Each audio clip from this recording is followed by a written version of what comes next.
What's up, guys? How you doing today? Oh, we already got somebody. Amen Fate. Amen Cute Fate. How's it going? Just good to see you, Fate. Yeah, we got a lot of stuff to unpack today, man. Everybody's talking about the Ryan Kendall take, dude. I've never seen somebody get so damn uproared over a freaking take. It's insane. Like, they're getting just as much hype over a take as they are over the freaking movie. And I ain't seen the movie yet. Jet Spark, what's going on, buddy? Good to see you. Hey, I'm glad you're getting your subs up, Jet Sparks. It's freaking amazing. We gotta help our friend out gaming or what, though. He's only at 30 subs. Then he's got some really good content, dude. He's playing Need for Speed last night. He switches it up and plays all kinds of stuff. So, yeah, I definitely want to help him out. But yeah, welcome, guys. Let's see if a couple more people come in, and then I'll give you my take on Ryan's take. Yeah. Really, Phil? You using your freaking Kingdom Hearts channel? That's cool, dude. I'm just messing. Christine, what's going on? Veterans in the house. Hooah. Yeah. There we go. I've been trying to on my best. I haven't been on as many streams lately. For a simple fact that I don't want to get spoiled. For you guys that don't know, my first ever superhero was Batman. And I was 2 years old. I saw the Michael Keaton Batman 89. No. Oh, you're good, Phil. Yeah, we're doing an open discussion today. So we can talk about anything. Hey, Christine, how's Ravage doing, man? I haven't been able to check out his Twitch stuff. Unfortunately, I wanted to. I know he did a video, I think it was like yesterday or the day before. But yeah. There he is. What's going on, St. Ravage? I miss you, bud. No.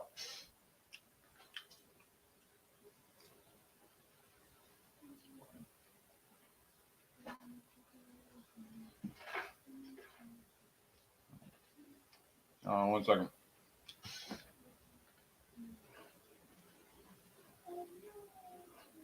Oh, I'm about to send the freaking Discord straight up here. Or the StreamYard. I'm going to send the StreamYard right now. Jet Sparks, your 2 cents. They're going to be more than 2 cents.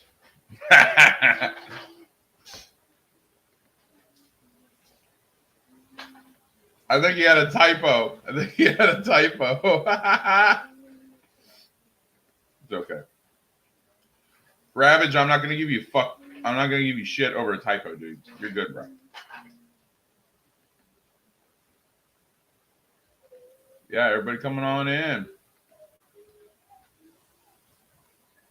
Let me give you my take first, and you guys can come in. All right? That's fair. So, this take was over the review of Batman. The new Batman movie come out. And his comments were about white actors and how too many black actors and all that. I do not agree with. Do I think Ryan's a bad guy? No. Do I think that take was way off base and kind of trash? Yeah. There's no way to get around that. It was a bad take. And we all have bad takes, dude. Dude, I had bad takes on Superman. I have bad takes on Superman. So, yeah. What about John Cena? I saw Peacemaker. That's really freaking good. And I like how they brought some of the Justice League towards the end. And that was pretty cool, too.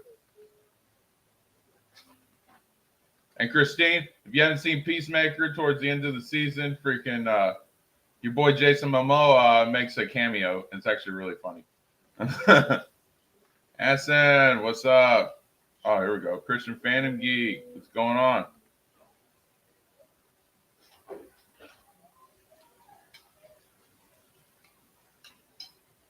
Yeah. I'm just getting some lunch while I'm talking to you guys. All right. That's my take. I think Ryan was a little off base. I think he tried to clear the air last night in his stream. So hats off to him. The whole internet getting all riled up because he said that shit. This is the same people who dunk on him in the first place. So why is it such a shock that they're appalled? They hate on him for anything.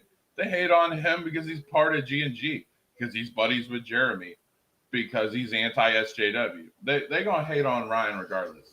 Then it's the same people that saying they're appalled. They're appalled for a guy that they trash in the first place. Well, I'm appalled that they say they're appalled because I think they're full of crap. Yeah. So my daughter went to see it. I'd love to tell you her take. She's 22 and she had something to say about it. I haven't seen the movie yet, Christine, so I can't hear any takes. The thing about Ryan is that he didn't give too much details with his take. And I haven't seen his whole take in the entire review because I've been busting my ass to make sure that I don't get spoiled. There's certain people's channels I haven't gone on to because I don't want to be spoiled.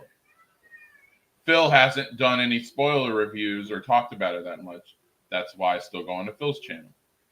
And I'm going to have to do this until I see the movie, which sucks. That's just how it is.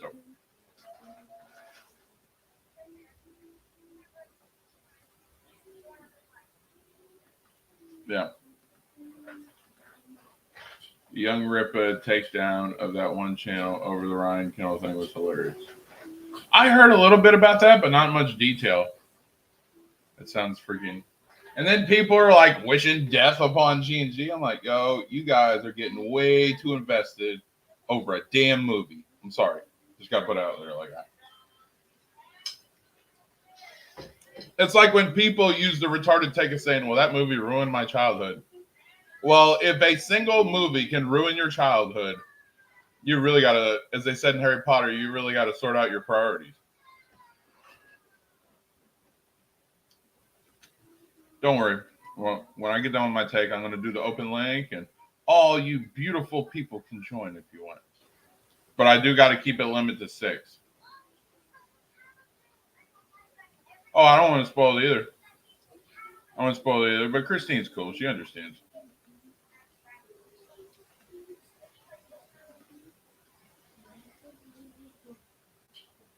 I'm going to see the Batman in about 5 hours. Yeah, Jet Sparks, there you go, buddy. I will not, yeah. As of right now, I'm going to have to wait until it comes to HBO Max. But if I got to go bootleg route, I might.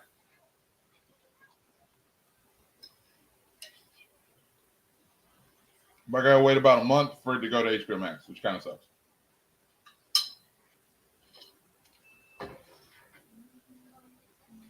Okay.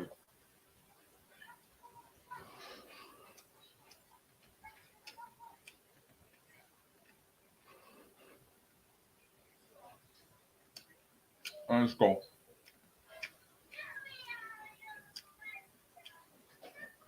Yeah, and when I mean spoilers, I mean you talk about her view of the movie. We just can't give any details of what happened in the movie. So, I'm better. Make sure I have flows. I'm just saying, Phil, I can't be.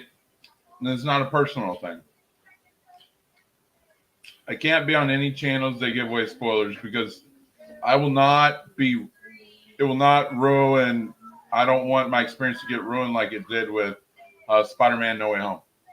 That totally, like, everything got spoiled for me. Like, I'm Spider-Man fatigued right now. I don't give a crap about Spider-Man at all. I don't want to watch anything Spider-Man. Maybe except for the 90s cartoon show. That's about it.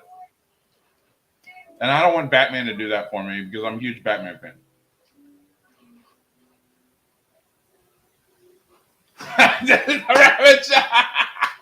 Yes, that's what I'm saying, dude. Send me a copy. Bootleg style. If I can find it, man. Usually bootlegs either got shitty video or really crappy audio. It's one of the two. Oh yeah. I can't give anything away. I'm just in for myself. Just basic what my daughter said. Okay, cool. Yeah. That's cool, Christine. Oh, I think it is. This is my guy, Goonies. What's up, Goonies? I missed you, Goonies. Goonies, we got a watch party tomorrow night, dude. We got the AEW. You excited? I want to see Sting and Darby beat the crap out of everybody. That's all I care about. Sorry. Sting's my guy forever.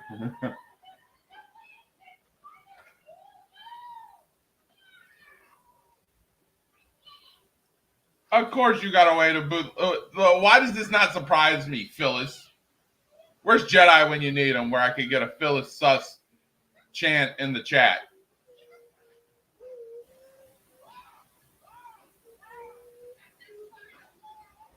Yeah, Arkham, everybody says you're simping hardcore over freaking the Batman. I think you're just a big Batman fan and you're excited about the movie.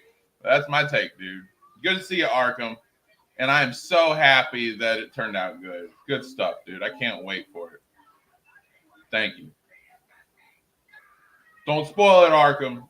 This is a fine chat, all right? I like that. I think you're a big Batman fan. Hell, your name is Arkham Gaming. So why wouldn't you be happy over the Batman? I'm doing good, Sun Monkey. I was replying, everybody talking about the Ryan Kennel take on the Batman. So that was, you know, I was just giving my thoughts on it.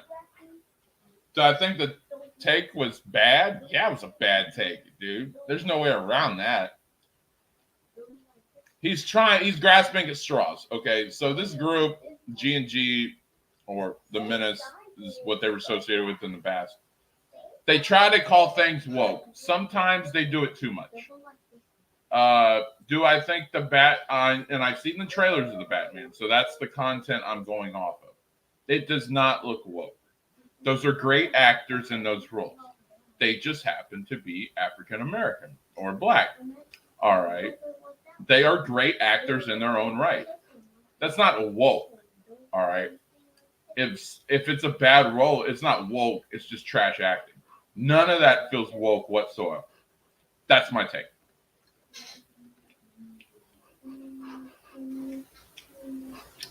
And Sub Monkey, I think they're grasping at straws, dude. I think they're trying to find things. They did the same thing with Hawkeye. They try to call it woke, and it's not woke at all. They try to call Kate Bishop a Mary Sue. She's not a Mary Sue at all. Clearly, you know she's more like a bumbling Jar Jar than a Mary Sue. All right. She's more like Jar Jar. Kate Bishop is more like Jar Jar than she is Rey. All right. So let's get that straight. All right. Oh, no. It's not woke. I thought, from what I saw from the casting, it looked like a healthy blend of diversity in a good way and an organic way. It does not look bad at all. So that's my take.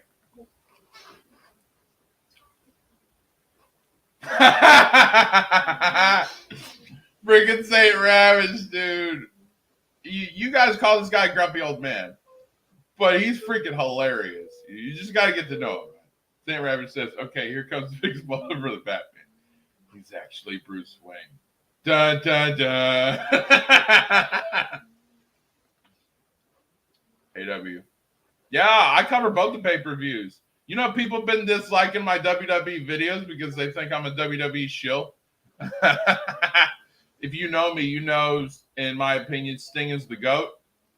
Sting is my favorite wrestler of all time. If it was up to me, Sting would be world champion at 63 years old. I don't give a F. Sting's my guy. No, I haven't seen the Batman yet. I got to wait for HBO Max. See, let me explain something, Sub Monkey. All right. And here in Florida, babysitters charge about $50 an hour. And that's just the starting rate. All right. It can't get more. All right. And to see the Batman, which is 3-hour runtime, right? So you need that. You need plus an hour to, you want to have the babysitter there early. So there's 4 hours right there. Plus you want to get something to eat. Either you buy the food at the theater, which can get expensive, and for something like the Batman, I want to wine and dine the wife. All right. So I want to go to Olive Garden, something nice and romantic. And then we could go to a movie, right? And so, okay. So if you do just the babysitter fare, there's about $250, $300 right there. Because you're talking about 5 hours. All right. Then you got the prices for the tickets, which for us, I can get the veteran discount, but it's still going to be like $30 for 2 tickets. Then even if you do get something to drink, you want at least drinks, So there's another freaking $20 right there. So you're looking at, to go to a movie, you're looking at about $300-$400. All right. If I rent a private showing, I can get all that done for about $2 because the private showing is about $185 for me, the wife, and the 2 kids, and we could actually take our kids with us. So either way, I'm gonna have to drop $200 or more. That's why I can't see it. I have to wait for it to go to HBO Max. I just don't have the money right now. HBO Max, $10 a month. Bam! I wait 30 to 45 days, and then I can see it at home with the family. So that's why I haven't seen it yet, and that's what I'm waiting on. So just wanted to give a little context. Because I know you're fairly new to the channel, Sub Monkey. We love talking the Old Republic Star Wars stuff, but yeah. I wanted you to get to know me a little bit better. So that's why I told you. How old am I? I am 34, and I will be turning 35 on April 22nd. My birthday is right around the corner. I'm very excited. Me and Phil were talking once, and he said that he would try to get me to meet Ryan for my birthday. That'd be cool. If not, we could do something here, man. We do something here, hang out with all you guys. That'd be cool. There are other people I want to meet other than Ryan Gunn. Tons of people. I would actually like to meet Star Wars Theory more than anybody.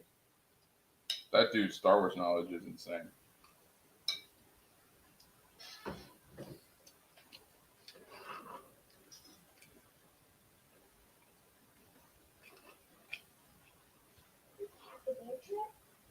Oh yeah, I was gonna be sick, bro.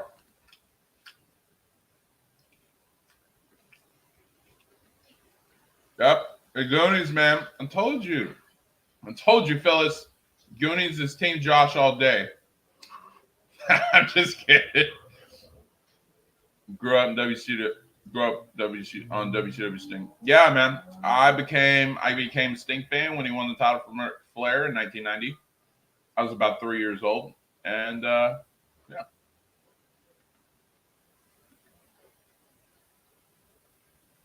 No offense for Ben Affleck, this is my favorite. Here's the thing, Arkham, and I'm going to tell you like this. All right.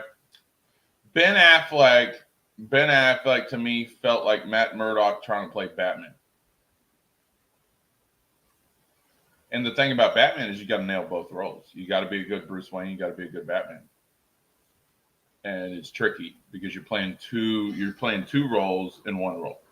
So you really got to be good at what you're doing. So yeah.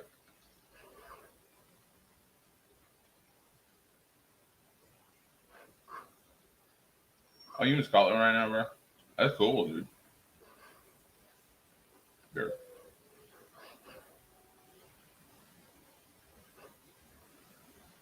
Yeah. I know. I don't do the drama. That's why I didn't even know about it until like a day or two ago. So Monkey, you know what we do? We chill over here. We do fandom stuff. We play video games.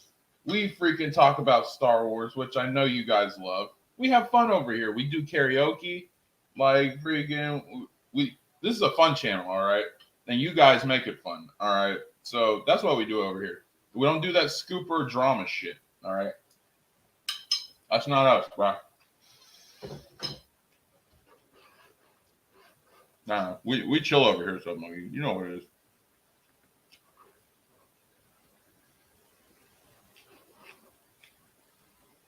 I'm telling you, man, the proof is in the pudding, Phil. I'm not saying you're a bad guy, but freaking, I'm not even saying Ryan's a bad guy. But some people do have trash takes. It's like Phil had a trash take when he got all bent out of shape over the freaking Ray Skywalker crap. All right, that's a bad take. If you think the word Skywalker cements someone as an icon or a legend, think again.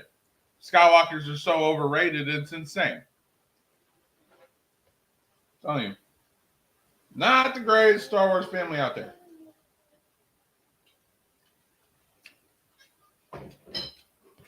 The Shans are the best Star Wars family out there. Straight up. Yeah, I said it. Exactly, dude. Man, what's his name? Jeffrey Wright, the one who played Gordon. I thought Gordon looked good. Thought he did good with the role.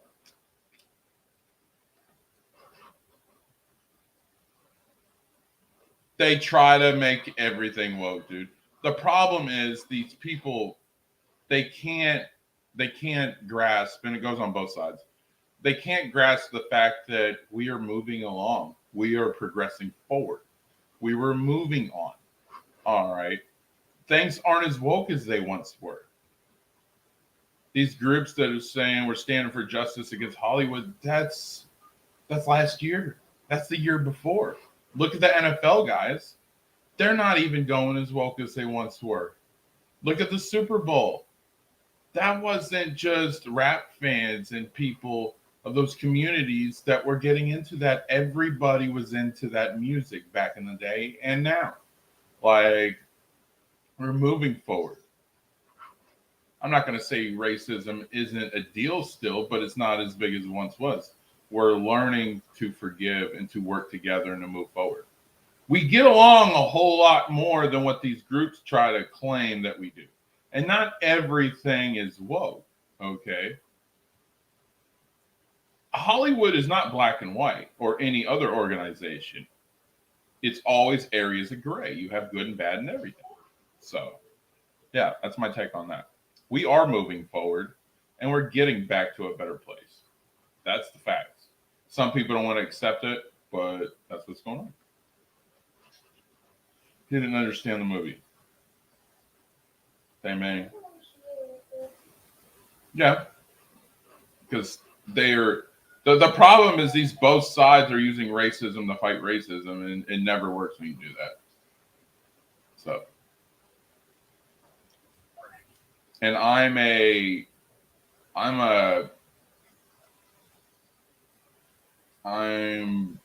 quarter Latino and 75% white. So, yeah, I can tell you, I mix myself.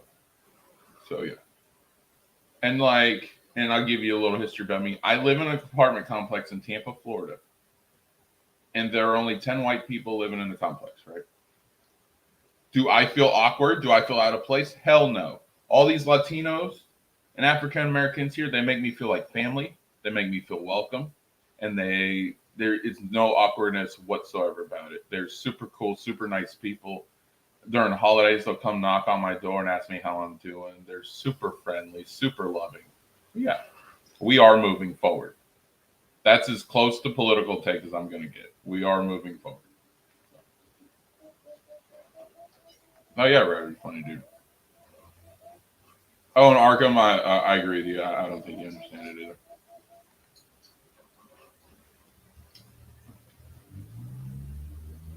That's beautiful there. Yeah. No, she wasn't. She wasn't at all. She's more like a Jar Jar than a Mary Sue. Sting, yes, sir. Let me catch up with this chat. You sent Ravage to go do it, Christine. great. Yes, Sub Monkey's freaking expensive as hell, dude. Freaking Rachel hates it. Rachel's my wife, by the way, and you will see her on this channel. She used to do the Saturday show with me, but now like karaoke was her idea. She loves the karaoke, so you'll be seeing her every Tuesday on the channel if you show up for karaoke night. I don't care if you're on the panel, even if you're just on the chat hanging out with us. Comment. That helps too.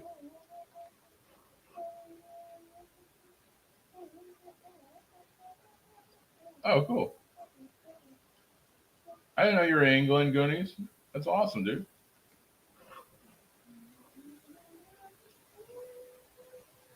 They're all hot girls. I'm hungry right now. I'm eating my lunch. I got a meatloaf dinner from last night that Rachel made. Freaking amazing. Yeah. Rachel's better cook than I am. Saint is a legend, yes.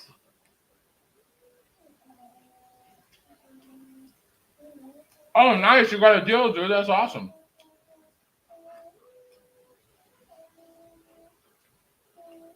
Yeah, thanks, person. I appreciate that. My mom's out in Vegas, otherwise I'd have my mom watch the boys. But yeah, I appreciate that, man. I'm trying to talk about mom into going to Dallas because she's always wanted to go back to Dallas. So, hey, we might hang out in the future. That'd be cool. Batman spoiler. At the end, it will have credits.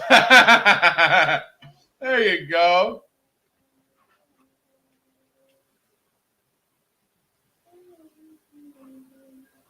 Dude, if that was the case, that'd be so freaking cool. You know how smart and powerful I would be if I was 900 years old? Funny story, Phil. My son Raph actually thinks that I'm 400.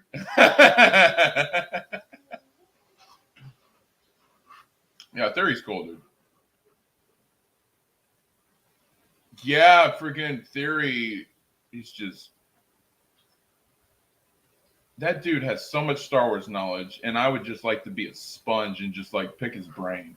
And he has a lot of good creative ideas. I would just like to sit down. I would like to have a sit down and just interview him. Yeah. Keely, what's up? We just talking about stuff. So I was talking about the Ryan take and everything. And I was more objective than our buddy Hans was. But yeah, it was a bad take, but I don't think he's a bad person. It's still a good dude. And we all have trash takes, but I'll move on. He did try to make amends, so that does count. Yeah.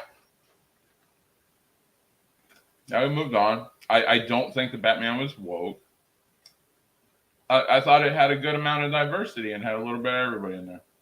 I haven't seen the full movie yet, but from what I saw in the trailer, nothing appeared woke to me. So it's fine. 54 March 30th. Yeah, my mom just turned 62. So yeah. In November. So yeah, you're not that old, Christine.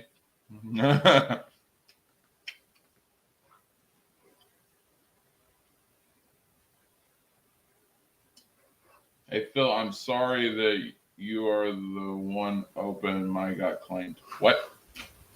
Dude, I got a bunch of claims. Do you know that every video that like me and Phil do of the video games like that gets a copyright claim? And I gotta tell you something even funnier than that. So they have replacement music, right? And Phil knows what I'm talking about. If you go to check on your videos, they got replacement music for the music that you use. And one of the replacement songs literally sounds like Tequila. I was like, it's so stupid. But yeah.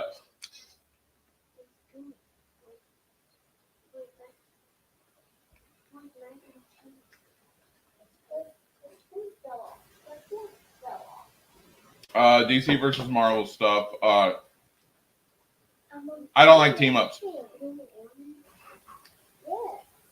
If you do it for a one-off, yeah, but I didn't like the Justice League because to me, anytime you put Batman in like a team up, whether it's with that or Robin, it makes Batman look weak.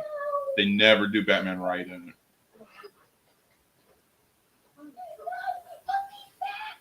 Yeah. Here's the thing, Phil. I see you plugging everybody's channel. Here's a little bit of advice, Phil. Let the when you're trying to get people to sub to your friends' channels, let them know what the content they're walking into. It might intrigue them or entice them a little bit more to go check out that channel. Yeah, because you just say you got a friend dreaming Tabitha, and Tabitha's amazing. All right, but try to say what Tabitha does, what her content is. She does paintings and stuff. She talks fandom talk, things like that. I think those people, and that's just one example. And I'm going to start doing that. All right, because we're getting Jet Sparks subs up, which is amazing. I'm so proud of Jet Sparks and all the work that he's doing. And I know he's not doing much work right now because he's ran out of ideas. That's kind of why I wanted him to come over to us here on Order Revan, so he can come up with ideas. And working with me and Thade and Nate and Geeks and the team that we got over here, maybe he can come up with some fresh ideas for his channel. And if he comes up with an idea on his channel, go ahead, Jet Sparks, use it on your channel. If it helps you, that's what I'm here for. I said I wanted to help you. That's not just good words to make you feel better. A real friend won't just talk the talk, but they'll walk the walk too. All right. So, yeah. So that's my purpose. And now that Jet Sparks is starting to get a little more traction, I got another friend that I met on Phil's channel, and you guys know him. His name is Gaming or What. And Gaming or What is only at about 32 subs. So now we need to band together and help him out. If one of you guys could post Gaming or What's link in the chat, that would be awesome. Gaming or What does a variety of video game content, hence the name Gaming or What. And he does all kinds of video games. He works full time, but he does a lot of video game content. And a lot of his content is late night.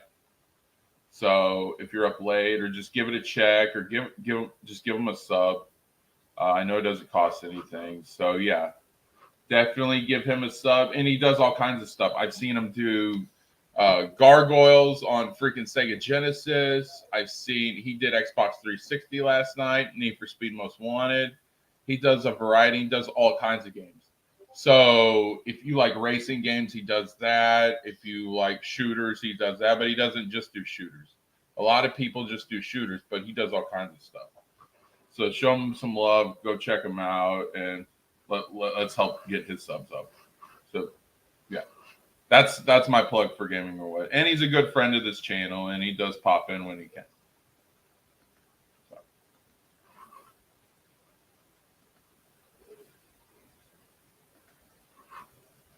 Nobody cares about this woke crap. Everybody just wants good stuff.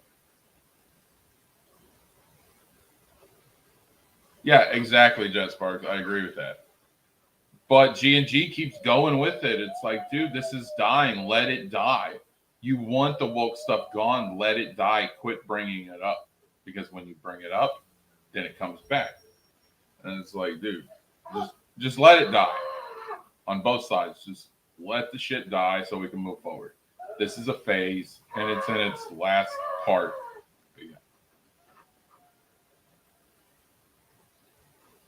And everybody at this point should know that. Yeah. Yeah, and get that truth bombs. Oh my God, Tony. Hey, Tony, what's going on? He said Batman has a white privilege. Hey, Tony, good to see you, buddy. Tony is trolling, guys. All right. There's a bit in the chat. Tony the Geek Getaway. If you're into the Amico and that kind of stuff, and they talk about a lot of things, but there are a lot of chats about, and you're like in the behind the scenes of video game companies and developers and all that, go check out Tony. him, Blinded Braille, that crew over there, over at the Geek Getaway, they're good peoples, man. Give them a shout. I don't see Nate in here, so I might need you to help me plug Phil or Jet Sparks. You guys got wrenches? Hey, you guys got wrenches. I see that.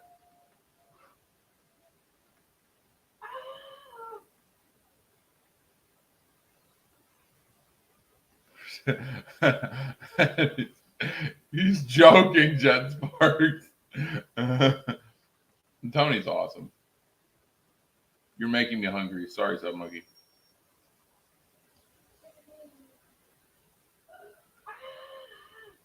Should be a cool cause. You're married to a hot girl.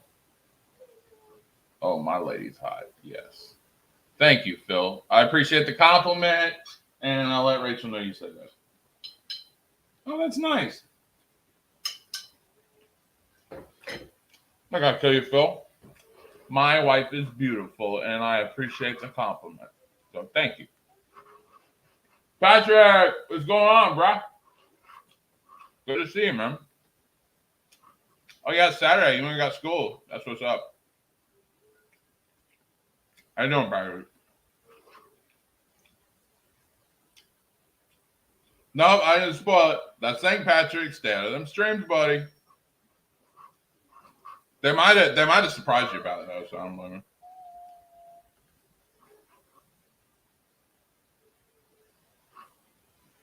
That'd be awesome.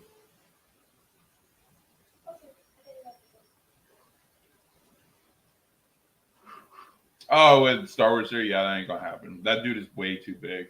I've talked to him in certain Discords, like the Knights of Melvin Discord, but the Knights of Melvin Discord's a freaking cult. I just couldn't get into it. Felt very culty. But yeah, Theory's a cool dude.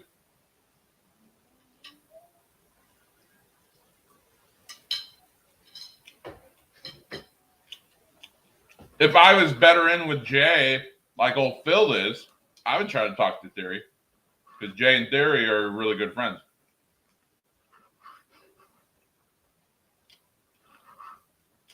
Good God, Phil, stop lying. You knew she was above her 20s. My mom's 62. My mom had me when she was 28. My dad was 44. Yeah, something like that.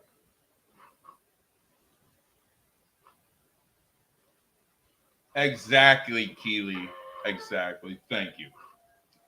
And by the way, great to see you. I know you haven't been here in a while, but awesome. Awesome to have you back in the chat, Keely. Always good to see you.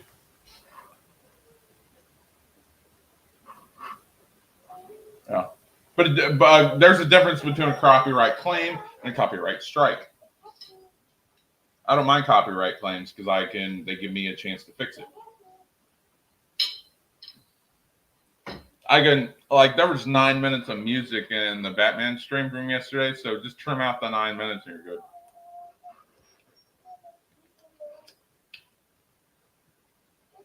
Yeah, the Phillips stream he did yesterday got claimed by Viacom.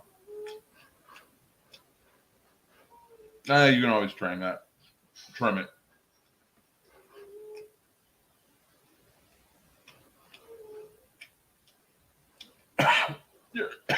You're good. If you go into like manage videos, Phil, you can look and see what's copyright claim for monetization. And then they will give you actions you can do to fix it. Whether that's trimming the part out that's been copyright claimed or replacing it with different music or different footage, you can do that as well. So YouTube does give you a chance. I'm not that happy at YouTube because one of my independent political news shows, they're called The Hill, they got suspended for a week because they show raw footage of Fox News having an interview with Trump. And I thought that was bullshit. And I like The Hill because they're independent news media. So they don't shill or simp for either side. They're straight down the middle. And you have an independent representative from The Hill. You have a Republican and a Democrat. So you get everybody's take equally. There you go. That's why I like to heal. And I take my politics in doses. So literally, I'll watch politics for a week or two, and then I'll take a 6-week break, and then come back to it in 2 months. I do not. You can't do politics all the time. It'll drive you insane.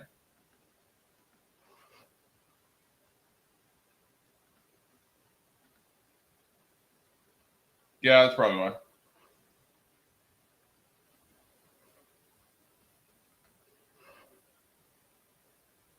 What do you think of the Punisher and Red Hood? Yes, and they're awesome because I like Sub Monkey. I like any superhero that doesn't have powers. And if they have powers, it's got to be like mutated or something like that. So like I like the X-Men because the whole mutant concept. Because I was talking about diversity, pretty much diversity and that type of stuff before it was ever a thing. And they did it an organic way. So yeah. That was fine. Punisher. I wish I had a camera. I would show you. I have a tattoo of Punisher on my arm. Punisher is one of my favorite superheroes, especially he's probably my number one Marvel. Because he was a veteran. He was a veteran recon with the Marines, and then he did FBI, and then became the Punisher. When his family got wiped. Absolutely love the Punisher. Especially John Bernal's take of Punisher. I like the Thomas Jane take of him, and I like the John Bernal in the series. I do not. The Dolph Lundgren Punisher, and then the one in Warzone. Just one of my things. Red Hood is also really cool.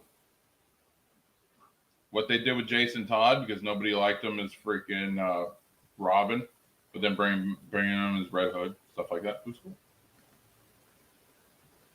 Hey, Rabbit, it's good to see you, buddy.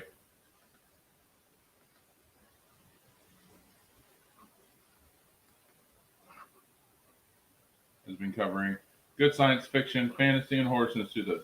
Yes, Keely. Perfect, Keely. There you go. Just like that, Phil. Exactly. See, Keely tells me the channel. Has a good little intro right here. Tells us exactly the type of content that they cover. And it's very polite and asks, please subscribe to it. That's perfect. That's exactly how you want to. And I'm not trying to be mean, I promise, Phil. But this is exactly how you freaking plug a channel. That's perfection right there. Oh, yeah. Let's see.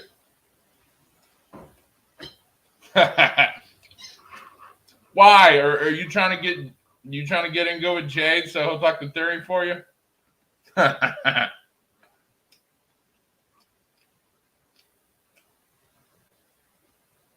you go. Thank you, Keely. You're awesome. Michael, what's up, buddy? How you doing?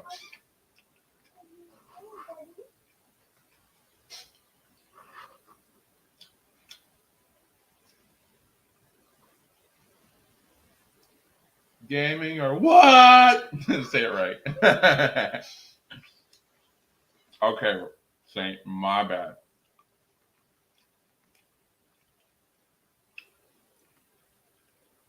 Yeah. Yeah. Freaking goodies. That's a good one.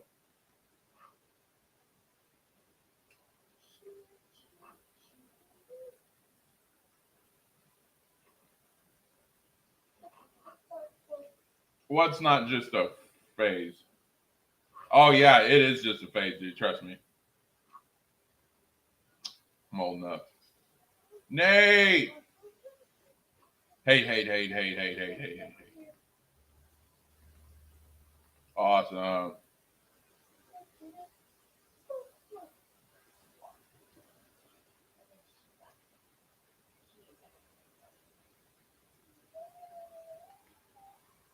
I'm just trolling. Yes. I told you it's just trolling. Tony's cool, dude. I don't care what they say about you, Tony. You're still my friend. Yes, my two boys. They were arguing. And his name is John Cena. Dude, I love that meme. Nate shouting out everybody. All right, I'm trying to get through these chats tonight, guys, because I know you want to talk. I want to let you talk because I need something to drink. Yes, Michael, I'm so behind. I'm getting there. Boo you. You give me a drink, Raph? Thanks. Non-monetized, no reason to trim it out. What? It won't get monetized in the future? I'm getting there, dude. I'm getting there. We just hit 120 subs, guys. Yeah. I don't, dude. I check multiple sources. It's like going to the doctor. Are you going to trust one opinion? No, you're going to go for multiple opinions on something. You never just go to one doctor. You want multiple opinions on shit, dude. So yeah, that's the way I look at news media. Cold. I'm a cold dude. Hold on.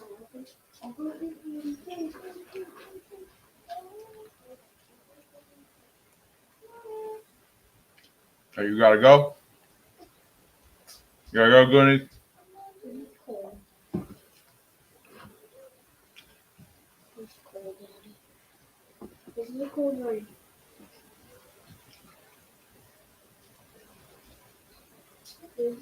Yeah, those aren't bad. Hang on a second.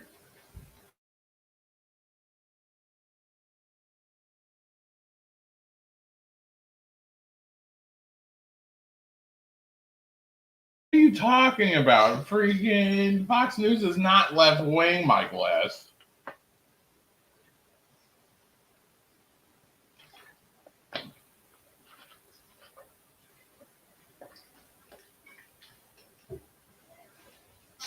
Hill is not left wing, Michael S.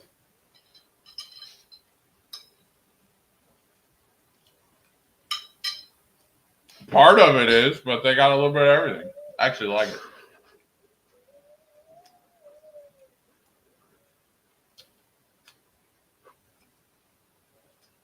Hey, you say what you want, Michael S., but do not mention the T name and we're all good. I will get suspended if you mention it. Because it is right wing, Kaylee. It is right wing, Kaylee.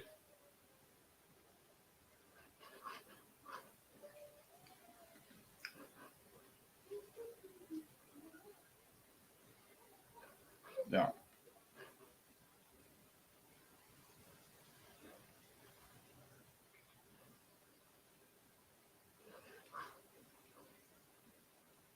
Not true, Michael. Just like the Ninja Turtle before them. When Raph comes back, I'll say you said hi.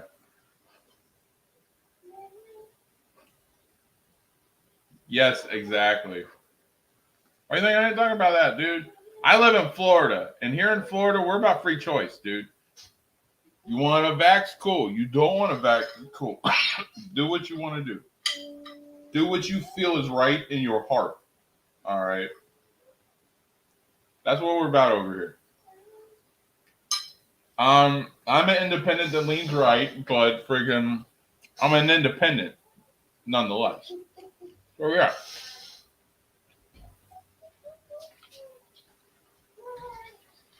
Oh, Raph, Nate said hi.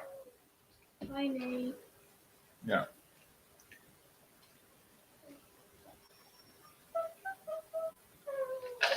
Oh, I got a surprise for you guys. So next Tuesday night, we're doing karaoke, right? I'm doing. And Raph is going to sing a song next Tuesday night when we do karaoke night. So you guys should enjoy that.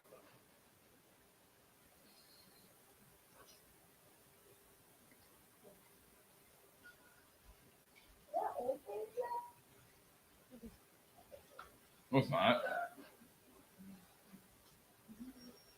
Let's see. Michael asks, you're the one that argued that said that we shouldn't go to war against everybody. We should worry about ourselves. And look where that's gotten us. Now we got Russia coming after little countries like freaking the Ukraine because we're not looking out for the little guy anymore. And we're only looking out for ourselves. Ukraine is in the position it's in because we did nothing.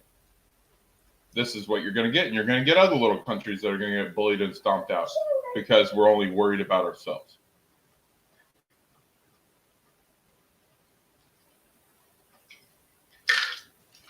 Oh, yeah. So the whole thing of, oh, let's just worry about ourselves. No, I don't agree with that.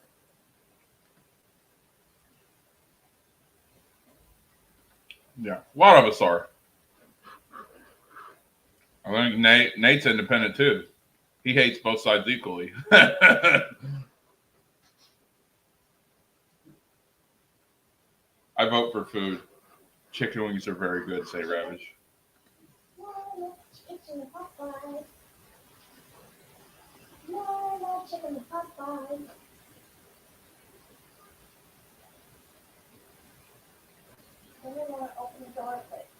We don't intervene in every nation. You have a NATO for that. We have a crap president that freaking knows jack squat about foreign policy. Like Sarah Palin had better foreign policy than freaking Biden does, and that's sad. So yeah, yeah. But that's just my take on that. Yeah, well, they kind of turned on their own, didn't they?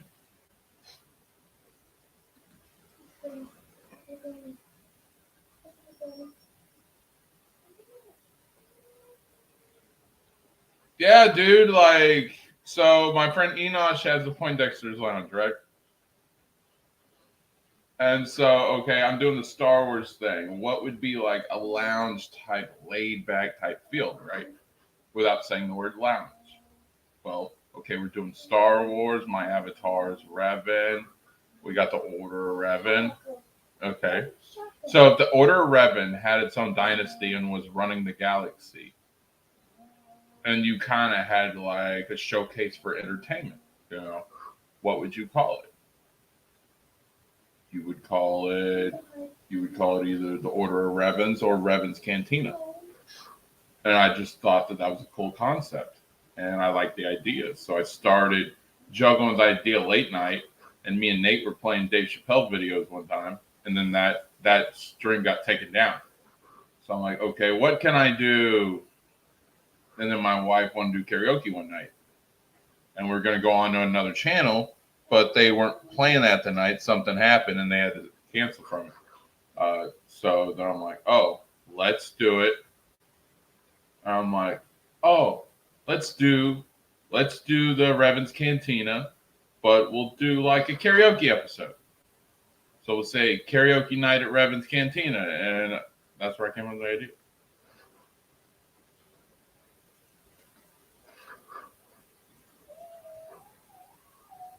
Screeching monkeys versus sleeping monkeys.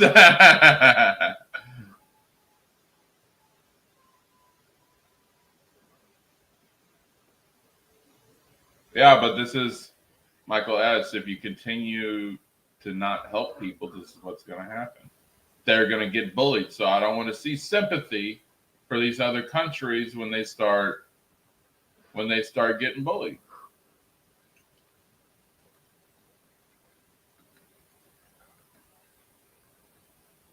They get it. They just anytime innocents are getting knocked down, it sucks. And it is our job as the ultimate good guys to defend the innocent people from the bad guys. And we're not really doing that because some of the bad guys are running our country. They aren't good people that care about me and you. It's people that care about filling their own pockets and maintaining their power.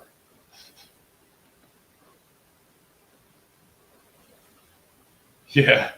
T-Mobile, dude. I used to have T-Mobile hands and it friggin' sucks. I'm sorry, buddy. Yep. I know Nate just as good as anybody does on it, especially out of the groups that we hang out with here. Me and Nate talk all the time.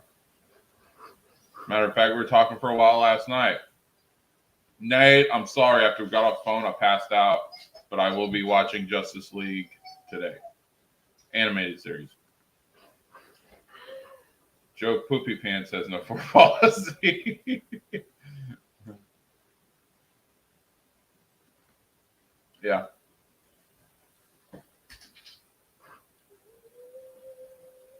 One of the best cop shows.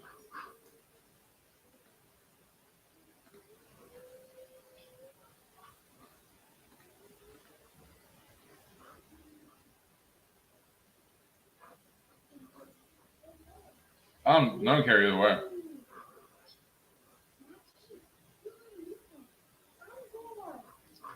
Russia is the one responsible for this guy named Hitler not living anymore, taking over the world. So can't be too mad. What? What did I say? All I was saying was after we talked, I went to sleep. I was tired, dude. You realize we were on the phone till like almost 3 in the morning, right?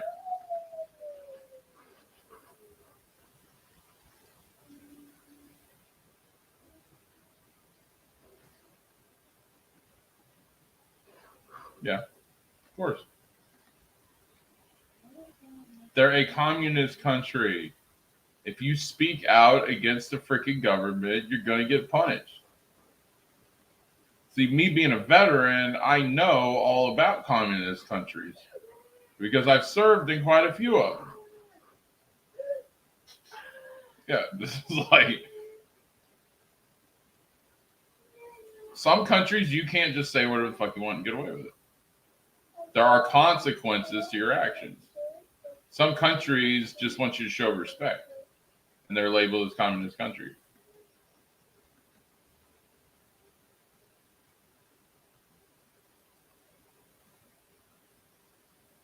As some countries, if they don't want us there, if they want us there and want us to help, then yeah, sure.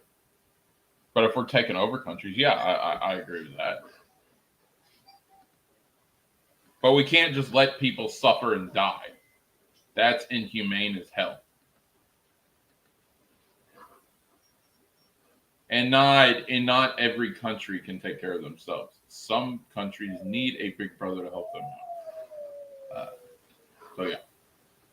Because when this whole thing happened, what was everybody saying? Where's the U.S.? Why don't we go over and help Ukraine? Yeah. Sure, Nate, I'll check it out. But I swear to God, if it's anything like Super Friends, I'll shoot you in the foot.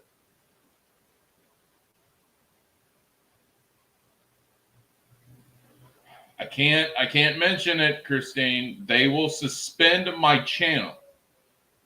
And I can possibly get kicked off of YouTube if I go too heavy into the T word. I am not kidding.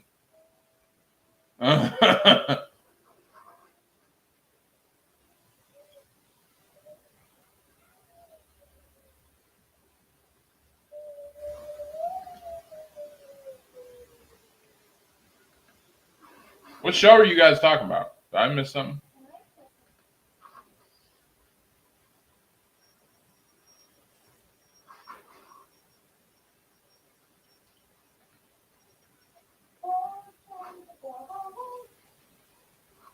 You're darn right. Josh says these statements with a broken freaking neck.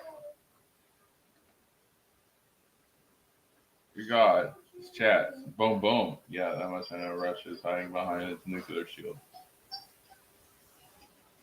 They're not hiding. They're just being smart.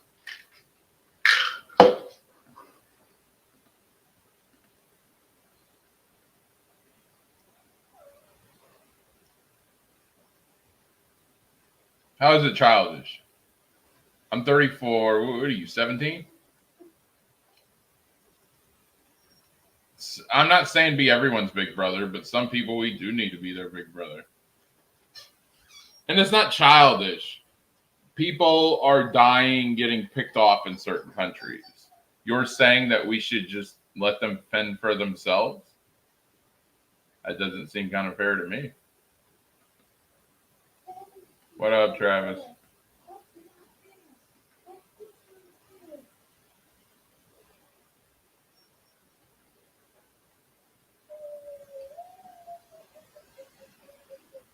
So shush.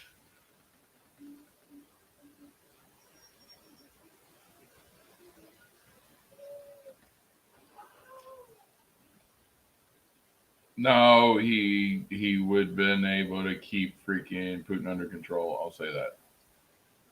That's much all I can say. No, I didn't break my neck. It's a joke. You got to be a wrestling fan to understand it. There is a wrestler by the name of Kurt Angle, and he has a catchphrase where he always says that he won the Olympic gold medal in wrestling in 1996 with a broken freaking neck. But Kurt Angle uses it so much that it's actually funny. It's almost like a meme. And it's a wrestling term. So it's funny.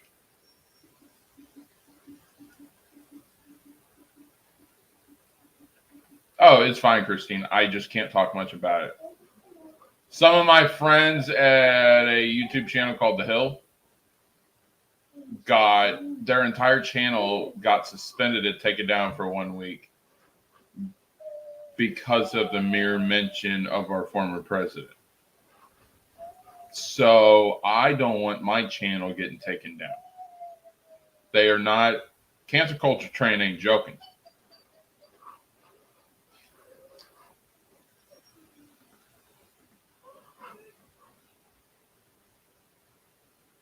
If you mention Trump of any magnitude other than to denounce Trump, your channel can get taken down and possibly banned or deplatformed. We're having so much fun on here. We don't get political ever. I want to keep it at that.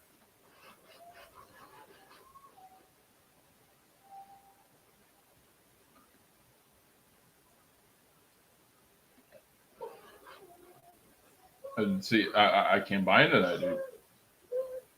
Sometimes the little guy loses. You want the little guy to always lose.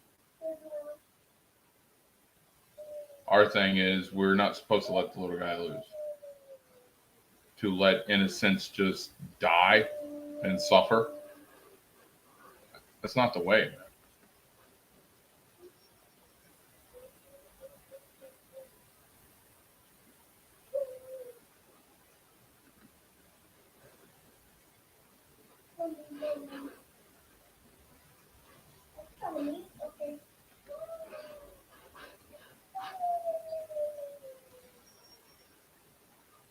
Politics, bleh. Gargots, what's up? What do you want to talk about, Gargots? Gargots probably want to talk about Downing and 40.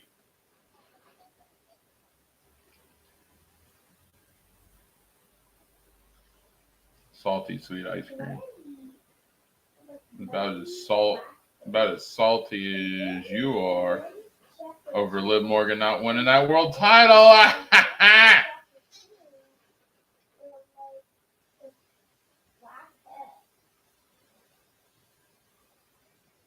No. Once these people in positions of power get voted out, we'll be all right. Trust me. And this year it's going to happen. Right's going to take back over. All the Dems are going to be shut down. We'll be all right. Wasn't bad. My dad didn't like him because he had way too much profanity, but freaking George Carlin was good. Loved him in Bill and Ted.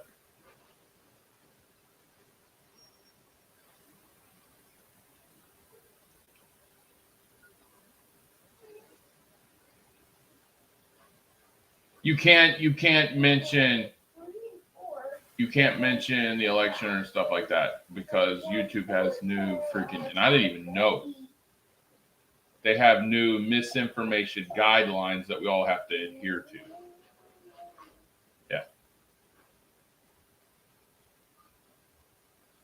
You can be pro-Trump, but you can't. The thing is, you cannot give misinformation of any political or have debates of any U.S. presidential election. Or it's that or the German election that they had.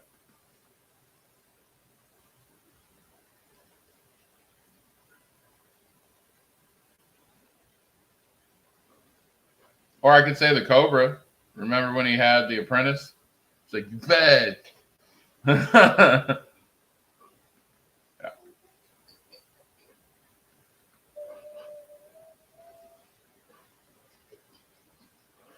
Why not? We got more people than them. I'm just kidding. No, we just need to build up our military, and we need a strong military leader to do that. Our president ain't getting the job done. That dude's screwing up. Sir. Jess, what's up? I hope you're enjoying your vacation. I wish I was on vacation. I got put up with the Ninja Turtles behind me.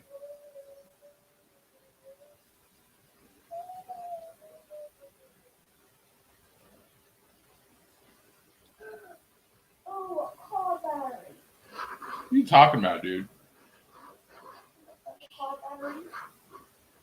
So Dems are bad, and now you hate the right?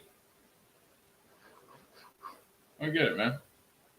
The perfect world would be an all freaking independent Congress and president. But we know that's not going to happen.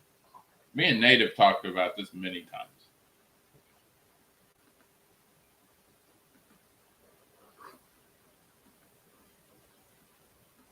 Sorry, Michael. I see your comment. I can't freaking say it. If I say it, I'm going to have to denounce you for it. And I think you're entitled to your opinion. So, yeah.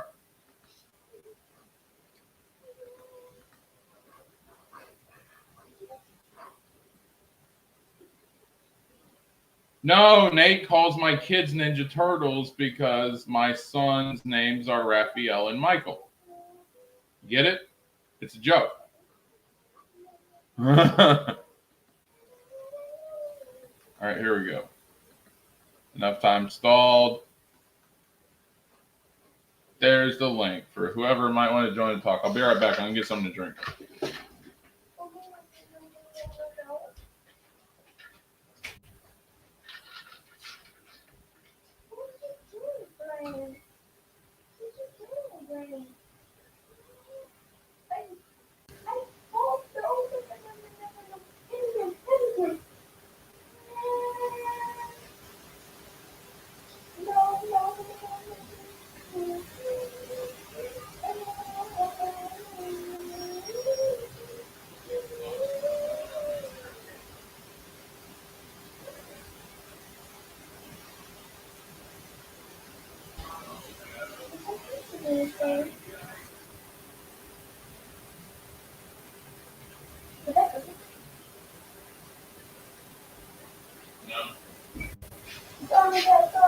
Oh, you're good. No. Hey, what's happening? Hey, what's up? How's it going? Pretty good. Okay, getting off the politics. Yes, thank you. That just tends to piss me off. What my daughter said about the Batman movie. I can't spoil it because I haven't seen it. Okay, and she won't spoil it for me. All she said was the movie was really, really good. And the only problem that she had with it is that, and it had to do with who played Batman, okay? Was very angsty. He had a lot of like angst, is all she said bad about the movie. That was it. Okay. That's fair. So, yeah. Like I said, yeah, Nate, I can't spoil it because I didn't see it and she didn't spoil it for me. So. Yeah, Christine, that's kind of the thing I kind of have an issue with when I'm kind of like cautiously optimistic about like seeing Pattinson as Batman because Oh, she said he did a good job. She said he did a really good job. It's just that he was really angsty. What does Yeah, that well, mean? Oh, he's- hold on. I'm getting yelled at by my daughter. Hold on. No spoilers. What I said was you could call it, if you see a solid Batman movie of anybody but Robert Pattinson, like that. Oh, Josh, you're not going to like this. What she actually said was it would be a solid Batman movie if it was anybody but Pattinson as Batman. So you mean another George Clooney Batman? No, she didn't like George Clooney. So, yeah. that's Okay. what exactly what I was said worried nobody about. liked I personally don't think again. That's exactly what I said in those tweets with that person I had that back and forth with on Twitter about that. I just didn't buy Pattinson as Batman just as much as I didn't buy freaking Jesse Eisenberg as Lex Luthor and Batman v Superman. The funny thing was my daughter just said nobody liked George Clooney as Batman. Yeah, it's yeah. Oh no! There are people. Get this straight, because I learned this on Matt Channel 66's show. There are people out there that do like George Clooney as Batman. There are the few and the proud, like the Marines, but there are a few out there. It's basically George Clooney. It's just George Clooney just acting like it's just George Clooney being George Clooney. That's all it is when he's playing Batman. He just says, "Hi, Freeze, I'm Batman." That's not like, yeah. No, sorry, George. You just look like Batman. You look like Batman if you're dressed up to go to a costume party, essentially. Hell, at least like freaking at least like freaking Val Kilmer tried to make his voice a little deeper to sound like I'm Batman. Hey, Phil, what's up? Well, George Clooney's a hunk. He's the best Batman ever. Like, OMG, how can you say that, Jet? Oh, God. Phil, give me a break. Kim. You can't say that with a straight face, can you? No.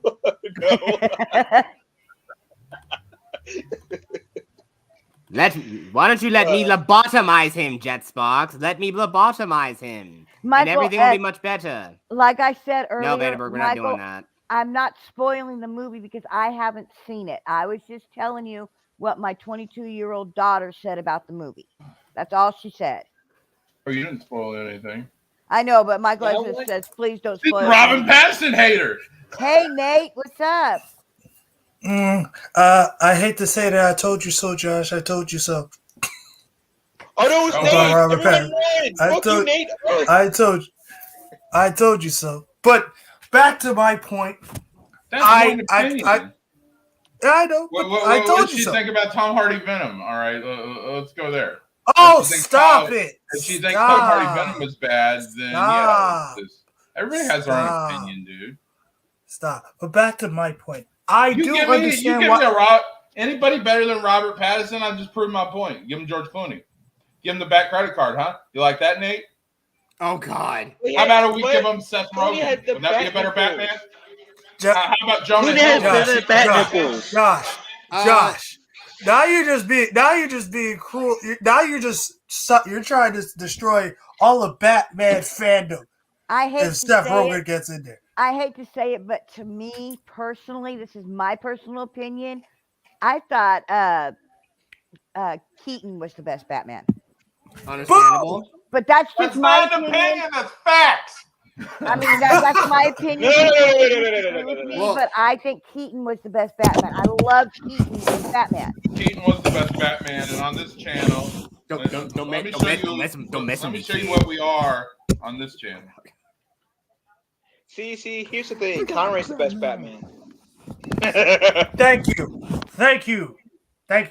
You cannot mix animated with live action. We can't, damn it. Okay, but here's the thing. Conrad was live action Bruce Wayne in the Arrowverse Crisis Among Infinite Earths. So I can't bring Conrad into this. Phil. I can't bring Conrad into this. Come on, Phil. Don't give me that Crisis of Infinite Earths BS. Come on now, Phil. Honestly, I think the one that Heath Ledger was the Joker in. Who was that? Christian Bale was the. Yeah. I think the only reason why I think that movie did as good as it did was because of the Joker. Yeah. I mean, And the cinematography. Well, yeah. Here we Yes. go. Are you a critic? Are you a film? Have you been a director before? There's Who, people me? talking You know, about cinematography. In my like they're lifetime, involved Josh. in the You know, in business my and lifetime, shit. Josh, I was a critic one time. You know, you don't Well- have to be all cynical. Come on. Like All I right, said. so Nate, we about to ad lib here because All Nate right. knows where I'm going with this. Oh no. What do you Oh, think? you know what? Saint is actually right. My hubby is actually right. Adam West was the best Batman. Stop! Sorry, but the Lies! original Batman. Yes. The original Batman. I can't agree with that. I can't agree with I'm that. serious about that. When will the lies end? Why? Oh boy. Here we go. Uh-oh. Josh, we're talking about This is the getting really history. heated here. It's getting really heated. Look at this. Look at this, Nate. Bale was the best Batman. Christian Bale, seriously, Mr. Munganamana. Like I said, the only thing Where that is yours? made that movie Where Yeah, is it's, yeah, yours? you can make a lot of jokes about Bale's Batman any day of the week You because can I know. make so many jokes about Bale Dude, Batman. Meads, Yeah, he's Meads Batman- by he's itself. Batman- Listen. Meads It's not by okay. itself. Yes. Meads by itself Watch your is videos. already for Christian Bale. It's right there. Yeah, exactly. Especially what he did on the set of Terminator Salvation. I know. Exactly. Anything he does the is- rant. I know, and that's the whole thing, though. That But I wasn't know, John like Connor, he's basically that when was you Bale think, Batman right there. yeah, First of all, but Batman. we're with getting throat we're cancer. getting off the subject here. We're getting off Okay, the yeah, subject. but I'm Okay. gonna say this. What No. I'm just gonna say it from this perspective. I understand if he's too angsty, but that's what happened even in the first Planet of the Apes did with Matt Reeves. It was kind of dark, it was kind of whimsical, kind of deep. But then when it went to the next one, which was the Dawn of the Planet of the Apes, I think that was it. That's when things got things got real. more, Yes. Yeah, it got more real. So I could understand why she would feel like it's very angsty. But wait till the next one, and if she still feels that that Robert Pattinson is not her Batman, I could totally understand. Well, Oh. honestly, Hey, give me in your her voice. defense, though, when Pattinson and Kristen Stewart were in the vampire movie. Thank you. I knew It's the when- Twilight thing was gonna pop up. Yeah, it's when Yeah. she really, because she does not like either one of those because of the movie. Oh yeah, right there, Joker. Oh, I'm waiting on you guys. Really, let's watch really, this. John, you're really Let's gonna watch do this this real again? quick. Really? All right. You're really gonna do this these again? two videos. No. Oh my god. Oh, good Michael Lord. asked, you want to fight? We about to fight. Oh boy. Oh no. What do you want to kill me?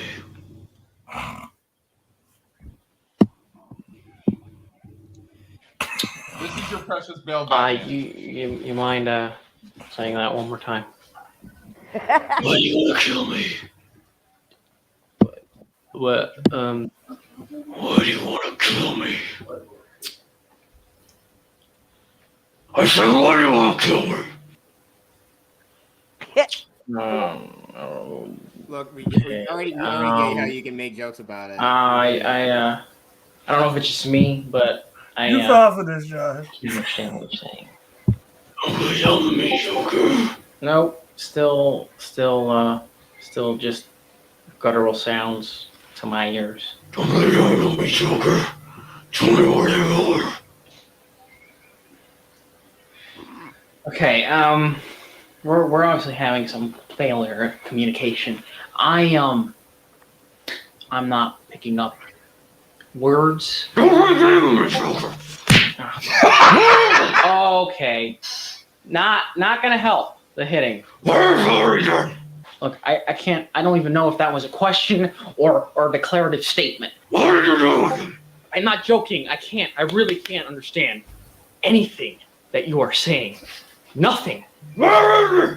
Have you been to the doctor lately? He sound like Brian Cox. Severe case of throat cancer. Oh, Brian Cox? You mean the guy who's Nothing Yeah. in the English language that sounds Yeah, it anything sound like like that. I've never seen this before. Are you This is speaking pretty funny. back? Is that? Oh God. Where is he? I'd really like to answer your question. Can we just? You're not right for this, Josh. We get the joke. We get it. You are not speaking anything any human can understand. I actually want to see this. I want to see this. Okay, I know I'm crazy, but I know I can't understand anything that you're saying. So why don't just sound it out? Come on. Enunciate. Enunciate. Do you know what that means? It's not. It has nothing to do with physical contact. How do you even communicate with anybody? I can't. There's no words coming out of his mouth. Am I right? There's no. There's fists coming out. Do you see what it sounds like? Just tell me if it's a noun, a verb. Just give me something to work with here. Write it on a piece of paper. I can't understand what you're saying. Okay. Look, we already get the joke. You're not right for that, man. You're not right for that. He's Batman. We get it. He's Batman with throat cancer. You're not right for that, man. You're just not right for that. That's your precious Bill right there. Look, I'm not gonna argue with it. Look, okay. You can make jokes about it. Bale is Batman with throat cancer. When I think Batman, I think Kevin Conroy. Thank you. AKA the. Well, Yeah, that's animated. We're talking live action here, buddy. Oh, Yeah, animated stays out of the conversation. Listen. I'm getting tired of these live actionless the rap. I'm getting tired of it. Look, I'm not Hold on gonna the go score in right there. now. That's just No my matter opinion. how. That's it. Say what you will, but think about it from this perspective, Josh. Thank you, Sub Monkey. What? But think about it from this perspective, Josh. When you ever read a comic book, whose voice do you always hear? That's all I have to say. Okay, I do have to say, I know Yeah. that Josh, you said animated doesn't count, but I have to kind of agree. The animated Batman, the Batman Beyond, and the animated ones, honestly, are my favorite. Yeah, But I I mean, like Terry the live McGinnis. action movies too. Yeah, but but I I'm think the talking about animated like the ones are Bruce. awesome. I'm talking about Bruce Wayne. Oh, he quit. He bailed. He literally bailed. No, he Do didn't. not use Bell and me in the same sentence, Oh please. gosh, guys. No, I just this did that. is That was a good pun. I had to take the punt. I had to take it. Okay, this is getting But- insane. But like I said, for me, I just feel like like I said, this is a 1A, 1B for me. Kevin Conroy is 1A, Michael Keaton's 1B. 2 is a Christian Bale. 3 is Ben Affleck. 4 Robert Pattinson. I'm putting him in 4 because You haven't seen the movie yet. You can't do this list. You're unqualified. huh? Oh boy. I put him at 4 because I gotta see I gotta see. Who's the at number stuff. 1? Michael Keaton. 2 is 1A, 1B. It's 1A, 1B. Michael Keaton. Okay. 1A is Kevin Conroy, 1B is Michael Keaton. It's in the same ballpark. No. Then two is Christian Bale. No. 3 is Michael Keaton's 1A. Yeah, There would I be no thought Kevin Conroy Batman if it wasn't for Michael Keaton. I So, understand that. But like I said, besides, See, you're meshing animated and live action. You can't do it. but think about it from this perspective, That's not Josh. fair. It is fair because think about it from this perspective. We have a long history with Kevin Conroy. Even to this day, he's still playing Batman. But that's like We only that's see like 2. saying We only that's see like 2 putting movies. you that Nate. That's like putting you in a midget in a freaking free throw contest and saying that the midget has fair odds. All right, you can't do that. That's not even fair. All right, That doesn't you even can't make compare any live sense. action and animation. Yeah, that's what I was Wait, gonna say. Time out. That doesn't even make any sense. That if it was a better, here's a better. It's comparison. not a fair fight. Animated can do things that live action can't. So animated is always going to beat live action any day of the week, hands down. Do you see Luke Skywalker putting on the makeup and being the Joker? Seriously. Okay, did anybody see Saints list? He put a list in there what he thought was the best Batman. No, I haven't. I haven't Wait. seen it. What did he? What was Adam West Batman? What that was his thing? Did he love it when he was?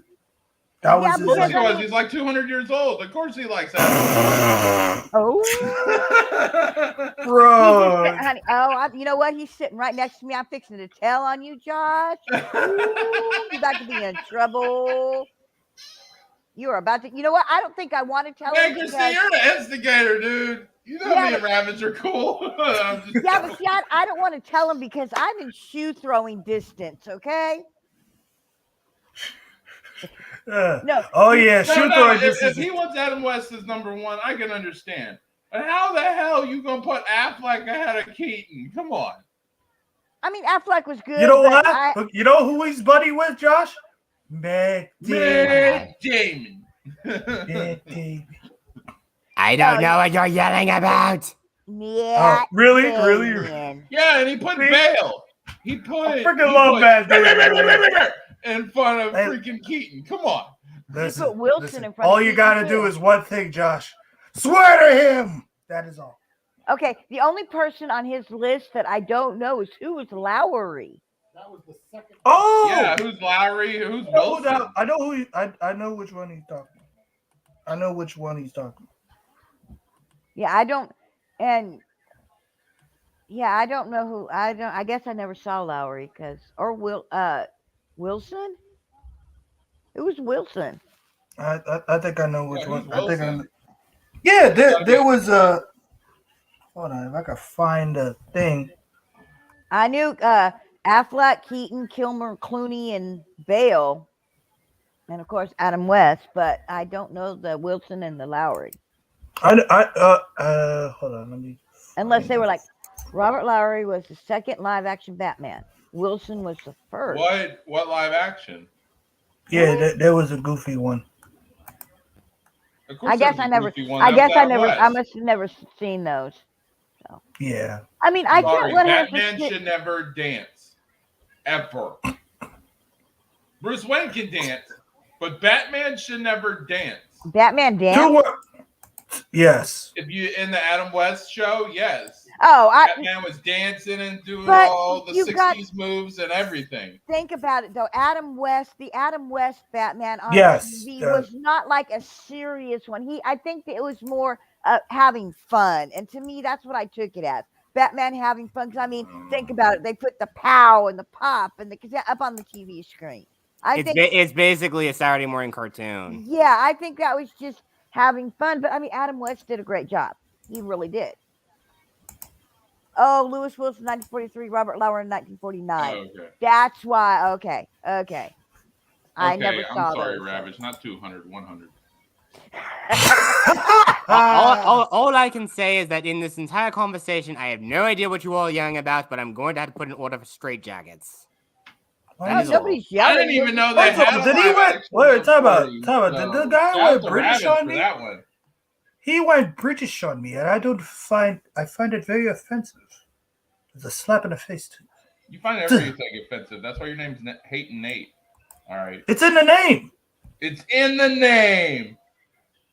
I mean, he doesn't find yes, again, everything very ironic. offensive, but- Do what, Jet? It's very ironic. You are hating How's- Nate, and yet you find everything offensive.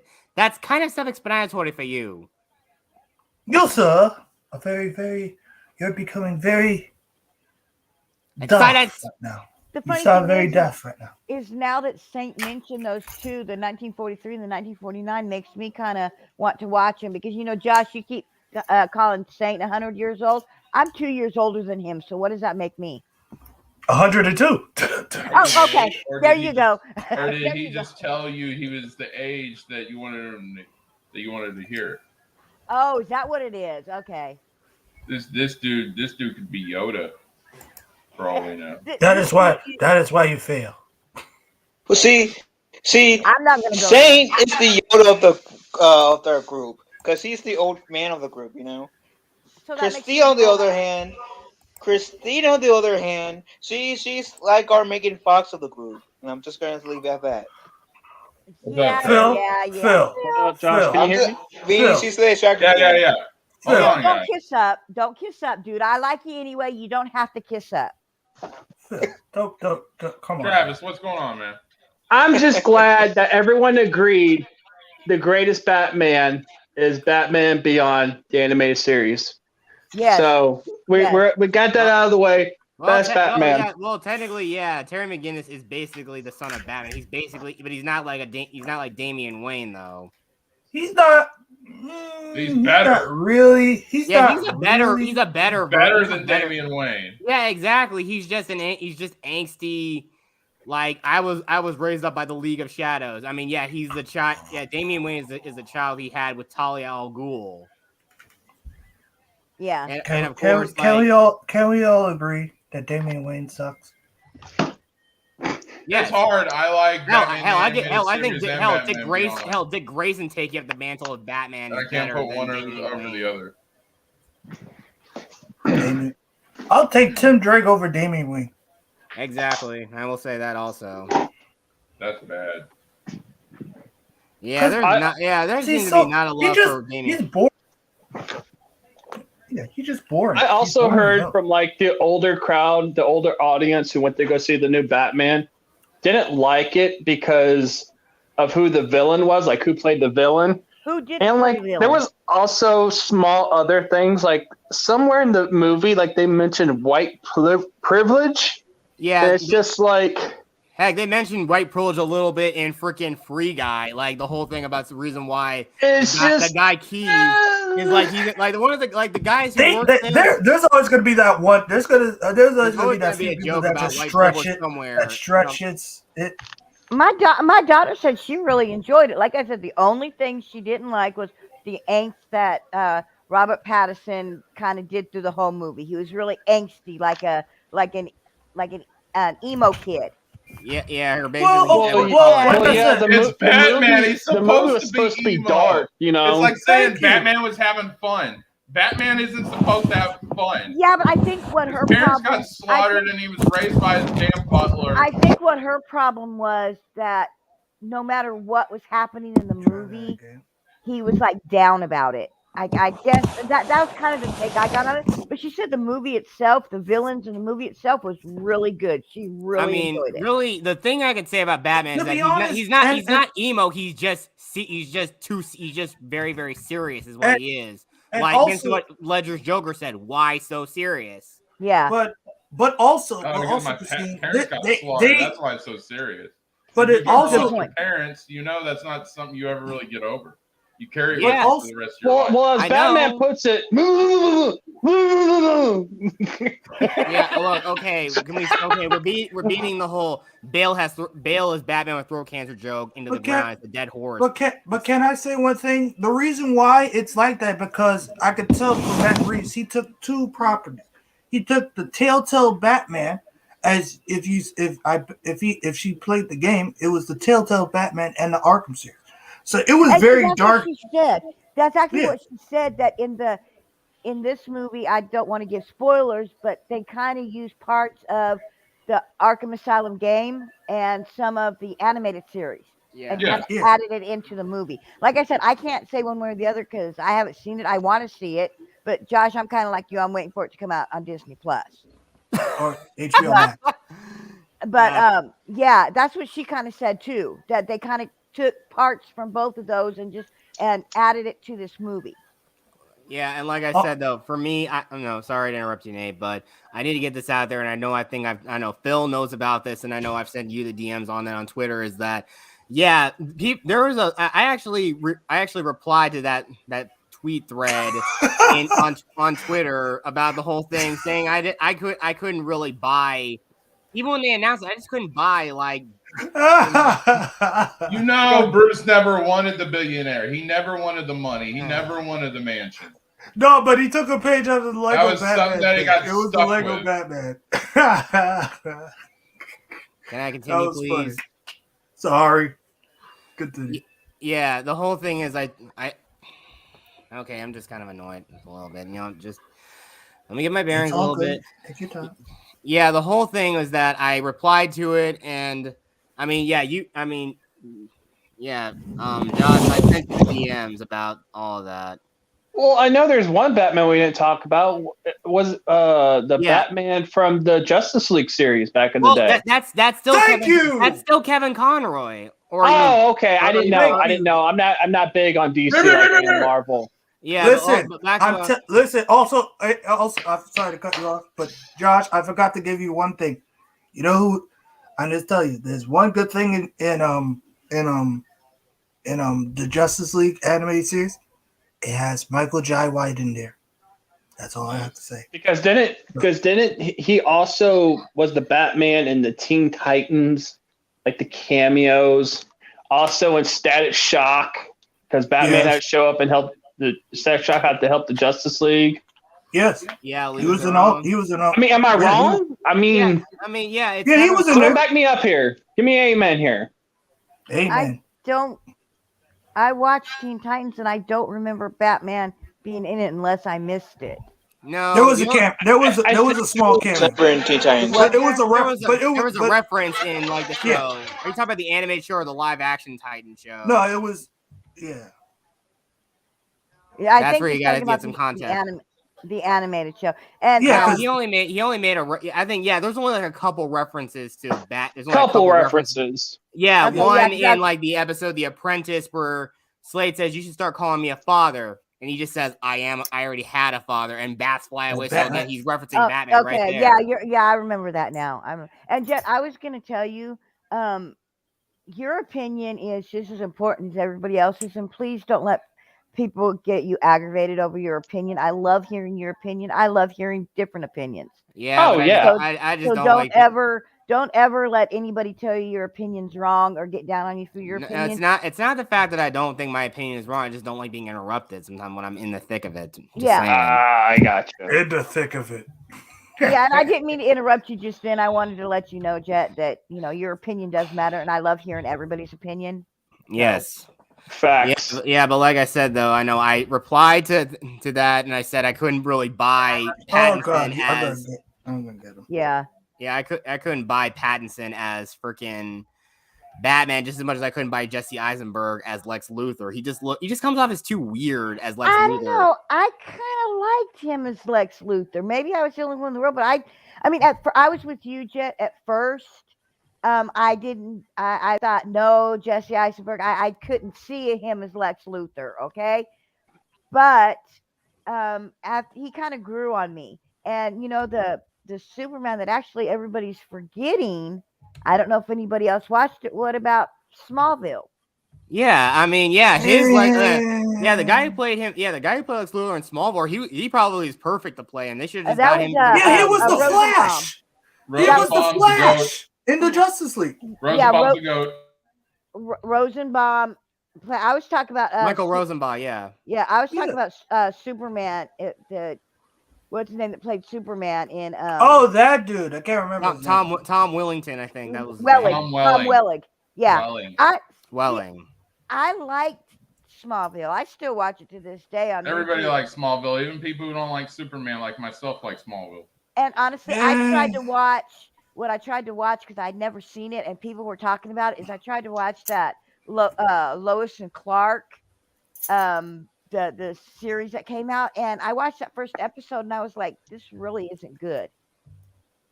I don't know if anybody else saw it, but it had Dean Cain played Superman in that one. Oh yeah, the new it was goofy. It was goofy for the times. It was goofy for the times. It was the 90s. Yeah. I couldn't get into it. Like I said, I tried it the other day because I know I liked Smallville a lot. So I thought, okay, let me try this Lois and Clark, and it was like I wasn't impressed. Of course, Dean Cain, I can't really buy Superman anyway because he's too much of a frou-frou prissy boy. Oh, come on. Dean Cain was an awesome Superman. Ripley's or not, dang it. I don't know. He just, I mean, at least he wasn't Clooney, but still. At least he wasn't Brandon Routh. Brandon Roth. Why you gotta do Brandon Roth like that? Yeah, man? Look, I'm gonna say this about Brandon Roth. He just looks like a taller. He just looks like a taller version of like Tom Cruise. Is what he is. Everybody forgot about Tom Cruise. Wish he had his height. Everybody forgot about exactly. Superman. Wait, which Superman? Yeah, because Henry Cavill made everyone forget about Christopher Reeve. Good stuff. I Wow. like Christopher Reeve. Yeah, I Oh my mean- God, my dad ran that movie in the freaking ground. My science teacher ran that to the ground. Yeah, My the science only teacher the from high only school. obscure thing my dad liked about Superman 2 was the part where he basically crushes Zod's hand. That's like Really? the only thing. That's like the most obscure thing that my dad really truly loved about Superman 2. I mean, he loved the movie, and I mean, I know he always went into the big rant about that he passed through 6 galaxies and all that stuff. Look, we all know the story. We all know the story of Superman. He's He's the last son of Krypton, or well, technically he's not really because Kara Zor-El is his. You see what you have done, Josh? His best Freaking friend was a awesome. telephone booth. And it's not. I did not run into the ground. It's freaking hilarious. And only Yeah. Bale fans get offended by that. Guys, I'm sorry. I felt like the Batman comment was getting people worked up, so that's why I changed the subject to Superman. Yeah, but like I said though, I know I had that back and forth with that chick on there when I said that. It's like I think, like I said, the reason why some people are gonna go see the Batman is because Robert Pattinson's in it. I know definitely the Twilight fans are gonna go see it because he's in it, because they all see him. Edward. Saint, what year was that? Ugh. What year was that, Saint? Because you got all this knowledge. Yeah, no and kidding. we need to do a panel together. Dude, I I didn't even married know to- this stuff. I'll be married to him 25 years in September, and I don't even know half the shit that's in his head. Yeah. No, when it comes People to Superman. people like me and Saint, we have all this knowledge. We keep it to ourselves. Oh yeah, from the Oh, 19. shut up with your freaking ego, Nate. From the me and 1950 Ravage, we have all this knowledge. the Get animated, out of here. 1950 I got one thing Batman to say to TV you, Nate. show. Josh. And I have one thing for you. And I have one thing for you as well. Be Gronkowski. Be going into. Be touchdown for Brady. That's gonna be my new meme. Anytime I want to get on the Nate for something, I'm gonna do Bale Batman all day. You know the worst part about this is it's not gonna get under my skin as you think. The No, funny but thing well, is this, We'll see. Yeah, but like I said though, my exchange was more fun. It felt more funny than it was like serious. Yeah, it wasn't like serious. It's like it sounds like the person who was going back and forth with me, it was more or less. I think they were kind of like stands, or at least two people were like basically saying that one of the comments was saying that Robert Pattinson's rich and whatnot. So why does it matter? Like, okay, so he's rich, whatever. I mean, the only reason all I'm saying is that people who are really gonna go see, a lot of like general audience fans who are gonna see it are people who were fans of Twilight. And again. Yeah, that's true. Yeah, that's good, Josh. I like your answer to that. He said, "What actor would make a great Superman?" Josh wrote, "No one. Superman sucks." Whoa. That was good, Josh. I like that. Whoa. No. Whoa, Sir. nothing, Nate. It's my Sir. channel. I do what I want. Shoosh. Sir. 1948 is I when do what I that want. Superman was that Steve was Sir, I'm getting talking about. I'm getting annoyed. I'm getting annoyed by you there we and go. your slanders. 1948. I told you. It's like they retconned the 40s. Of course it did. But look at Saints talking about these live action 40s Batmans and Supermans. I didn't even People don't even acknowledge it. It's I mean, like let's talk about 1945 Captain America while we're at it. Oh Yeah, God, he got do not talk about that. I saw that one. It was on. Oh, it was boy. it was on a small. It was on a small tape. Yeah. Small tape. I had to. I can't. Live action. I can't say anything about it because honestly, all these that he's talking about, I've never seen. I may have to sit down and say, "Okay, Stank, find these for me so I can watch them." So at least I know who you're talking about because I have no clue. I've never. I doubt you want to. I doubt you want to do that. I doubt it. The funny thing is, the one thing I have found out about Saint is I trust his taste because honestly, he has never steered me wrong in movies and stuff that he said is good.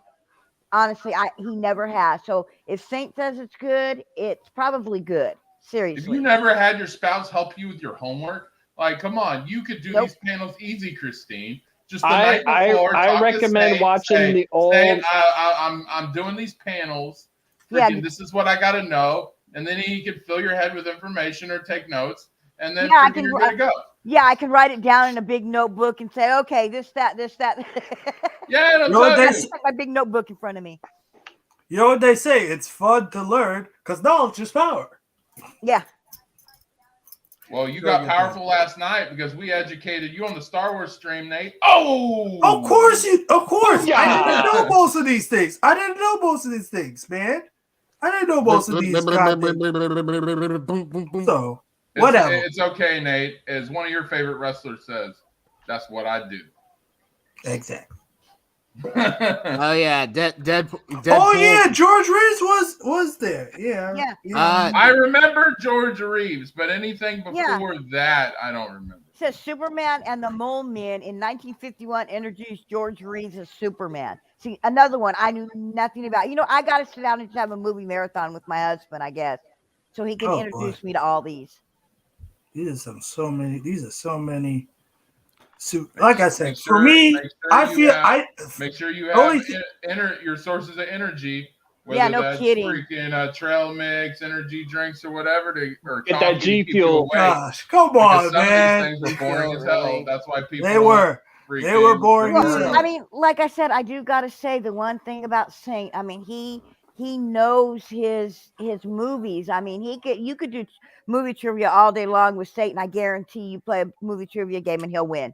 He will freaking win. That's why I don't play. Well, dang, like, I would have loved to have him play 1 versus 100 with me back on 360. That would have been fun. Yeah, like I said, Oh, that's yeah, why that I would've been never fun. played Trivial Pursuit with him because I can't win. Him and my daughter, I cannot win Trivial Pursuit against those two. Cause I'd be like, I don't know. Even fair, Jesus. Yeah, I mean, if there's anything like Tim Burton related, I know my sister will definitely win. Even she knew a lot of crap about vampire lore and stuff. That was perfect for her. Lewis, this is not one of those streams, but hello. Yeah, that's what I was just gonna say. That. Yeah, how are we you, kind sir? of went a little too far in that subject, and I'm Yeah, we worried. kind of left that subject behind. So Yes, Yeah. we're now talking about superheroes. yes. All I know, Yeah. all I gotta say is this is for me. I'll let him stand with that comment. It didn't go too far. He's allowed to say that. Yeah, As long but as he doesn't mention, as long as he doesn't go heavy on the T name, then we're good to go. the Syracuse Orange Man. Yes. There we go. The No, Syracuse Orange Man. and Wow. there's two Bravo. There's That two- is freaking hilarious. As a Thank you. sports fan, I got to clap and applaud for that. Thank you. Yeah, I know. I'm quick on my Probably feet. watching I'm quick some on Now, my of I those. do have to say there's two movies that I watched man. that I liked a lot that nobody else did. One of them was Halle Berry's Catwoman. I love that movie. Oh, And no. I'm sorry. Green Lantern. I liked Green Lantern. Okay, I agree with Ryan you on Reynolds. that one. With Yeah, Ryan so Reynolds. stop I laughing at her, did. Nate. You freaking hater. No, I bet the Hating Catwoman one got me off guard. I'm sorry. I liked the movie. I'm sorry. I liked it. I thought it was because I didn't go. The thing I do with movies, the reason why I like a lot of movies that people don't, is because I don't go in taking them serious. I go in to have fun with a movie. And if I have fun with the movie, to me, the movie was worth it. That's why I liked it, because I had fun with it. Understandable. I didn't go and say, oh, this wasn't in the comic book, or this, or this wasn't that. I just plain had fun with the movie. Just like Green Lantern with Ryan Reynolds. I had fun with that movie. See, I'm in the same ballpark. I'm in the same ballpark with you, Christine. But the difference, but I use a tad difference. For me, if I always judge movies as a movie. If a movie is, even though it's bad, it still makes you laugh, and I still consider it a good movie. Like, for instance, what's that bad movie I watched? Like, I never saw Dude, Where's My Car? Oh my God. It's a goofy. It's a bad movie, but it's so goofy that it's so funny that it's considered a good movie. Yeah, see, For to me, Lois, you're cool, dude. See, to me, Wow. it's like a movie is so bad, it's good. And I've seen movies like that are so bad, they're actually good. Yeah, that's Mortal Kombat Annihilation for me. Yeah. Street Fighter for me. And I Quick, think change the channel. I think Ryan Reynolds' Green Lantern, for me, it was so bad it was It good. did feel like a comedy, Saint. Oh boy. I agree. And overall, but like I said, Catwoman, I mean, as a story, it was bad. But Yes, it's it funny. It was. But it was funny though. And Like I there's had- some scenes that just be utterly ridiculous. I had fun watching it. I didn't go into the movie to sit and analyze every little thing and oh my God, they never would have done this. Look at it. No, I went into watching a movie to have fun, and that's what I did. So to me, that was a good movie because I had fun watching it. Okay. I didn't go in analyzing it, and saying, oh, they never would have done this in the comic book, or they wouldn't have done it this way. I was like, okay, yes, the movie was cheesy. It wasn't very well done, but I had fun watching it. Lewis, I don't think anyone on the panel has seen the Batman unless Travis has. Wait, which one? I think I need The to Batman, get the new one? The new one. The new bit. No, I haven't. No, Yeah, nobody on yeah. this panel, I think, has seen it. My daughter has, but nobody else has seen it, sweetie. Yeah, but Yeah. All I will I'm say gonna be is seeing it. All I will say this: the worst movie of all time has to be Dragon Ball Evolution. Wolverine. Yes. Thank you. I'm gonna have to Thank agree with you. with. I praise you. There's I never praise saw you that with one, my so. broken freaking neck. I praise you. yes. That's right. That's his line, dude. You can't take his line. Yeah. That's Travis's line. I Lewis, know. So, I know. Nate, was Dragon Ball Evolution worse than The Last Jedi? I have, Lewis, I have Josh. I I know. have to go Josh. with Avengers because I never saw Justice League. Josh, I'm gonna keep it 100 with you. The Last Jedi is Oscar worthy compared to that train wreck. It's Oscar worthy. Man, I will lay my neck on the line one more time. Again, I- if people Dude, keep making like jokes about they the Last like Jedi the again, I'm just disrespect I'm of out. Dragon Ball. Like I'm telling you, the disrespect of Dragon Ball is downright blasphemy. It's blasphemy, man. And I'm Josh, like, yeah. Look, Nate, I understand. Even the anime weebs know that movie is terrible. We know it. guys, We I'll know be it. You right know it. We back. all know it. oh, okay. But it was just off, dude. I'm telling you, if you compare, I say it, if you compare Last Jedi, I can tell you 3 movies that Last Jedi can beat. On top. Dragon Ball Evolution, Last Airbender, Speed Racer. Done. Yes, I'm inclined to agree with you on that. I mean, Howard that's the the Duck. whole thing, though. I mean, again, I know there's like two. There's Howard like, the Duck. There's one person I know who who pretty much hates me, and Hell, I don't like him even- anymore. He's a total weeb. Hell, I He's don't. a weeb for Naruto and whatnot. Ugh. But you said Howard the Duck compared to Last You're Jedi? talking about trash freaking animation movies come to live action. Yeah. Animation come to live action, yeah. Howard the Duck was trash. Dragon Ball Evolution. The Last Douchebender. I call that the last shit bender. That's cool, Travis. This is Thanks for coming on, buddy. But I'm just saying this right here, right now, man. It was like, I'm telling you, Dragon Ball Evolution was so awful. It was so awful as a movie. First live action superhero, Mandrake the Magician, 1939. Listen here, Grandpa. Who the heck is Nobody remembers Mandrake the that shit. Magician? I don't Okay? even know who Mandrake the Magician is. Is that a like a comic underground comic book? No, I want to know this. Don't get him started, okay? Oh, Oh. boy. Here we go. It's like a freaking encyclopedia that never stops. If you need the information when it's pertinent to the subject, then go for the information. But if you let him just start going off about freaking facts that nobody wants to know at the time, he's just going to keep going. Look, do I need to scroll up? Okay, he's got But Captain I wanna America. know. There you go. If I want to keep scrolling up, dude, freaking Saint Ravage, you need to stop. We know how smart you are. You get the win. We'll all take the L's here, okay? You don't have to rub it in our face. Why you gotta be so cruel, sir? This band is literally an encyclopedia of knowledge of of all cinema. Why are you disrespecting Now, this is Dragon Ball man's greatness? Evolution worse than Catwoman or Avatar: The Last Airbender? Yeah, Yes. I'd have to say it Yes. was pretty freaking bad. Yes, dude, I will Dragon Ball talk about it Evolution. every Dragon Ball day. Evolution basically felt like they did the OC on freaking Dragon Ball. It was bad. And if you remember Dude. the OC, it was like California. Beverly Hills 90210, but took place on a beach, and it was like trillion times worse than Beverly Hills 90210. Lewis. Think Basically, before Robert Pattinson had a crap reputation for doing a crap movie, freaking you had what's Thank his name? you, The Travis. guy who was He Gordon sparkled and in Gotham. sunlight. That makes no sense.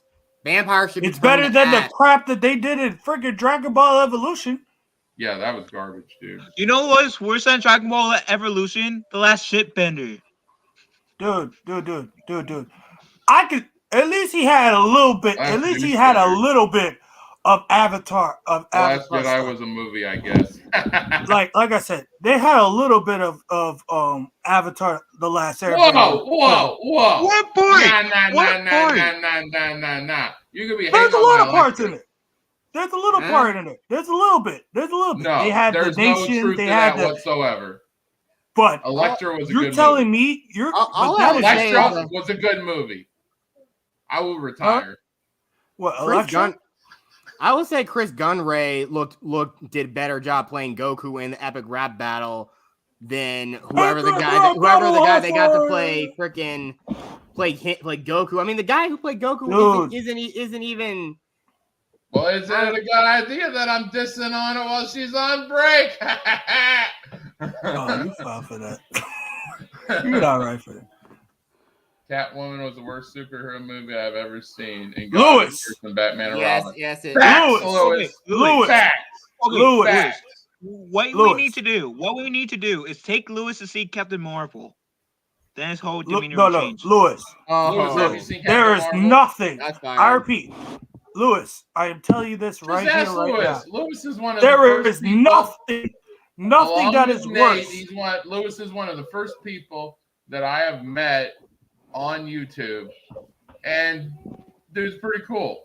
So freaking, if he says the Catwoman was trash, which the Catwoman was trash, then I tend to agree with it. Okay. Wait.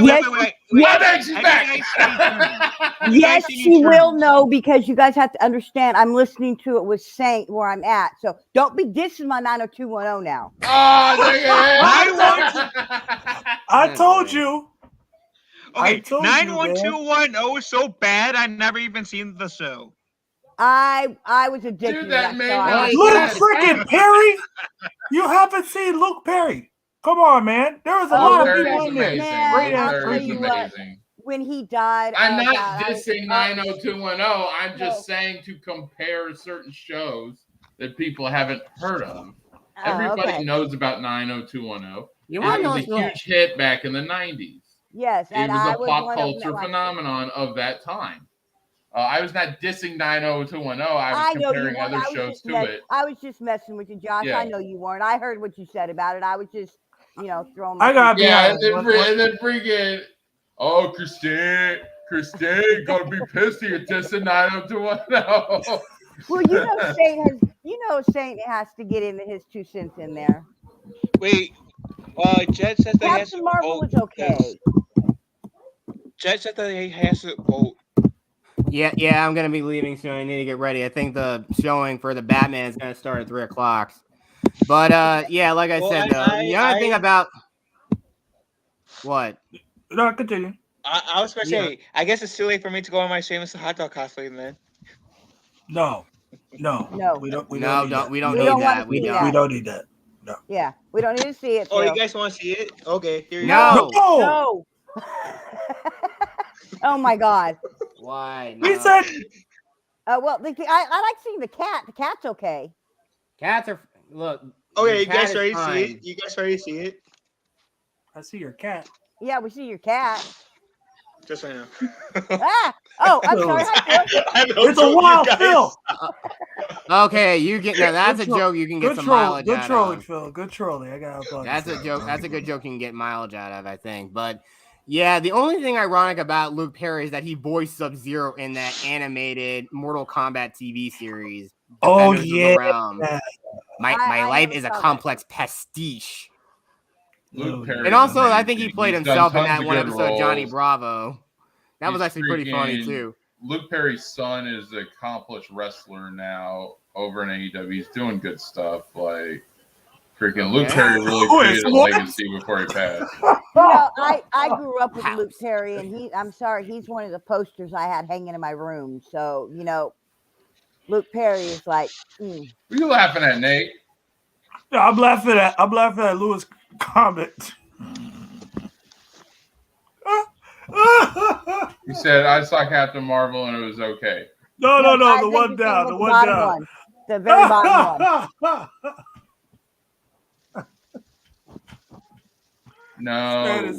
No, he would this show man us is- the D. He would show us this his hot man's- dog Ewok costume, which is worse.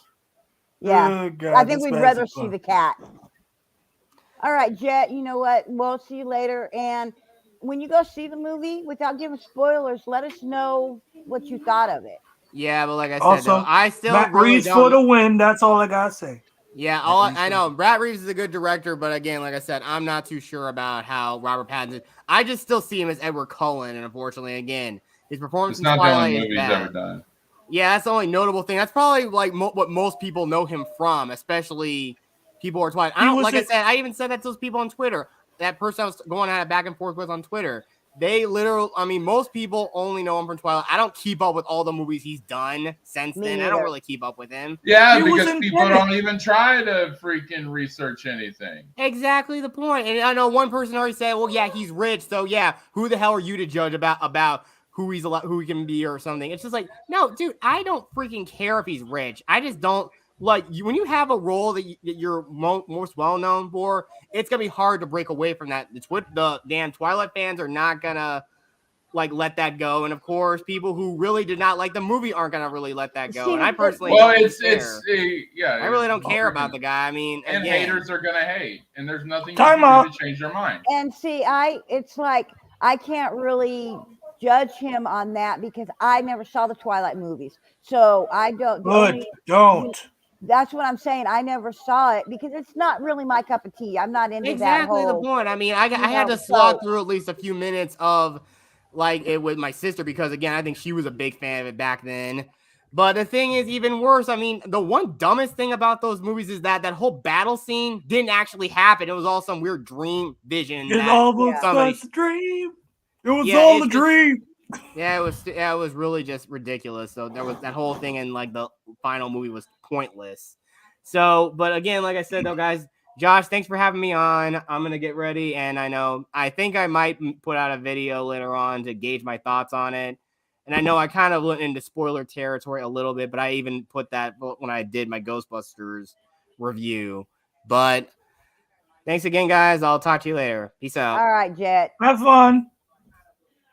Well, I was gonna say, yeah, there was a lot of people who had that similar situation with being typecast by the show that they have. Tom Hanks, one of the most greatest actors ever, was getting typecast because of Turner and Hooch, and then you had Denzel Washington. He was typecast and Saved Elsewhere. I mean, there's a lot of people who have been typecasted over the years, and unfortunately, George Clooney was the same for ER. He got typecast as the airheaded doctor, the drunk airheaded doctor from ER. And you can't, you're right. There's a lot of actors and actresses out there who get typecast for what they played in other movies. That's why I don't judge until I actually see the person in, whatever movie they're in. I don't go back. I might say, okay, he was in this, play or this movie or this TV series. But until I actually see them, I don't judge them. I don't know how good Pattinson is as Batman because I have never seen a movie that he's been in, so I can't. Have you seen Harry Goblet of Fire? Did I see what? Harry Potter and the Goblet of Fire? Oh, that's right. Are you kidding me right now, Phil? He was He in was that Robert one. That's Pattinson what I was in forgot. there. I know that, but you're kidding me right now, Phil. You're gonna tell me the one time he died. That's all you're gonna pay? I was gonna say Good Honestly, Life. I didn't remember him in Tenants, it until Phil something. just mentioned it. I didn't remember he was in it. Honestly, I mean, but I don't know. I just don't judge from other things that people have been in because each movie is different. Each part is different, and it just depends on what you bring to each part. Well, unless you're Tom Cruise and you're pretty much playing Tom Cruise in like every movie. Tom I Cruise. don't But even Tom Cruise even had a problem with being typecast because remember he was in The Outsiders and everybody considered him the crazy dude until Top Gun happens. So I mean, I think Tom Cruise does a really good job in the what's the one that he's in the what? Yeah, the Mission Impossible movies. Those are really good. mm-hmm. But I'm not a big Tom Cruise fan. Just like I'm not a big Brad Pitt fan either. I mean, I'll watch their movies. I'm not going to, boycott their movies. I'm just not a fan of theirs. So, that's why I said I judge each movie and each actor or actress in the movie for the movie, not what they've done, before or what they're going to do after. I understand. I could totally see that. I could definitely understand. Since Nate's on here, I gotta ask him something, and you guys can answer too.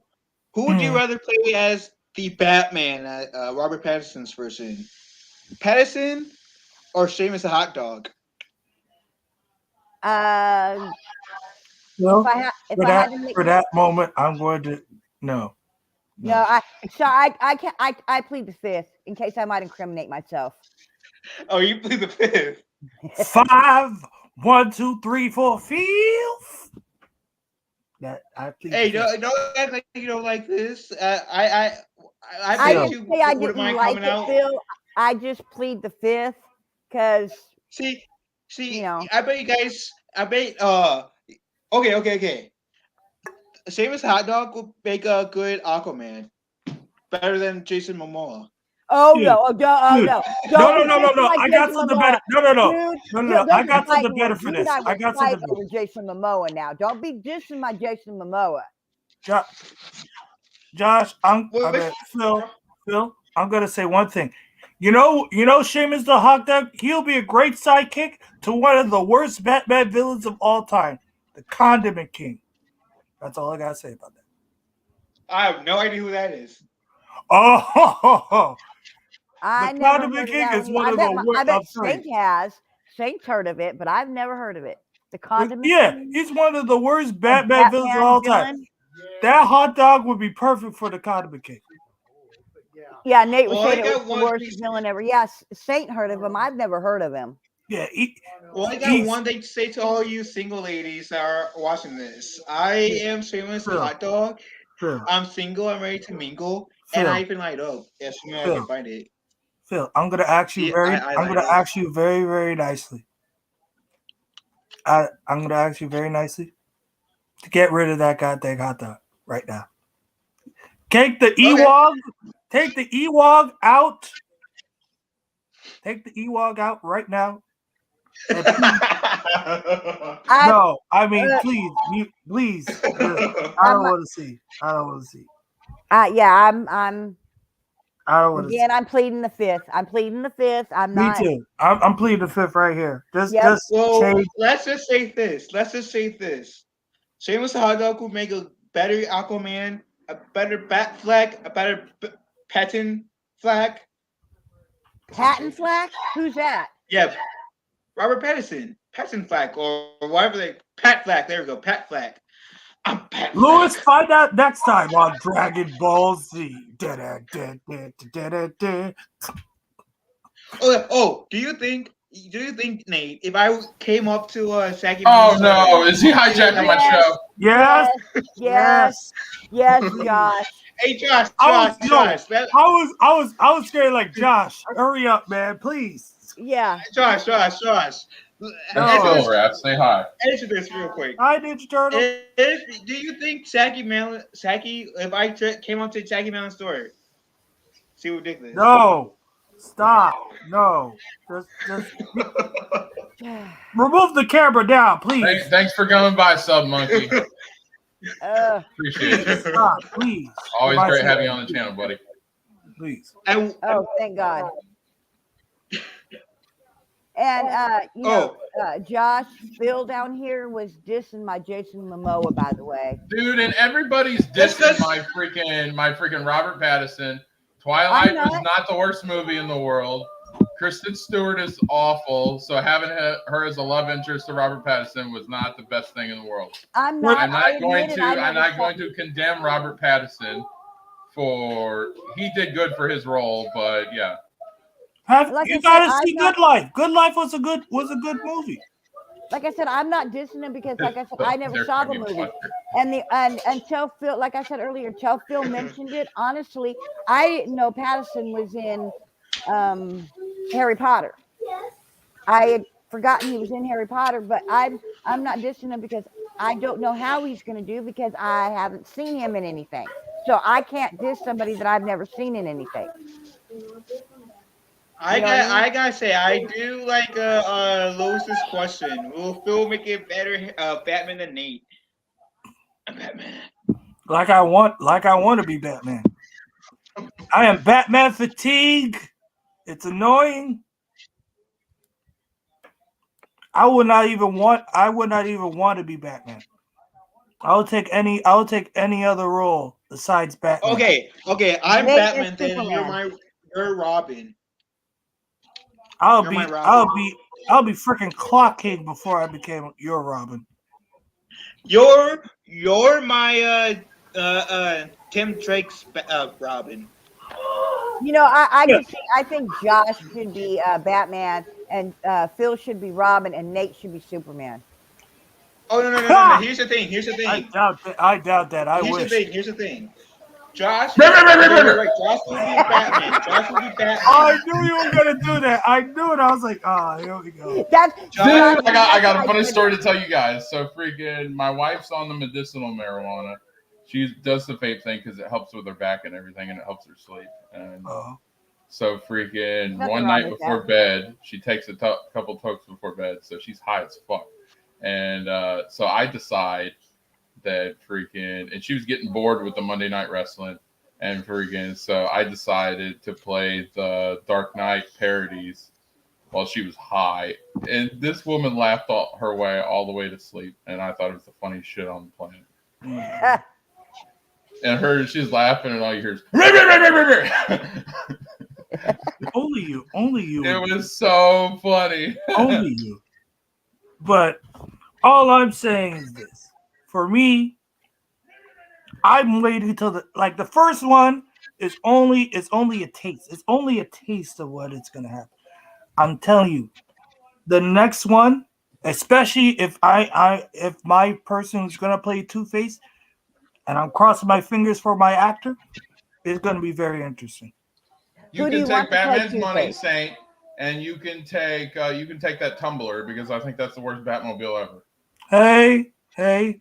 That is true. Other than that, when they tried to paint it silver in Batman and Robin and Batman. Oh God! Thank you. I was just gonna say, dude, there is nothing. I repeat, there is nothing you can tell me that back credit card is unbelievably stupid. Even hey, Seamus, you got a fan. Even Schwarzenegger could not say that Batman and Robin. That was just Schwarzenegger was Mr. Freeze. That was just god awful. That was just Uma Thurman was awful. What, Christine? You didn't like this? This got the cool Freeze. What came before what killed the dinosaurs? The Ice Age. It was god awful. I mean, it was just so bad. Ice to meet you.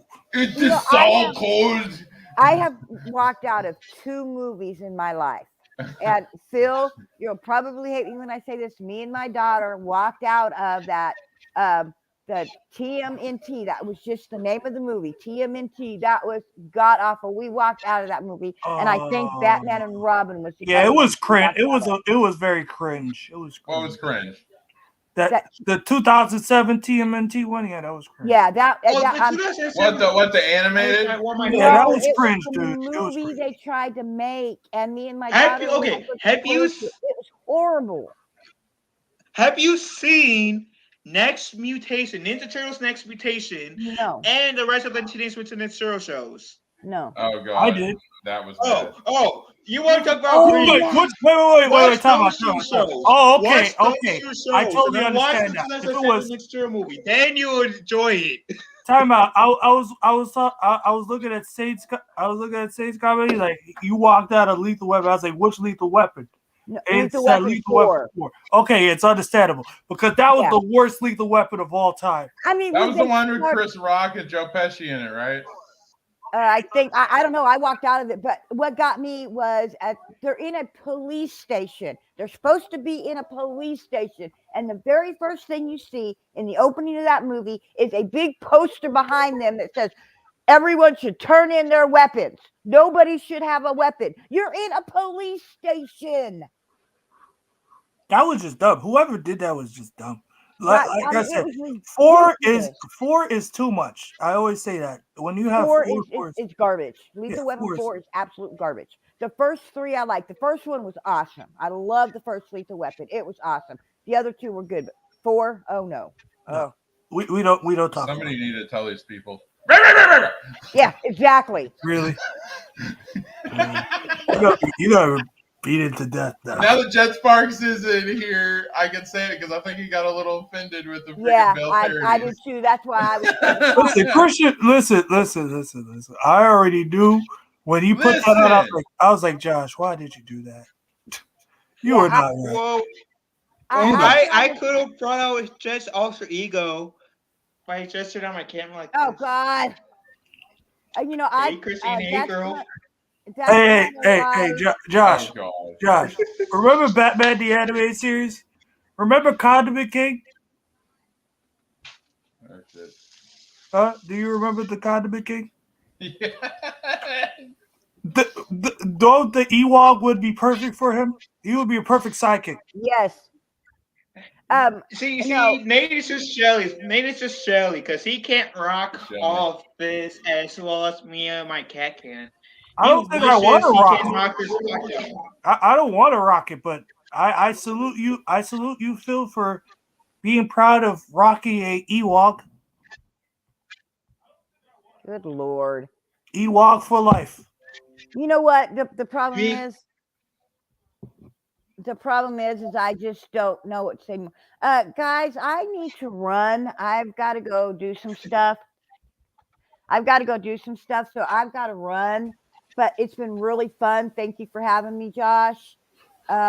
Next time you want to just chat, let me know, and I'll be happy to come on your channel again. Yeah, no problem. Well, awesome seeing you. Oh my God. I'm telling you. And with that, I got one thing to say. Please, no.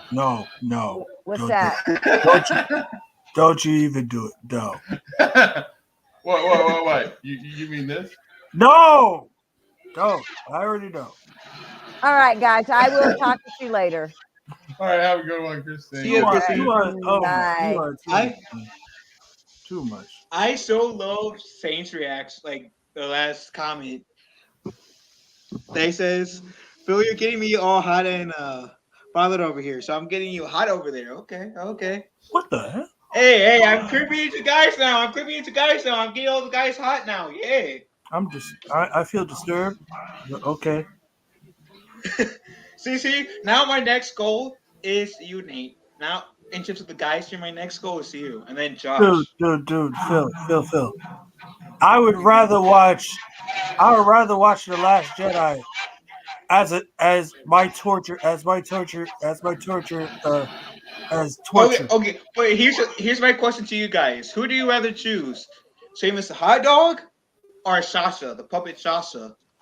Sasha, no contest. Christian fan of Geek, what's up? Screw you. I'm being dead serious. I would take Sasha no contest. But at least the Simmons puppet, the hot dog has Because you're ketchup weird. and mustard on him. Wow. Okay. John Cena. Come on. Again. Wait. No. Come on now. It's a bird. It's a plane. Stop it. No, it's John Cena. Stop it now. You gotta stop it now. You gotta stop it. Jeez.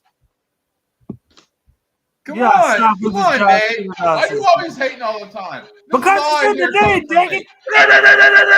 It's in the day. You sound like Brian Cox right now. This is all you hear coming out of Nate because he's always bitching all the time. I'm Batman fatigued. First of all, we had this conversation. We had this conversation of why I became this way. Yeah. There was one positive thing to say, man. Hey, we all know that Hate secretly loves Sheamus the hot dog. We all know that. It's okay. It's okay. You're amongst friends here, Hate Nate. We don't. Okay, first of all, I'm just gonna be honest. I don't like the hot dog. I don't. Yeah, because you love the hot dog. We know. Okay, to each his own, sir. All I know is this. I don't have a ship name for you and Sheamus. Is Nate the hot dog? There you go. Sheamus. The only Sheamus I know is from WWE. You can have it all with 20% off store-wide at Kane's Furniture. Only you. The only Sheamus I know is Sheamus from wrestling. That is it. Well, now we know two Sheamuses because Sheamus the hot dog. And, Actually, there was a third. Actually, I know the Sheamus from Harry Potter too. So. Well, I'm gonna make you a secret I'm gonna make you a Sheamus simp. You're welcome. You're never gonna listen, Phil. I appreciate I'm gonna you. put his head I appreciate on your a female's confidence. body. I appreciate your confidence. But me being a Sheamus fan is me liking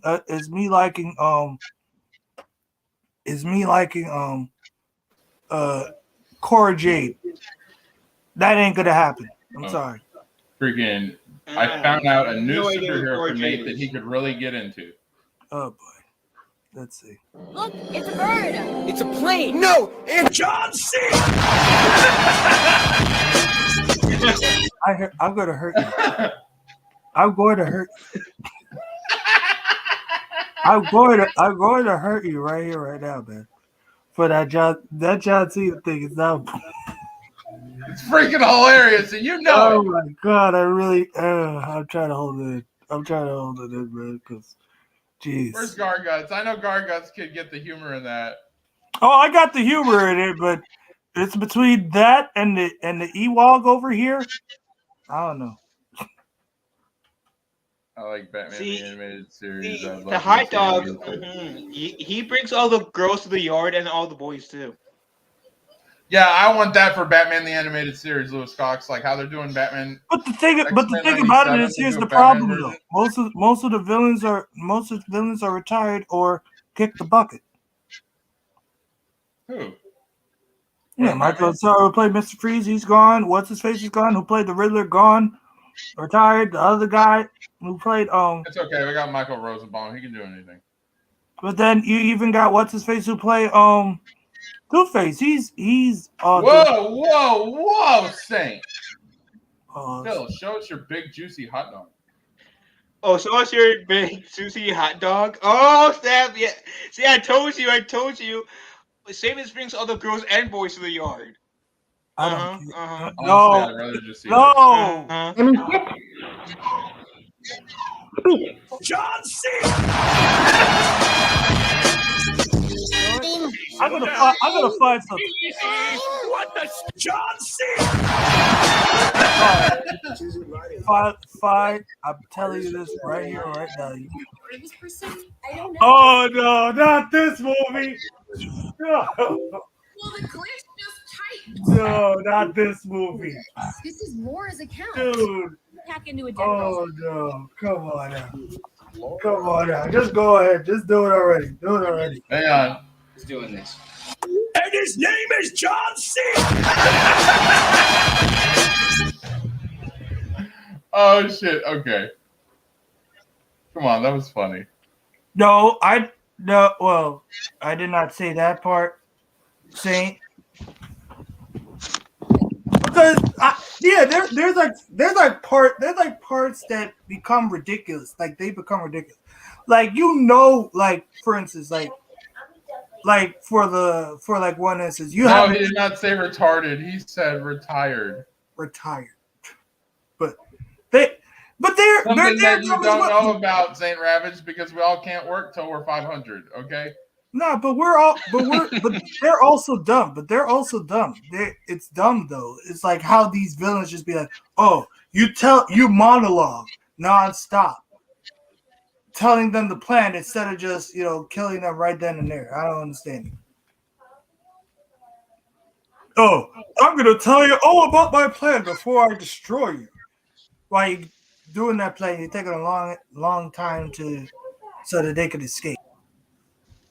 I agree, Lewis. That theme song by itself is badass. That theme song by itself. Every time I remember me and my brother watch that. We always get hyped. Josh, I'm gonna listen. I'm gonna revoke your privilege. Man. Probably you won't feel that way about it after he's beaten you. What's that? I said you probably won't feel that way about it after he beats I'm you. done with you, bro. Oh my god. You seem to have a lot of confidence in this mystery fighter of yours. Huh? All right, guys.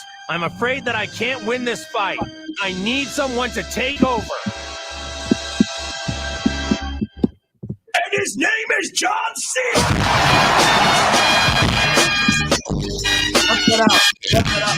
Cut that out now. Kakarot. I need John C. Don't they know I'm busy sparring? How long are you gonna do this, man? How long are you gonna do this, man?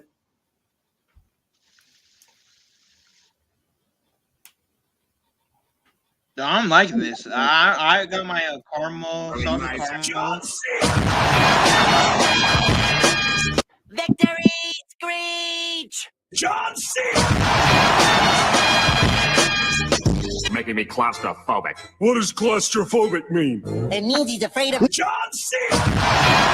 So Nick would tell people his evil plan and then kill him after he tells them that. And his name is... Oh my God, Lewis, come on, man, come on. Damn it! That's pretty much me right now.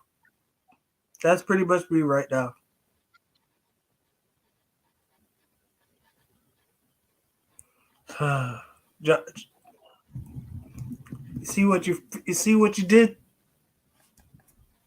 Who's muting me? You see what you did, Josh? People plans are to kill them after he tells them, and then John Cena. Only you, Josh. Only you. Come on, it's hilarious. Rachel loves it too. Of course.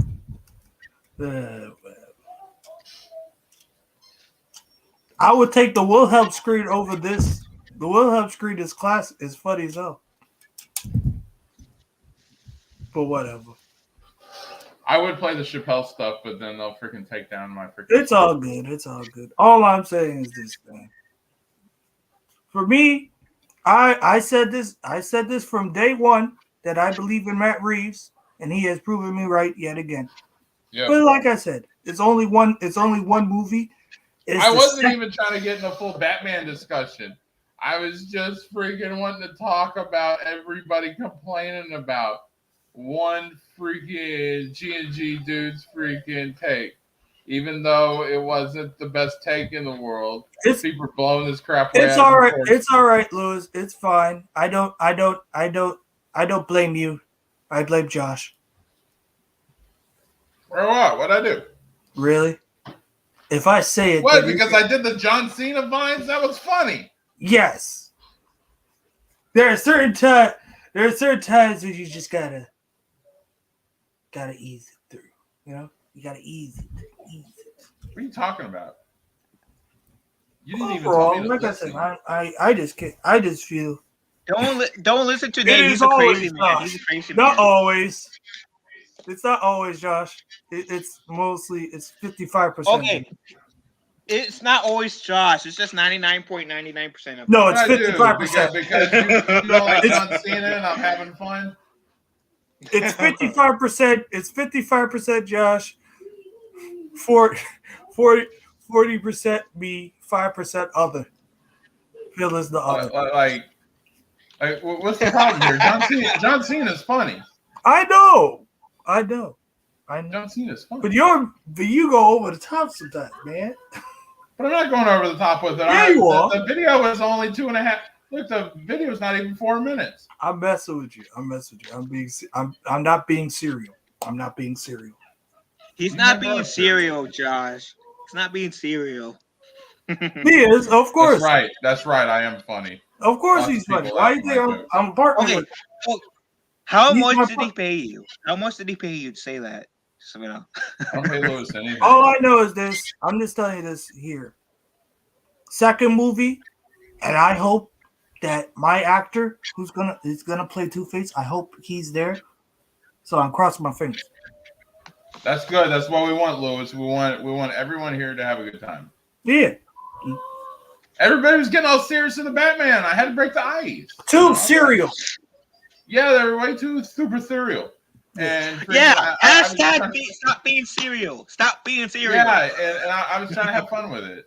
I know. So instead of me getting my good old fat rolls and man tits on and doing a fucking hot dog costume, freaking, I thought that I would freaking go out there and do some memes. I thought it'd be funny. Can we all say that? Can we all? Josh did not pay me. I'm not being serial. I'm not being serial. Why so serious? I am Man, calm down. I'm not being serial, Liz. I'm good. I'm not being serial. Well, I gotta check. He's like a lot of wrestling fans don't like John Cena, so doing the John Cena thing, we could be a little embarrassed. What's Phil gotta say? I gotta check because I got a stream that I need to host. Oh yeah, he got his own open mic. Yeah, that's cool. We'll be over there after a while. Yeah, we'll see. Well, if you guys haven't already, subscribe. And yes, I said subscribe. Subscribe to Josh over here, and whoever this guy is below me. Fuck you, Nate.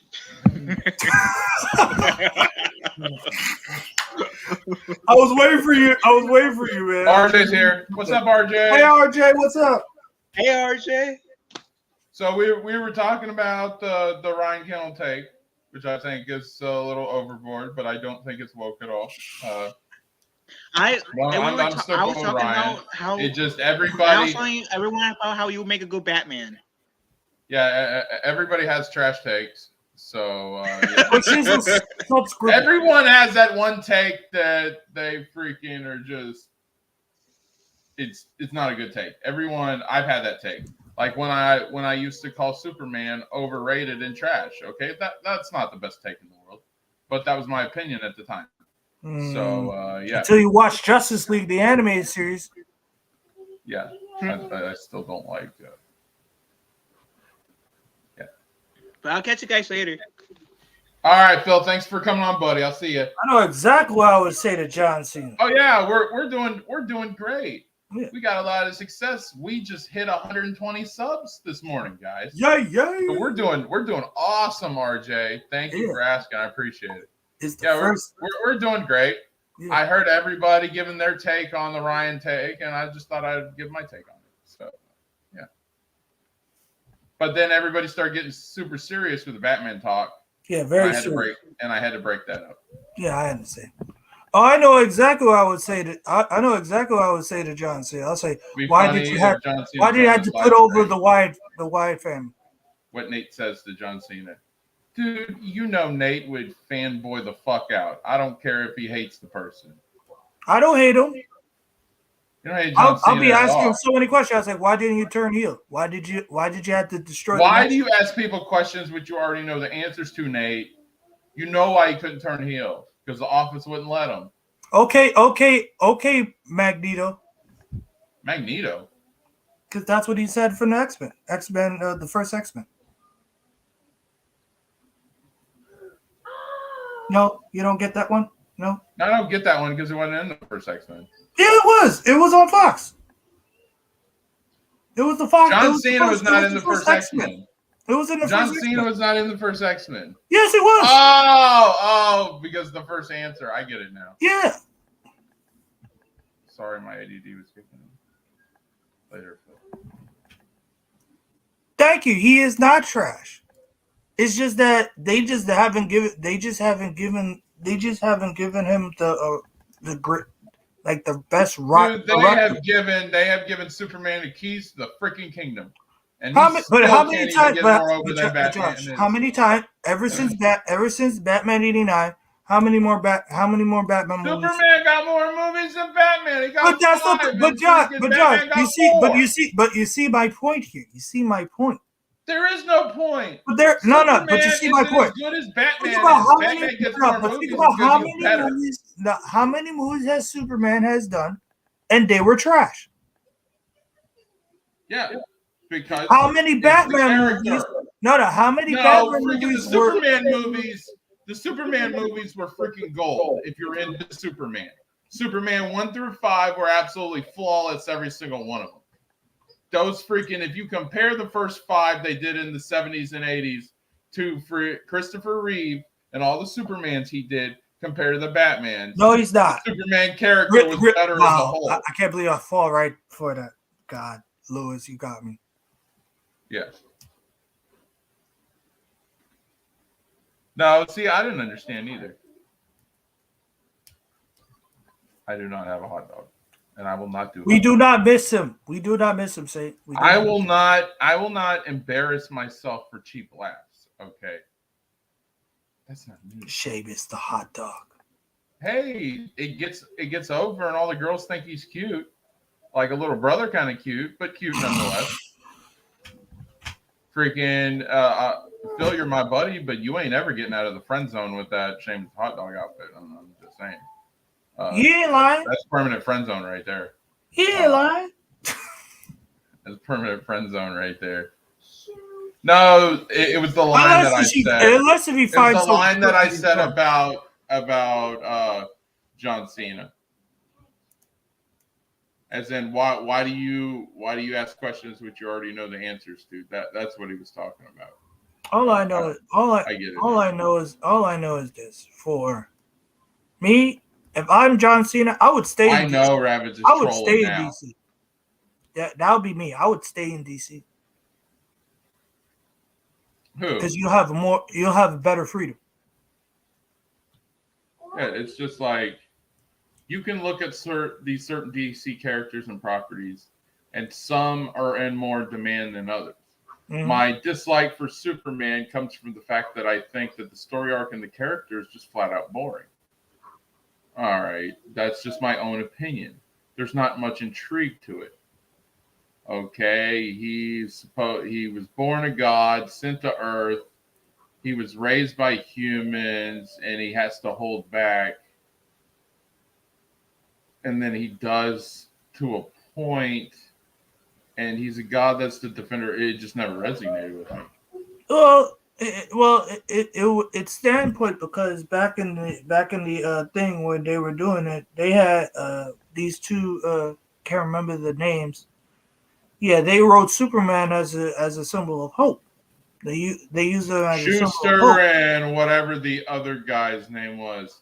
Yeah, but the whole thing was they were Jewish, and at the time, with the Holocaust and everything, And freaking, that was like they were growing up and that was their superhero. That was their fantasy of what they wanted their superhero to be, a knight in shining armor to come defend them. Okay. But Superman just never hit with me. Truth, justice, and the American way, yeah, like he's not human. He's virtually indestructible. If you found a way to eliminate everything Krypton completely, nobody could stop him. I mean, if you could eliminate kryptonite completely from existence, there would be nothing to stop him. I don't think he can Nothing do could that. kill him. I don't think he can do that, though. Oh, you could do it. You just have to find where the source of kryptonite's coming from and just eradicate all of it and disintegrate it and melt it down and destroy it completely. But think about it from this perspective. If he got rid of kryptonite, and especially if he goes too far, like in the Injustice series, or if you do watch the Justice League part, you will see that if he did go too far, there is no one going to stop him. Nobody's going to stop him at all. And don't even bring up Batman, because if he destroyed kryptonite, there is no way Batman is going to be freaking Superman. There's no way. Yeah. If kryptonite is destroyed, it's not going to happen. So and then also, Superman and if was you never, even change, and Superman also was never relatable to me. Yeah, Superman was never relatable because you could make Superman indestructible, and then what's to stop him from turning bad? Because he still has feelings, and anyone can turn bad at the drop of a dime if given enough motivation. So yeah, and then you'd be unstoppable. And that's true. You have but a problem on your hands. That's true. He can use magic. You can use magic on him, but remember this. He's faster. He's faster than people who could use magic as soon as possible. Yeah, but Superman's supposed to take place in a reality world where magic doesn't exist. Until later, where they start bringing it in, especially with the Teen Titans and all that other stuff. But before that, witches and the wizards and all that really wasn't a thing. I still don't understand. All I'm saying is this: my favorite. I still love the Justice League one because, and not only I love the series because it not only humanized like every Justice League member, but also tells them like more of the insecurity. It's Justice League had the same problem the Power Rangers did. After you started doing more than 5 of them, it just became too much. No, 7 was not. I meant Justice League Unlimited. Yeah, I do agree with you on that. No, any more than like Batman, Superman, Wonder Woman, Flash, and Green Lantern and Aquaman. So if you had more than those 6 right there, it's just like it was too much. Yeah, he's right. It does exist. It's just in a different you know. It's just in a different universe. I go off the original movies, okay. Don't get me started. That's why you must watch the animated series. Do not. Okay, animated series counts, so don't get me started with comic books. No. I'm not talking about. I'm not bringing in Power Rangers, Lewis. I'm just talking like numbers. Sometimes when you have too many numbers, it dilutes the product. If you have too many, okay, the whole premise is for the heroes to overcome the villains. Well, if you have more heroes than villains, then you're not overcoming anything. You're making the good guy look like the bully. That was the problem that I had. And that's pretty much what happens in like the Justice League Unlimited. That's what I had. That's the one problem I had with the original Power Rangers. You got these 5 kids going up against one monster. But he's a powerful monster. Yeah, but each one of them is just as powerful as that monster. So they went super OP on that monster, come on, and man. they defeat him like he was nothing. You have to believe that the good guy has a chance at losing.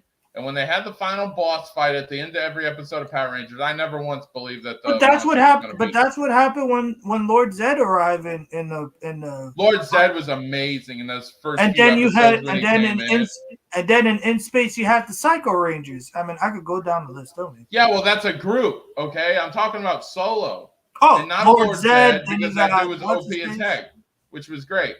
Ain't no monster on the planet gonna compare to Lord Zed. All right. I agree with you. Yeah, it's just. By the way, Captain Marvel, aka Shazam, is There's magic. my guy, Garguts. He gets it, dude. Oh God! But Garguts yeah, is my by the boy, way, man. Captain Marvel Shazam is magic based, so and could defeat Superman.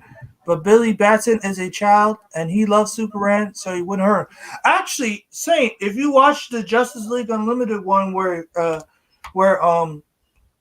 Superman and Captain Marvel battled each other, he really was on the verge of beating Superman until the last minute.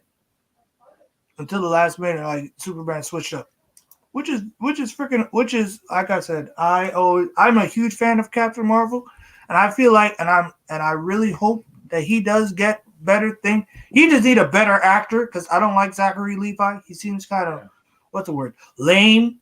I feel like he's more of a Booster Gold than a Captain Marvel. Sorry, Garguts. I'm gonna give you a shout out, and this is for you. It's a plane. No, it's John C. Only you. Okay. Only you love that too much now. Garguts gave me a shout, dude. I know, but I know. See, Garguts, he likes it, man. That's my boy, Garguts, dude. He's my boy too. He's my boy. Yeah. By the way, Captain Marvel Shazam is magic based and can defeat Superman. Yeah, if you like I said, that's why I wanted you to watch. I wanted you to watch this series. I understand you watch the movies, but I'm telling you, these series, the Justice League series, like really elevate like how these superheroes are, especially like people like the Flash. People like I'll see. I'm not into team ups, dude. I think it weakens every individual. I understand that, but I'm telling you, these team ups, especially in this series. That's why I thought the Avengers was so good, because they did the solo movies before they did the first Avengers. But that's why like things like the Batman the animated series, like the Superman the animated series, they were all transitional. They pretty much the Marvel, the MCU pretty much did what DC did, but just in live action form. The DC animated universe. And it really, it's like I said, it's very. Oh yeah, the one in, like, if you're talking about Ivan Ooze in the movie, those are like boss villains. I'm talking about every villain. I will tell you this: Ivan Ooze is 10 times better than Apocalypse. Such good guys, then you should have 5 monsters versus the 5 teenagers. All right. And then and only working together, they could take out 1 monster at a time until they got the final boss, and then do it that way. Yeah. But like 5 versus 1 never seemed like it was a fair fight. Of course it wasn't a fair fight, but it's a freaking it's a monster who I understand why you would feel that way. All I'm telling you is this.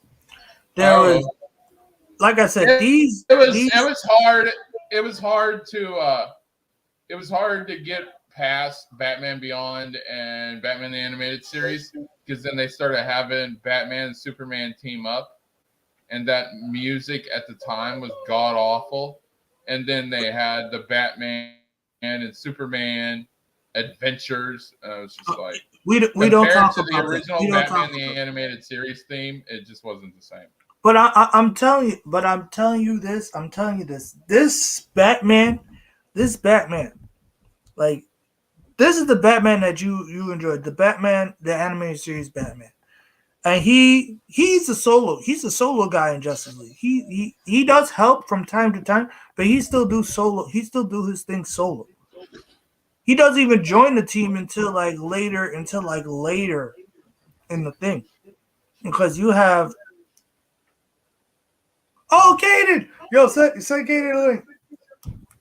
Kaden's here. But yeah, like down the line, is like he really don't gradually work together. He really don't gradually work with the Justice League. He does do his own thing. Everybody else still be in the same. You have like Wonder Woman. Even Wonder Woman has a better. Wonder Woman got a better arc. You appreciate Wonder Woman. You appreciate Martian Manhunter, Green Lantern, Hawk Girl.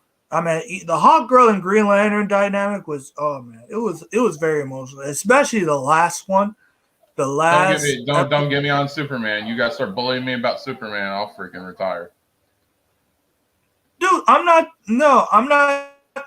bullying you. No, the people give me crap because I don't like Superman. I'm never gonna like Superman. It's just his story I'm not sucks. bullying you on Superman, but what I'm telling There you, are other characters that I do like in the Justice League. Yeah. I really like Green Lantern, and I really like the Flash. We're not going to get into live action because I don't like that. Well, I've seen the Zack Snyder movies. Trust me, dude. The Zack Snyder, the Zack Snyder animated DC series movies makes are the most overrated DC movies I've ever seen. But I'm just telling you, the Zack Snyder doesn't compare in comparison with the Justice League the animated series. It doesn't at all. What's up, hi Gator, what's up? Hey, what's up? How you doing, man? Good. How are you guys doing? I'm good. I was just helping my buddy Josh I was telling him to watch the Justice League animated series, because even though he doesn't like team-ups, I think he would definitely appreciate the team-ups in the Justice League, because it does help a lot. It does help gradually get there. The thing I think with team-ups with Justice League, for the Batman, it makes him the superhero Batman. And he's still superhero Batman even without the team ups. Exactly.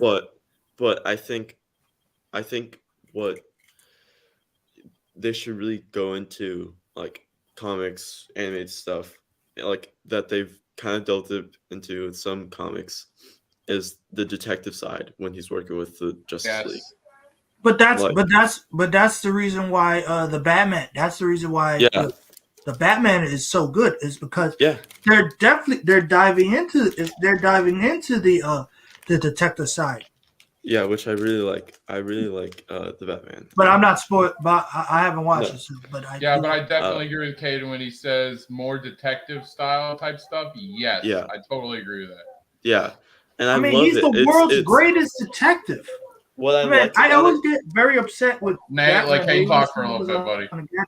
What I really like about this movie is that it really reminds me of Chinatown. With the whole thing about him, basically this whole movie was Chinatown and Zodiac, and adding Batman lore to it. Oh, cool. And it was really I love Chinatown, and I love Zodiac and Seven, all that stuff. So seeing this movie, it was even better, I think what people say, oh, it's just this and this and this, but with Batman, but that's kind of the point with these movies is that you're supposed to take other movies and take these comic book characters and put them in those movie scenarios, because you can't just make a movie scenario that's unoriginal, without inspiration from others, and so there's never really original ideas anymore. There's always a plot and an arc that people go through that's similar to other movies. So I think what Matt Reeves did here was made some unoriginal ideas and twisted them and made them more original. And that's what I love about this movie. Like I said, I'm a I was a Matt Reeves fan ever since Planet of the Apes of the trilogy, and I knew his work. I knew he was going to do great in this. Oh yeah, I think he would have done great with either actor, with either Ben or Robert. But I think it really was perfect for him to start with an actor that was new to the role, and that didn't have any background, so he can build up this character. Yeah. I think that's what really helped him. And I think he still would have been perfectly fine with Ben, but again, like I said, I think with him working with an amateur Batman, really helped. And also, it usually does. The best ones, especially when they're starting a new series. Yeah, Batman movies, especially we go back to '89. Keaton, that was a fresh start. Yeah, nobody cared about it. Bale was a fresh start. Ben Affleck, when he started doing it, was a fresh start. So, I definitely agree with that. Oh, sorry. And like seeing this, and seeing like, and then Matt Reeves said in another interview that he can do if he's doing if he's continuing this Batman universe in the next 10 to 15 years, he says that he would spend his life those 10 to 15 years perfectly good. Because I'm like, yeah, I mean he's a Batman fan. He understands all the things that Batman is and will be, and like, just I hope like we see the good mixture between the detective and the superhero Batman, and like Batman 3 or something, because there definitely is going to be an evolution with this Batman to become the Batman, because in this movie, as we see throughout the trailers and promotional, that he's not really Batman. He's Not yet. Not yet. He's isn't it like year 2? So he's like right at the he's beginning. year 2. But he's not using the moniker as I'm Batman. He's using I'm Vengeance, and as we see in the Cat and Bat trailer, we see Well, the second one would be I Am the Night. Selena says, "Oh, come on, Vengeance," and stuff like that. She referenced him as Vengeance, and then in a scene in the movie, there's like something to do with that as well. So this movie definitely gave him insights of like he shouldn't be branding himself as Vengeance anymore. He should be branding himself as who he is, and he's Batman. And so like, man, the Green Arrow movie is like the Batman would be interesting. Listen, for me, if I had to choose for a Superman one, if I had to pick one, I would go with what's that dude's name? Not Dennis Devanue. What's that other dude's name? Shoot. What's that dude's name? It's gonna bother me. What movie did he do? Oh, the Blade Runner. He did Blade Runner. No, Blade not Runner Dennis 2049. Huh? Yeah, he did Blade Runner, but I'm not talking about. But I'm not talking about that guy. But I'm talking about somebody else. I can't remember the name. God, it's gonna bother me. Yeah, that'd be cool, but I don't want to see Stephen Amell play Green Arrow again. That show felt too much like Batman. To be honest, if I had to pick a person who would play a great Green Arrow, it would be what's his face. Justin Hartley? No, well, Charlie he's Hunnam? a close second. He's a close second. But what's the other dude's name? Shoot. The dude from not from Twilight. What's that other dude's name? From the Originals. The Originals. Which one? Can't remember. God, oh my God, I really hate. Like, I remember the name. I can't remember the guy. I just can't remember. If you remember the character, I can figure out the name real quick. Yeah, he was the guy who was like very weird. Who was like very like headstrong, but also was like very reserved. Who? What's his name? Elijah? Yeah, that guy. Daniel Gillies. Yes. Yeah, he's a really good actor. Yeah, he also played the son of Jonah Jameson in Spider-Man 3. Really? I did not see that. Actually, yeah, he would be perfect for a Green Arrow. He would be perfect. Yeah, he was Spider-Man 2. And Spider-Man 2. My bad. And like, I think he had like a really quick appearance in Spider-Man. Yeah, 3. It was quick. It was like so quick. It was. He was in Spider-Man 2. The thing, like not to get off of track of the DC and stuff, but my problem with Spider-Man 2's like influence onto Spider-Man 3 is that there's a perfect storyline before J. Jonah Jameson's son to become Venom, because he hates Spider-Man and he hates Peter Parker because he hates Spider-Man, because he knows that MJ is more in love with Peter and Spider-Man and stuff like that. Yeah. And then same thing with Venom. When he attaches to someone, he exudes that, he breathes in that hate, and he also hates Spider-Man. So it's like it would have been perfect for him to be Venom, not Eddie Brock, who just wanted to kill Peter Parker for getting him fired.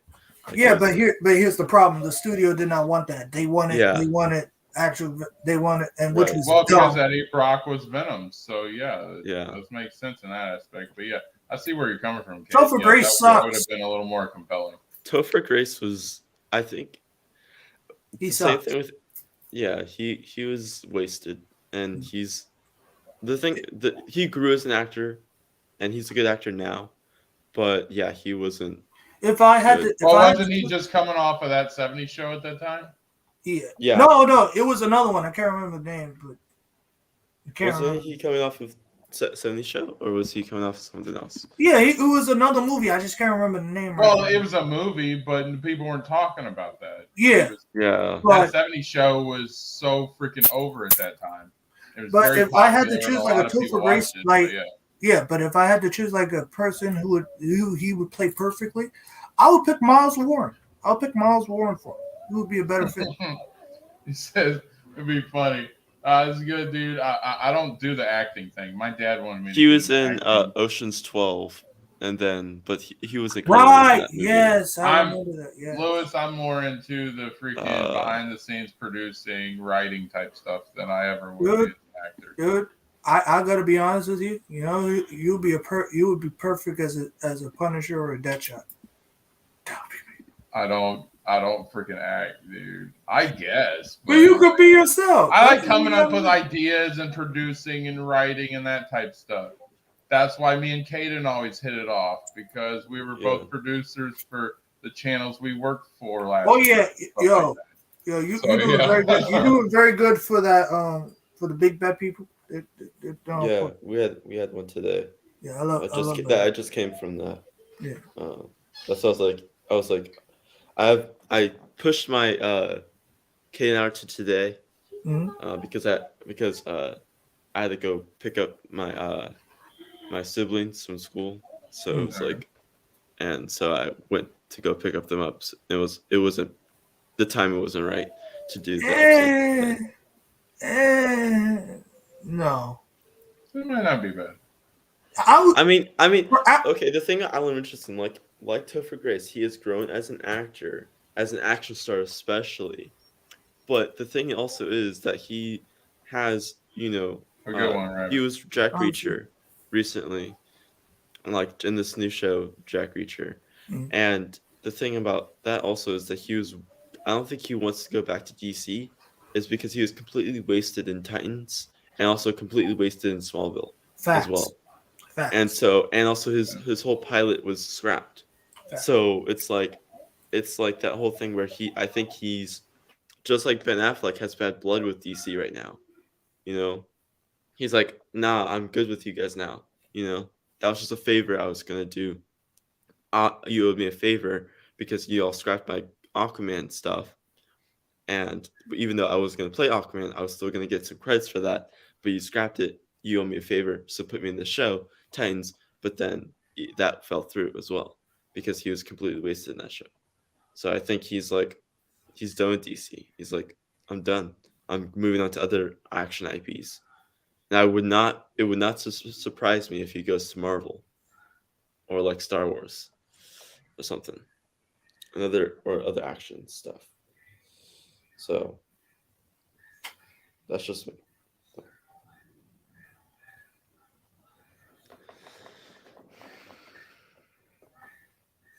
I feel like I said, I feel like overall, if we want, I just as much as I love, I'm a Batman fan. I've been a Batman fan through and through.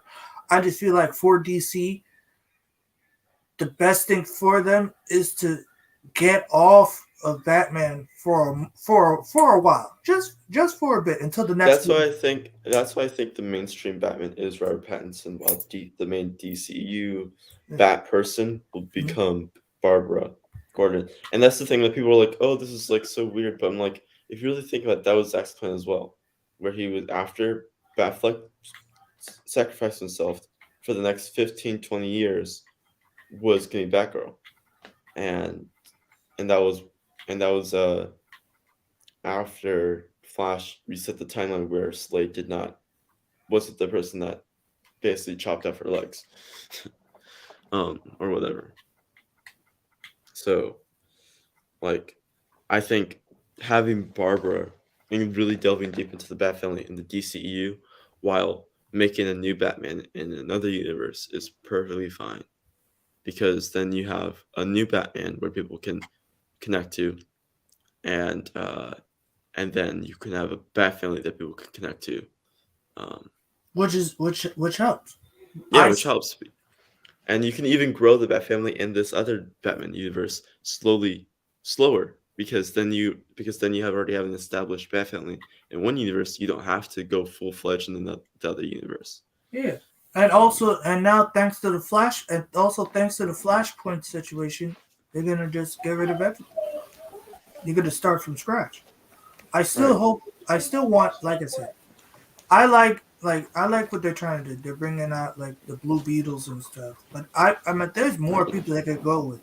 They could go with the Green Lanterns. They could go with the Martian Manhunter. They could go with the Hawkgirl.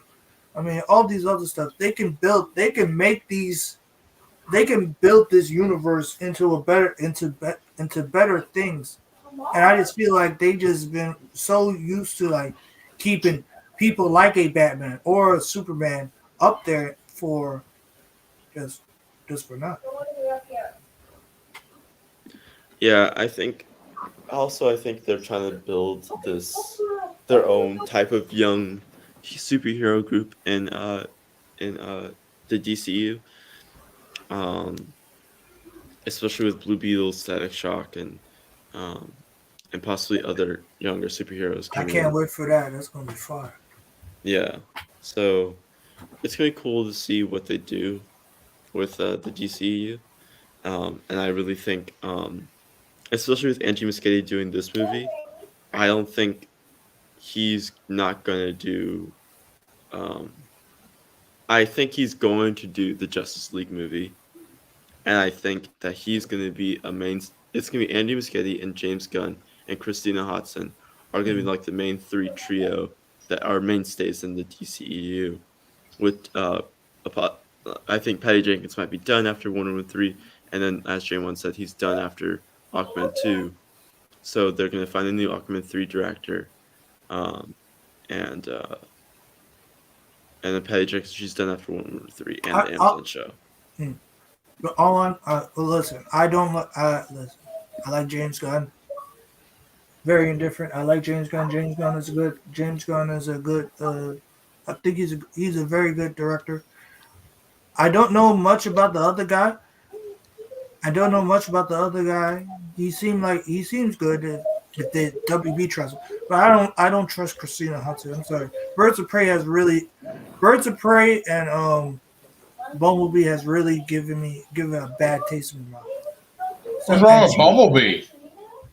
No, I'm not talking about that. But there's like I mean, there's some parts that were kind of cheesy, but overall, it wasn't. It had John Cena. Imagine, oh my god!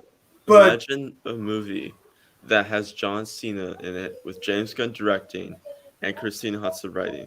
That would be like all three of them reuniting. But two out of three, I could do it with 2 out of 3. I just don't trust Christina Hudson because of Birds of Prey. And that was a bad movie. I still hold. To me, it was a fine movie. It was better than some movies in the DCEU. Listen, there is nothing. It was more fun. I would say it's more fun. It was a more fun movie than some of them. All right, I agree. I agree with you on that standpoint. Because it was a very fun, lighthearted, but still had some dark elements movie. I just didn't like how exactly they're just more, like I said, DC has more characters they can use. There's a Vixen they could use, Wildcat, a Wildebeest, Fire. You want a beast? Huh? You want a beast? Yeah, that one. I always mess up his name, but there's a lot of them. I wonder what they're gonna do, especially with Blue Beetle coming out, and obviously it's Jaime Reyes, and like I wonder how Ted Kord's gonna fall into the story, and how if they're going to have like Ted Kord and Michael John Carter have like a relationship, like a previous established relationship in the DCU type of thing. Michael John Carter being Booster Gold. So like a Blue and Booster movie would be cool. I would love that. And Booster Gold. Oh, Booster Gold would be perfect for what's his face. Zachary Levi would be perfect for Booster Gold. He would be perfect. Not I Shazam. love Shazam. To me, Shazam is my favorite DCU movie. Really? Because it's everything that DC is. DC is lighthearted at some moments, but in the end, it's very dark. The thing about Shazam, it's like people think, oh, it's a fun little light movie. No, it's really dark. It's really fucked up too, because it really shows that Billy Batson was always the last option, last choice. He was never chosen first. He was the last logical choice. Yeah, he was the last. And it really shows that he wasn't really wanted by anyone, and then finally he found a purpose, but that purpose wasn't supposed to be for him. It was just happened to be him. And so it really shows the difference between Savannah and him. The thing about Savannah, he was looking for it. Savannah was looking for it, and he's never given up. Thing about Billy, he had it. He had a purpose. He had a family, and he was given up, and so he gave up, and he wasn't looking for anything anymore. And as you can see, the only thing he was looking for was his mom and his dad. But other than that, he wasn't looking for anything. And so it was just like, it really showed the difference between the two. And that's why I think Shazam is like the best DCEU movie. It's because you had an actual true hero and a true villain that were both very much opposites of each other. And I agree with you on that standpoint. I can see that deep inside the thing. And the only concern that I really have for this is who's gonna be the next villain. I mean, if they're gonna bring Black Adam, I think they should bring Black Adam. Isn't Black Adam like the main villain against Shazam? Yes, but I feel like they should wait it out until like Shazam 3. I think I was talking to someone about this because Shazam 2, we see it has Helen Mirren and Lucy Liu and Rachel Zegler playing the main villains. Mm-hmm. They're the three sisters. They're the daughters of Atlas and whatever, and so they're trying to get revenge on the Wizard Shazam. But of course, we see in the Shazam movie is that he is killed by Savannah. And so he's dead. And that's what also I think what breaks the spell for Black Adam. And that's what frees Black Adam. So it's while Shazam 2 is happening, Black Adam's happening. And what I think is going to happen in Shazam 2 is that the three sisters are going to try to use coercion to coerce like Billy and the Shazamly to give up the powers to bring back by using because I think either Helen or Lucy's power, one of their powers is bringing back the dead, and I think they're gonna bring back Wizard Shazam, but not give he's just gonna be brought back as a power cell. So he's gonna try to have Billy give up his powers and to bring back the pantheon of gods type of thing. Because I think when Wizard Shazam was blessed with the powers of the gods, that was the last power that they had before they were killed by Ares. So I think what's gonna happen in Shazam 2 is really gonna be bigger than what I think everyone's gonna think. I think this Shazam 2 and Black Adam are gonna be really big movies. Okay, all right. I hope so, but I hope so because I see the potential. I see the potential with Shazam. I hope it does reach its potential. So, but like I said, I just feel like they just gotta sell. They really gotta sell. At this point, who really cares about the DC universe? Well, a lot of people do.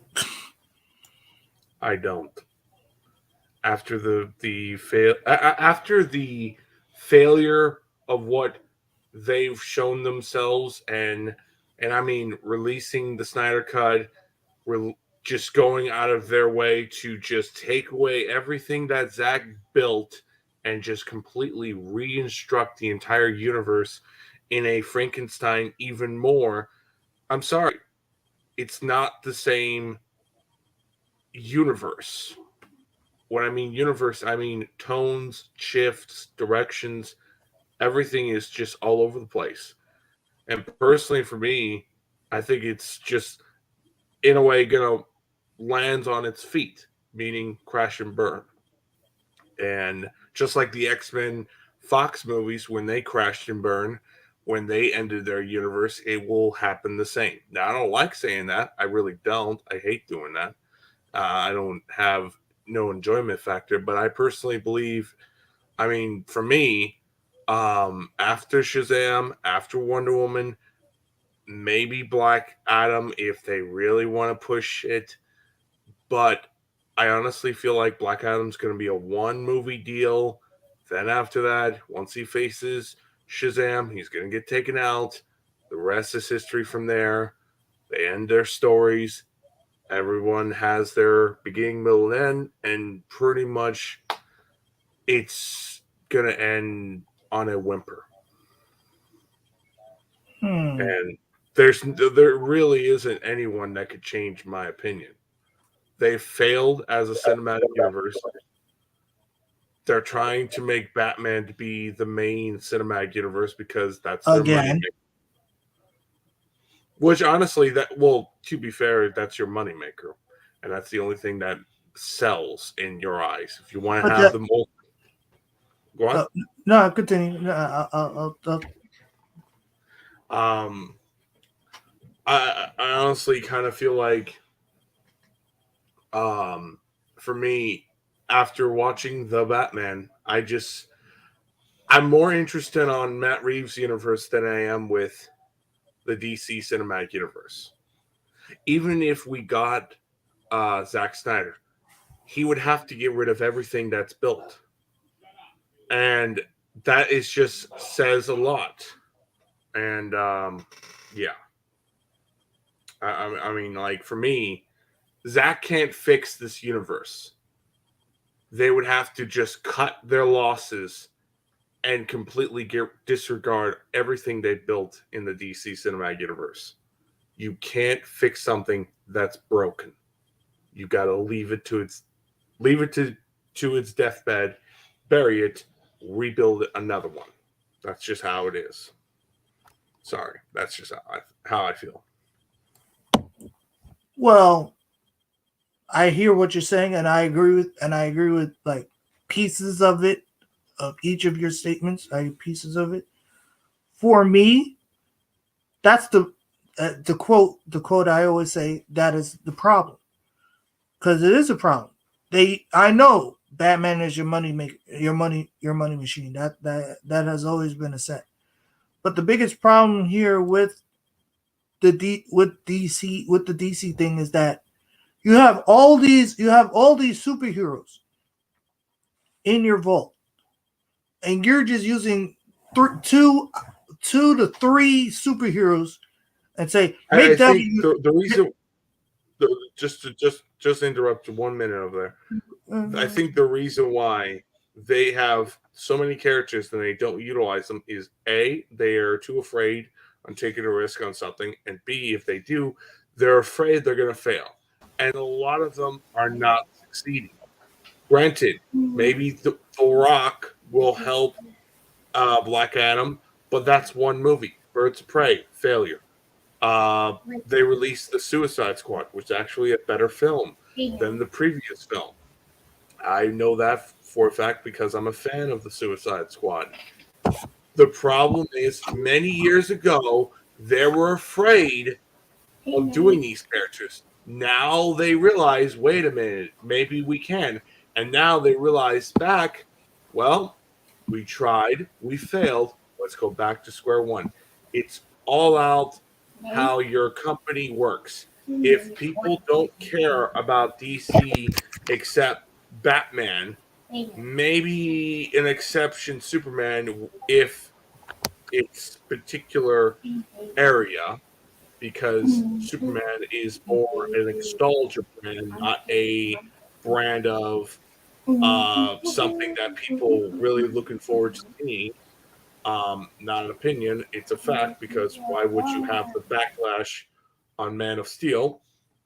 And it's just, you are screwed. DC's really in a very shitty situation because they don't know what to do. They clearly are in a hole that they are put themselves in for many decades, and they don't know what to do because they are, in a way, incompetent themselves, because they are not confident on just say, you know what, screw it. If we fail, we fail. And if we don't do it, it's always going to be a what if scenario. The proof is there. Or we have directors want to do their vision, and what they're always good at is self-contained stories and trilogies, and that is not an opinion. Many people have said that. Anyway, I'm done now. Go on. Okay. I hear you. I hear you. I hear you completely. Now,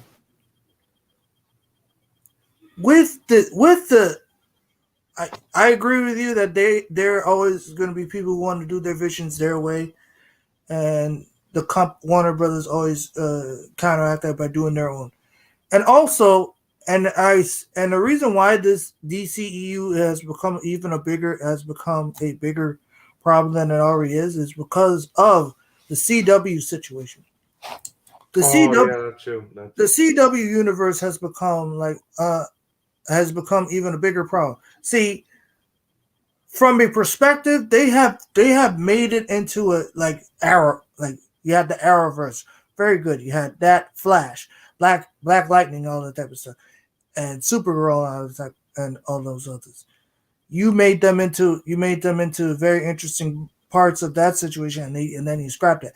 But then you have made it into a thing that's becoming like nothing. You don't feel nothing for these characters.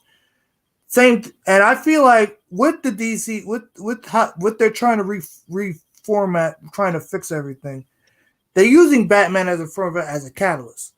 Well, the Suicide Squad was a catalyst, but Batman is now becoming a catalyst now. Because now they're saying, we sort of hear you. We're doing things that is different. Peacekeeper was good. You're seeing now with the Batgirl situation, Blue Beetle is getting even the Stargirl is kind of getting better in that perspective. I feel like there's certain superheroes that could put in the CW. Certain characters that could belong on HBO Max, and certain characters be on the big screen. The thing about it is you can't just, you gotta get the right director with the right writers. And just going even further on that, yeah, you got to get the right director. But what if that director, Matt Reeves, wants his own little thing? He says, "I'm not going to do this movie in this particular universe because I don't want to have any baggage going around my film and my world. What I want to do, and that's what I want to go." That's exactly what he did with Batman. And they decided to say, oh, all right, throw Ben Affleck away. He's done. He's not going to work with us. That's pretty much it. That's exactly what just happened. But every Batman has their own era. Tim Burton had his era. Yeah, but he never, like I said, you never had a Ben Affleck era. You only have, what, 2 movies? Well, Tim Burton only had 2 movies Superman too. Was kind of his era. Yeah, it was a Batman movie more than it was a Superman movie. BVS, and then they did Justice League, and yeah, that was that. But technically, I'm gonna go cheat on this one. Michael Keaton's having like 2 more movies, so really, I don't count him because he's not only going to be appearing the Flash, but he's also going to be a part of the Batgirl movie. But nobody ever thought that was going to happen after Returns. We thought, okay, that's it. That is true. That is true. But now, personally, now that rule's over because he's in 2 more DC movies, maybe even another DC movie down the line. For that one, in the Flashpoint, it's an end of an era for him. It's pretty much an end for an era for a certain universe, which I shall rename. Yeah, and then you were talking about the CW stuff. You had that Arrowverse era with that and Smallville and Flash. Yeah. That's well, the Arrow, CW. The problem with CW, it's cheap. They're only staying. They're cheap. Well, that too. But it's like, they don't last that long. They last maybe 1 or 2 good seasons. That's on their DC shows. And I stopped watching their DC shows because of that very reason. There's a reason why I'm not watching Superman and Lois. Because, yeah, it may be good right now. It has the budget right there. But how long we're going to go forward? Not that long. I mean, you'll have a few seasons, but that's it. And then and also another thing, it's a spit in the face to Superman because I'm like, Superman really is not a TV character. He's a movie character. His stories, his powers does not fit well. Every time they try to fit that character in a TV show, it looks just cheap. It looks garbage. And it just doesn't fit that well. Once you have technologies, you will have them even go worse on their special effects. And you just have to kind of like take it for what it is at that point. But I mean, it's just the problem that I see with DC is they're too much all over the place, and they want to do. We want to do the multiverse. Yeah, but you're not caring about the multiverse. You want to have it where you're trying to competition with Marvel. You're already a failure as a DC cinematic universe. What, you're going to fail as a multiverse? Great job. Meanwhile, Marvel is going to have everything come together. Everything. That's why I call it the Marvel experience. Everything you grew up with is canon. All the movies from X-Men, Fantastic Four, all the other what-if scenarios, everything's canon. And it's going to be a bigger universe going forward, or bigger multiverse going forward, because you have universes of other takes existing.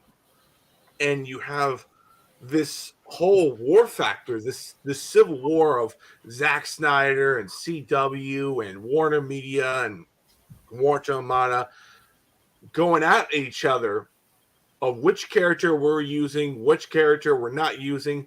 It's garbage.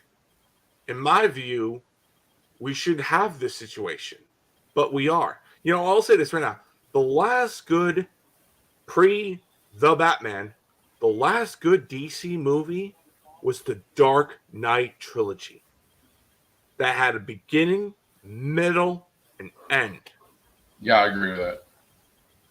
And now that title's The Batman. You could see what they're doing. And I'm more interested on that than I am with anything else. Now, granted, I'm still going to watch the other DC movies because I'm a DC fan. It's just, it's a spit in the face. Now, granted, I'm going to say this. Once Discovery hits, I don't expect them to call Zach. I personally feel like they need to re-instruct the entire whole business on Warner Brothers, because they're going to look at it like, whoa, Jesus crap, we have an entire, in a way, a complete mess that you have to re-instruction the entire business and redo everything. It's the same thing how Disney did to 20th Century Fox, or should I say 20th Century Fuckface, because they deserve that name. And for many reasons. on if you're a fan of X-Men or Alien. But it's just we do not talk about Alien.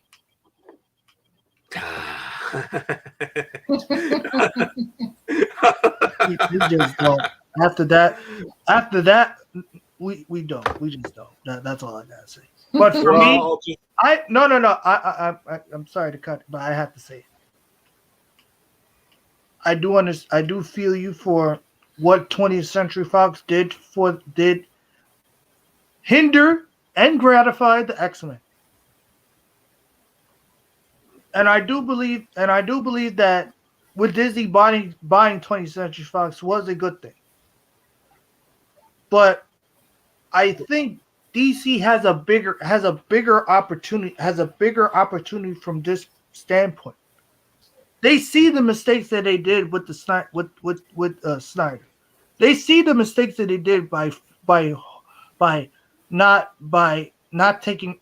They did take risks, but they did not like go. They did not go. They did not like go. They were like they took the risk, but then when they got scared, they fall back. And that has always been. No. You're right about that. You're right about that. I mean, like the moment they got criticized, and this is the problem about Warner Brothers. The moment you criticize them, they fall back. The same thing happened with Tim Burton. They fall back after the Batman Returns movie, and which was a good movie. It was. Came out at the wrong time. That's all I'll say. And then when the people say, "Oh, it's too dark," they fall back, got rid of him, and put in Joel Schumacher. Oh God! And try to make it comic. Yeah. You cannot do that. You cannot do that. Well, they try to go funny, goofy Batman again. Yeah, but that's the thing. Work. You got to go all in or back out. You can't do one or the other. You can't just do one and then halfway through it. Well, it's like most of us on the panel are wrestling fans, and Bischoff did the NWO thing and ran it as long as it was hot, and that's what they're doing with Batman. Mm-hmm. Batman is still a hot commodity, and they're going to run it until it's not hot anymore. I highly doubt that's going to happen because Batman's always. It's the same thing with Sony as well. They're going to try to milk every dime they can get with Spider-Man. Now, granted, they're slowly doing what I really wanted them to do is just do different versions of Spider-Man or different characters around Spider-Man, like, say, Spider-Gwen, Miles Morales, Spider-Man 2099, all those stuff. They're finally doing it. Now, granted, I hear rumors of characters getting their own solo films and all that stuff. Granted, it's good to see some of that stuff, but it's just when you have it where the biggest problem with Warner Brothers is they are a wuss on can't take criticism. Marvel takes criticism. Marvel takes the brutalest criticism. I will say this: the first phase of Marvel Studios, Iron Man, Thor, Hulk, Captain America. They were so much crap was taken. Dude, I know. And did they back out? No, they said no. F you. We're gonna keep on going. No. We're gonna They say F you. Be patient, and then the Avengers arrive. They're like, oh, they know what they're doing. MCU all day. Yeah. Yeah, exactly. But it's like the other stuff that they're doing as well. I'm starting to like Marvel a little bit better because like Morbius, that's gonna be that's Sony. Awesome. But like Blade, yeah, exactly. She-Hulk. I don't like MCU. Marvel. That's just me. I like Sony. I'm actually on your camp on that one. Like for me, I'm like Blade, like Morbius. Like for me, is gonna literally prove one thing: can a vampire movie can work if it's PG-13? Because Marvel has changed because I'll say this right now. Like for me, your biggest problem with Blade is you got to explain the vampires. You got to explain where does Blade fit in all this? And this is the problem that I feel with Marvel. when you have situations like X-Men, or like, oh yeah, we're gonna do our own thing with X-Men. Okay, you got two choices. You do option A, have where you do your own hardcore reboot of X-Men and you go forward, or you do the solution, and this is the best way of doing things in my case. You take the Fox movies, smash them in the Marvel Cinematic Universe, establish them. What? It just feels when it comes to like MCU and stuff, the MCU characters have to be the best, and they're gonna bury any freaking thing else. Yeah, it's like what they did with Tom Holland Spider-Man movies. Yeah, it's just like making him taking orders from Iron Man. Yeah, it just I don't feels know. like they he take had characters. taken orders from Nick Fury. Well, it's like they take these characters from stuff that we know, like your Fox Marvel and Sony Marvel and stuff like that. Thing, like, well, let's just say this. Well, if that was the case, I mean, like, you wouldn't have the treatment that, honestly, I'm gonna say this. I mean, like, the treatment that you had with the Sam Raimi Spider-Man characters, and along with the Mark Webb characters in No Way Home, or should I say, call it Spider-Verse? That movie should have been called Spider-Verse. Come on now. Come on. No, I won't. Come on. Absolutely. I just mess with you. Yeah, Nah. friggin'. Well, they had the cameos in there. Like, I still got to see it, but friggin'. I just feel like DC. You gotta. I'm not saying you should use the Marvel blueprint. Just have a hint of the blueprint, but put your style in it.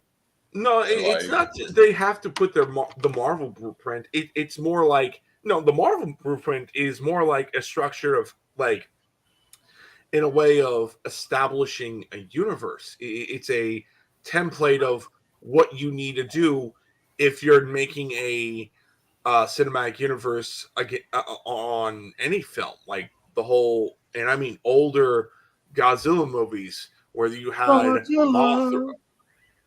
Mothra, you had a few other couple of characters. It's the same thing that Power Rangers used back in the day. Yep.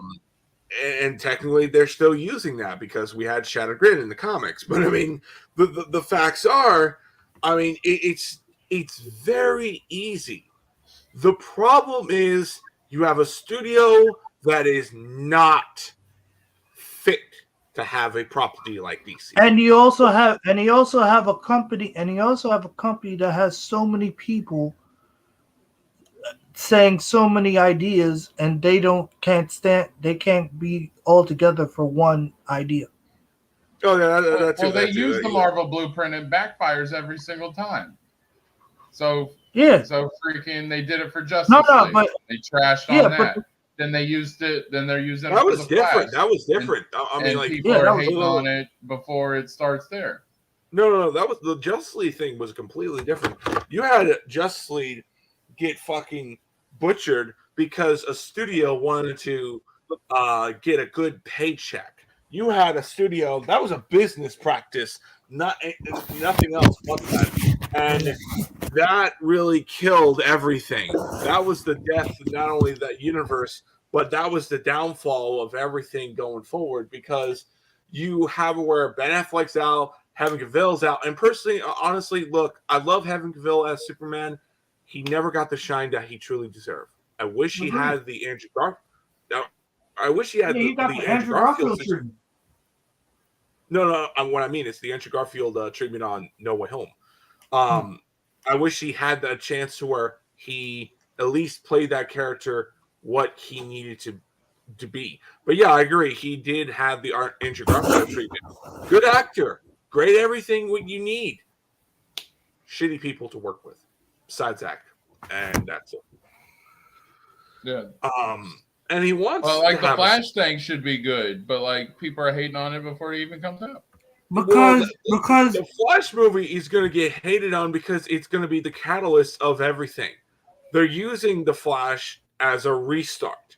They're not real, and that's another thing too. My biggest problem is with the Flash movie it's just a restart of the CW factor.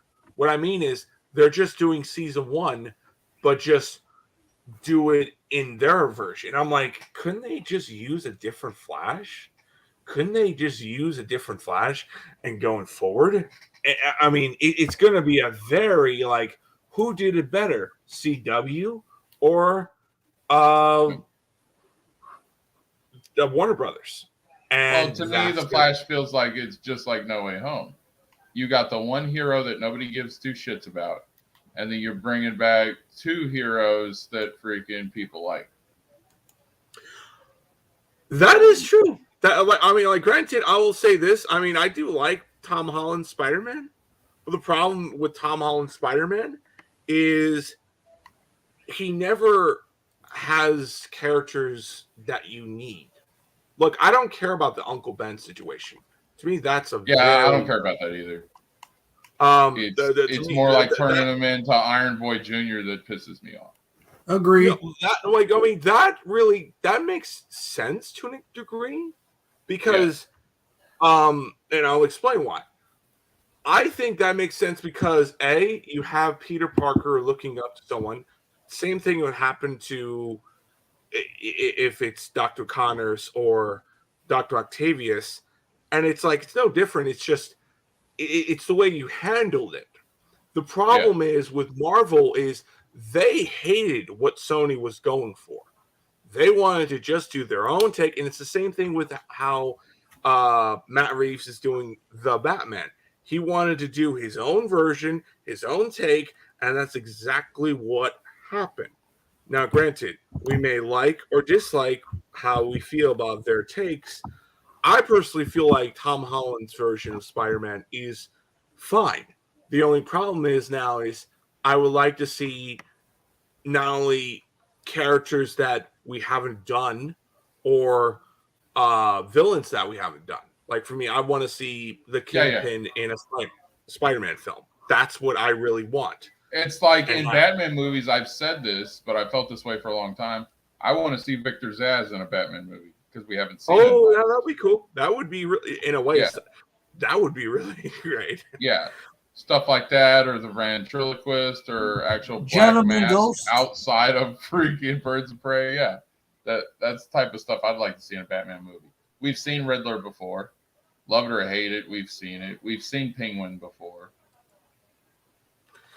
Yeah, I agree.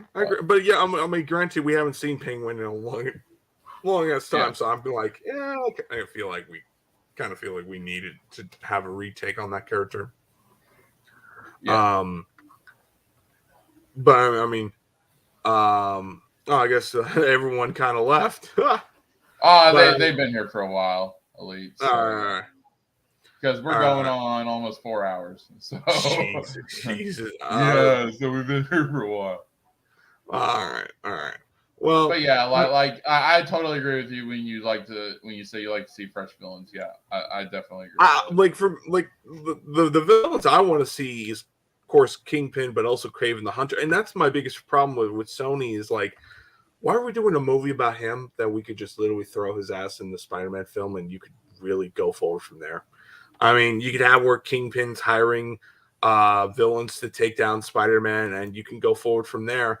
And, granted, I mean, like, the one thing I would love to see, and this, we haven't done this character, granted, we only seen her once, but we haven't seen her, in a way, her vigilante Cape Crusader, that's Felicia as Black Cat.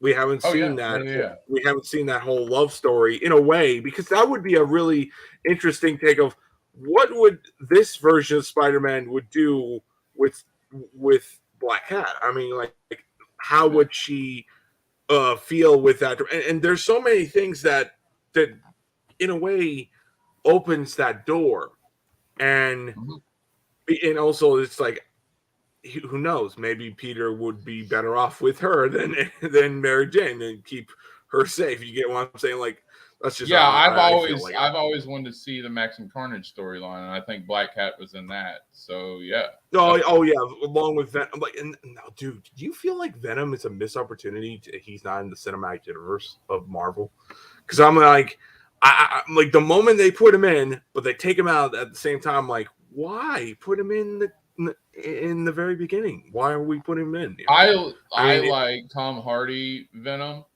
but I do think that they are missing opportunity to give more depth to the character.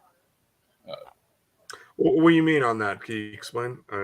As far as like, okay, I don't mind him with the comedy elements because at the end of Venom 2, they explain why. He tries to have a sense of humor because the stuff that he's seen and been through, especially if you think about the comics with Null and him kind of being outcasted from the rest of his family because he's not as bad as the rest of them. I did like that aspect.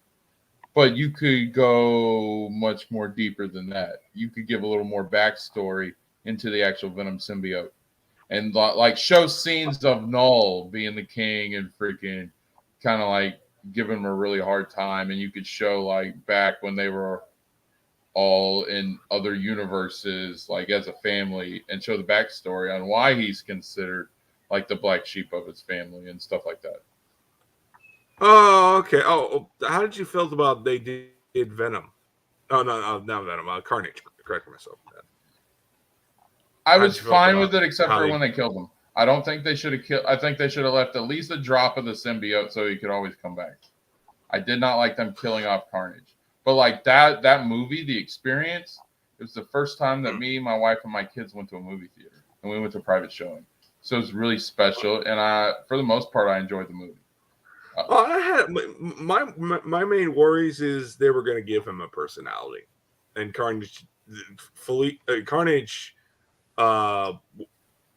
always has like it's always Cletus Cassidy, not the other way around, and I really didn't like the fact they gave Cletus Cassidy a little bit of sympathetic, and I'm like, come on, they could have done a little bit better There should, with this. I do agree with that. There should be no sympathy for that crazy head's lunatic. I mean, I don't want to sympathetic on. I don't want to feel sorry for a psycho killer. I want to have where he's just crazy, and Carnage. You have where he embraces the Carnage persona and going forward, and you have the symbiote not be in its mind of its own. But I realize in Venom 1, I'm like, they're gonna give They're not. I was keep on saying Spider-Man for the fuck.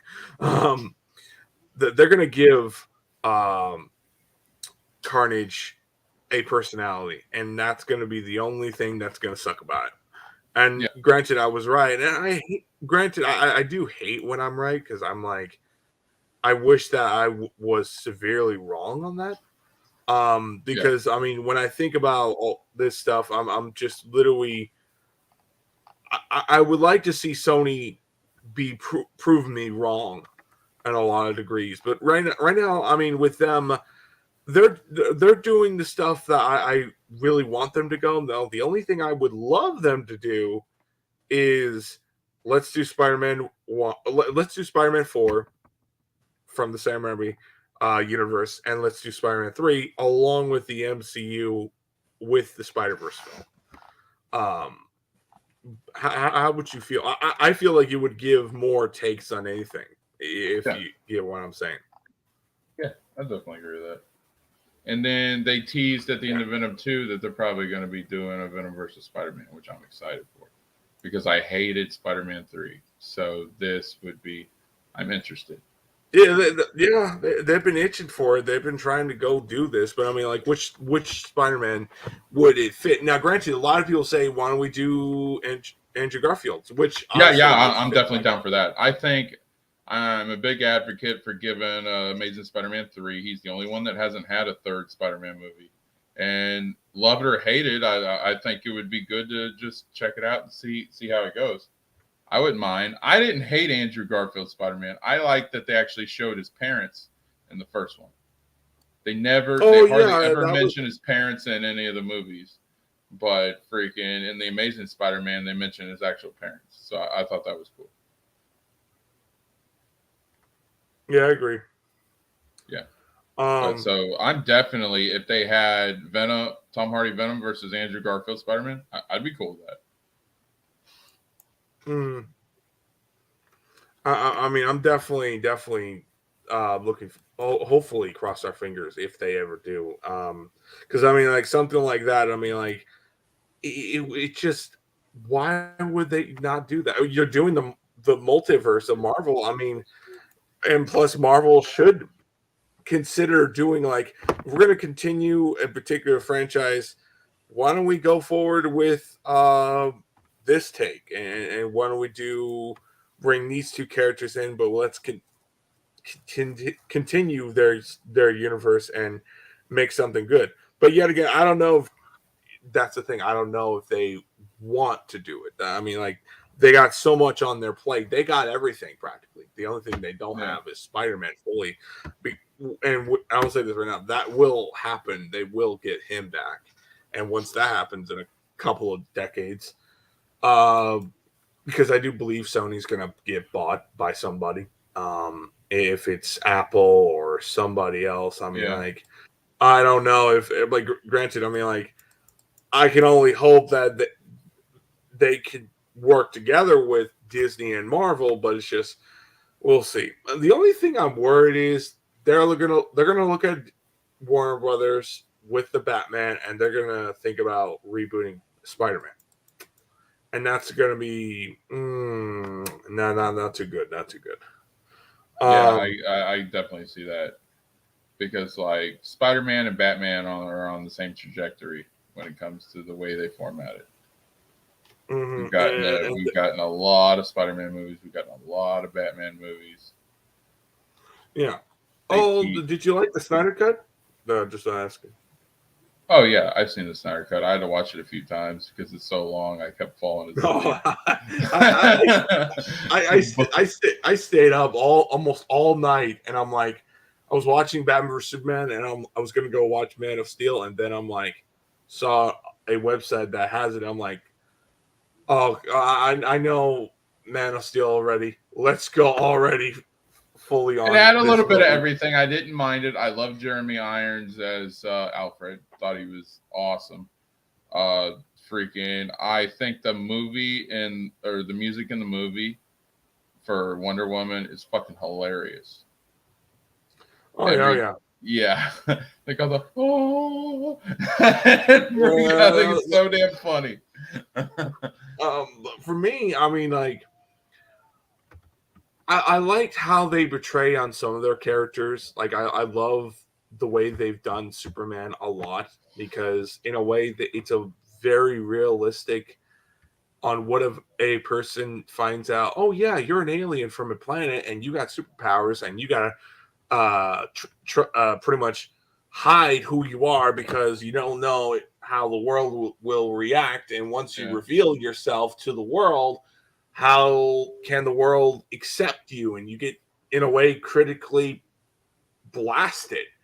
And you're kind of crippled. And that's something I really wish that you could see happen with Spider-Man. Granted, we'll see if they do. I don't know. At this point, I won't be surprised the next movie we do Spider-Man No Way I was going to say No Way Home. Spider-Man No More, where Spider-Man quits.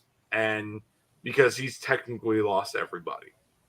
Yeah. If you really look, and this is something that I do love about Marvel is they put a lot of tragic story with their heroes, and this is something that DC kind of lacks. The only thing I could see come close to this is the recent Batman movie, and that world in general. Yeah, you got to have tragedy. Yeah, in Marvel, my favorite was the Punisher. Oh, Punisher! Yeah, definitely. Yeah, I hear they're gonna do the War Machine storyline with him in Armor Wars. I don't know if that's fully true, but I really hope that doesn't because there's so many things I want to see him do before he ever suits up with the Iron Man suit. Like I want to see him either team up with Spider-Man or have Spider-Man face off against the Punisher. That would be great because both actors have worked each other before, and I'm like, oh, if only we can get them just as their comic book characters. Oh God, it would throw money. All right.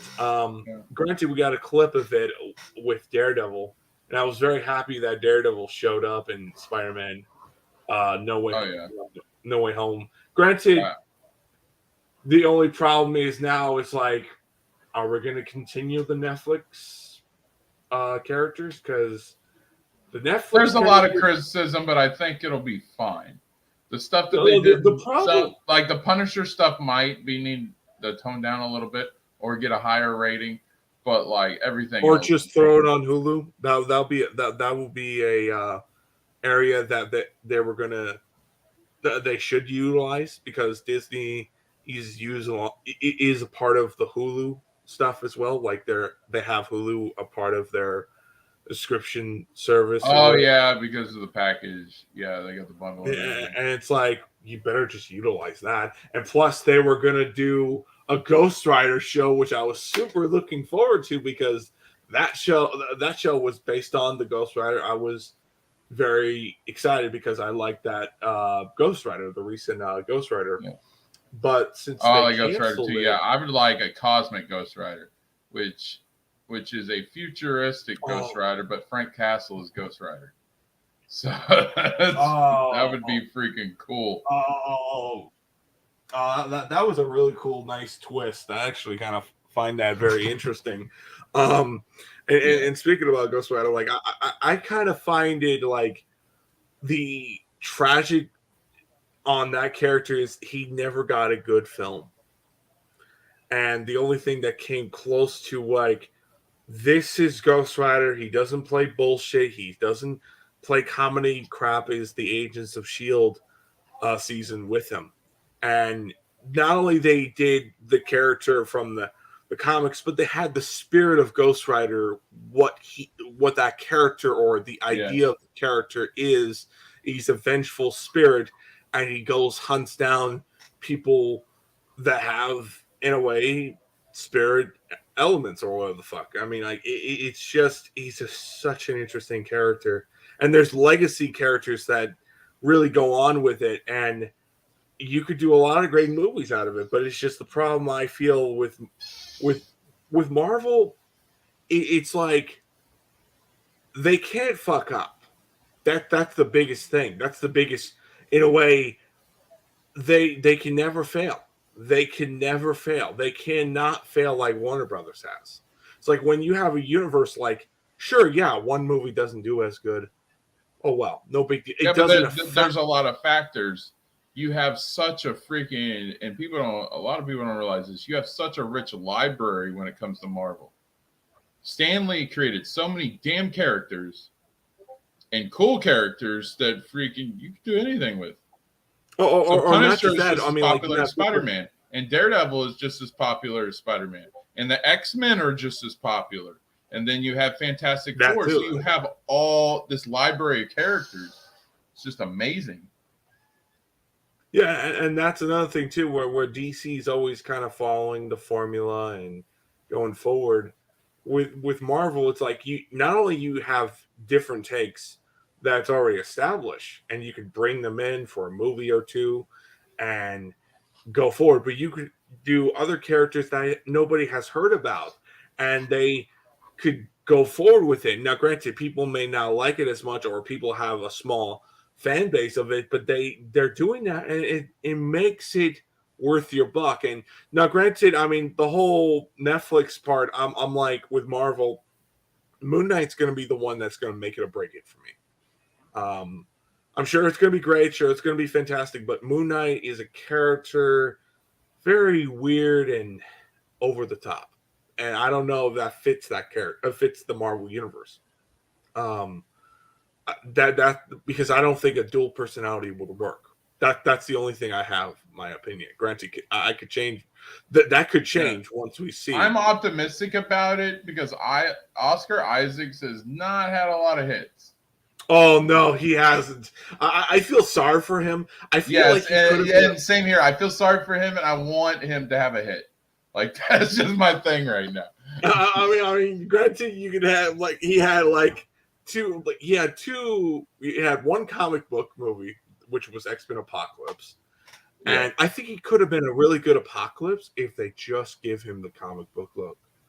They just if they just gave him the comic book look, you would have had completely.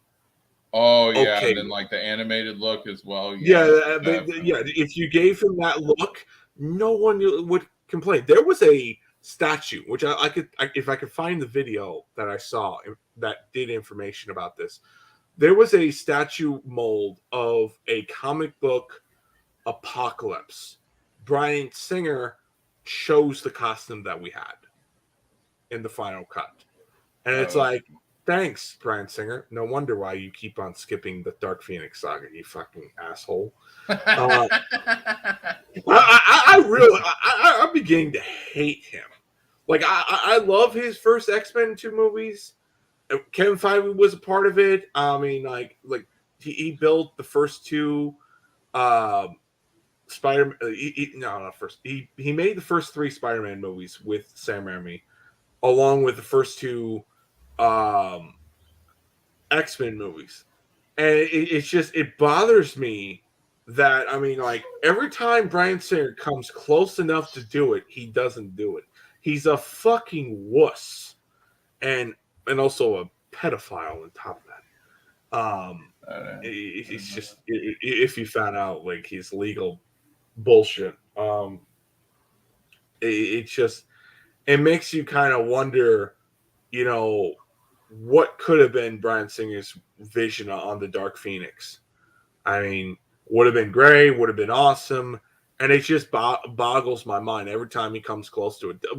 Now, I wanted to ask you, was I want to know, am I alone on this or not? Do you felt that X-Men Days of Future Past really should have had the return of X-Men 4, where you had the original X-Men actors coming back to do another film? Because I really feel like that's so missed opportunity. Because every time I look at the actor who played, I'm a huge fan of the Fox X-Men. That was probably my favorite. Every time I look at the actor who played Scott, I'm like, oh man, he could play a good Cyclops. He's got everything you could have asked for. He's got everything that you want for Cyclops. Yeah. My favorite was Wolverine, and I only got one Wolverine, and I was happy with that Wolverine because Hugh Jackman as Wolverine is amazing. Oh, Hugh Jackman was perfect. The only thing that was missing was his comic book costume. I mean, yeah, that was the one. I would have liked to see him. Yeah, I would have liked to see him in the yellow at least once. I mean, it would have been like granted, if you look at Captain America from the MCU movies.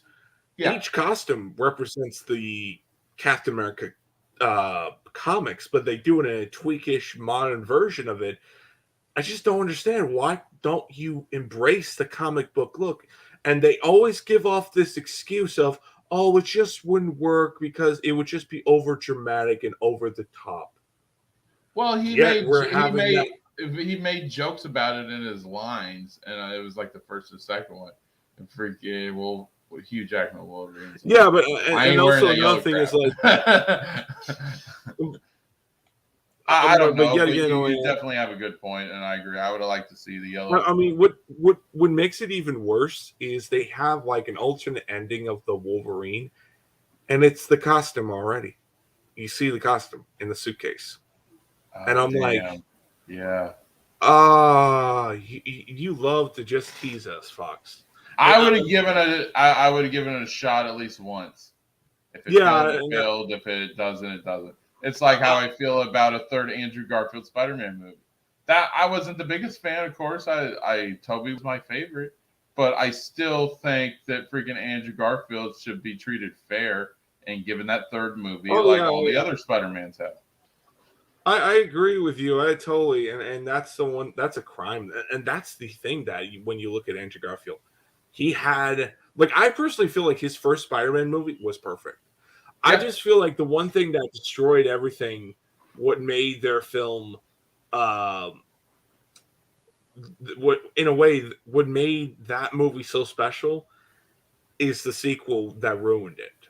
And I really feel like you don't half-assed Spider-Man's love interest and kill her off and just go forward with the next entry. The only thing that I see that done well and it works so organic. And I just don't. They gotta have a little bit of a secret how they do it, and that's Marvel Studios.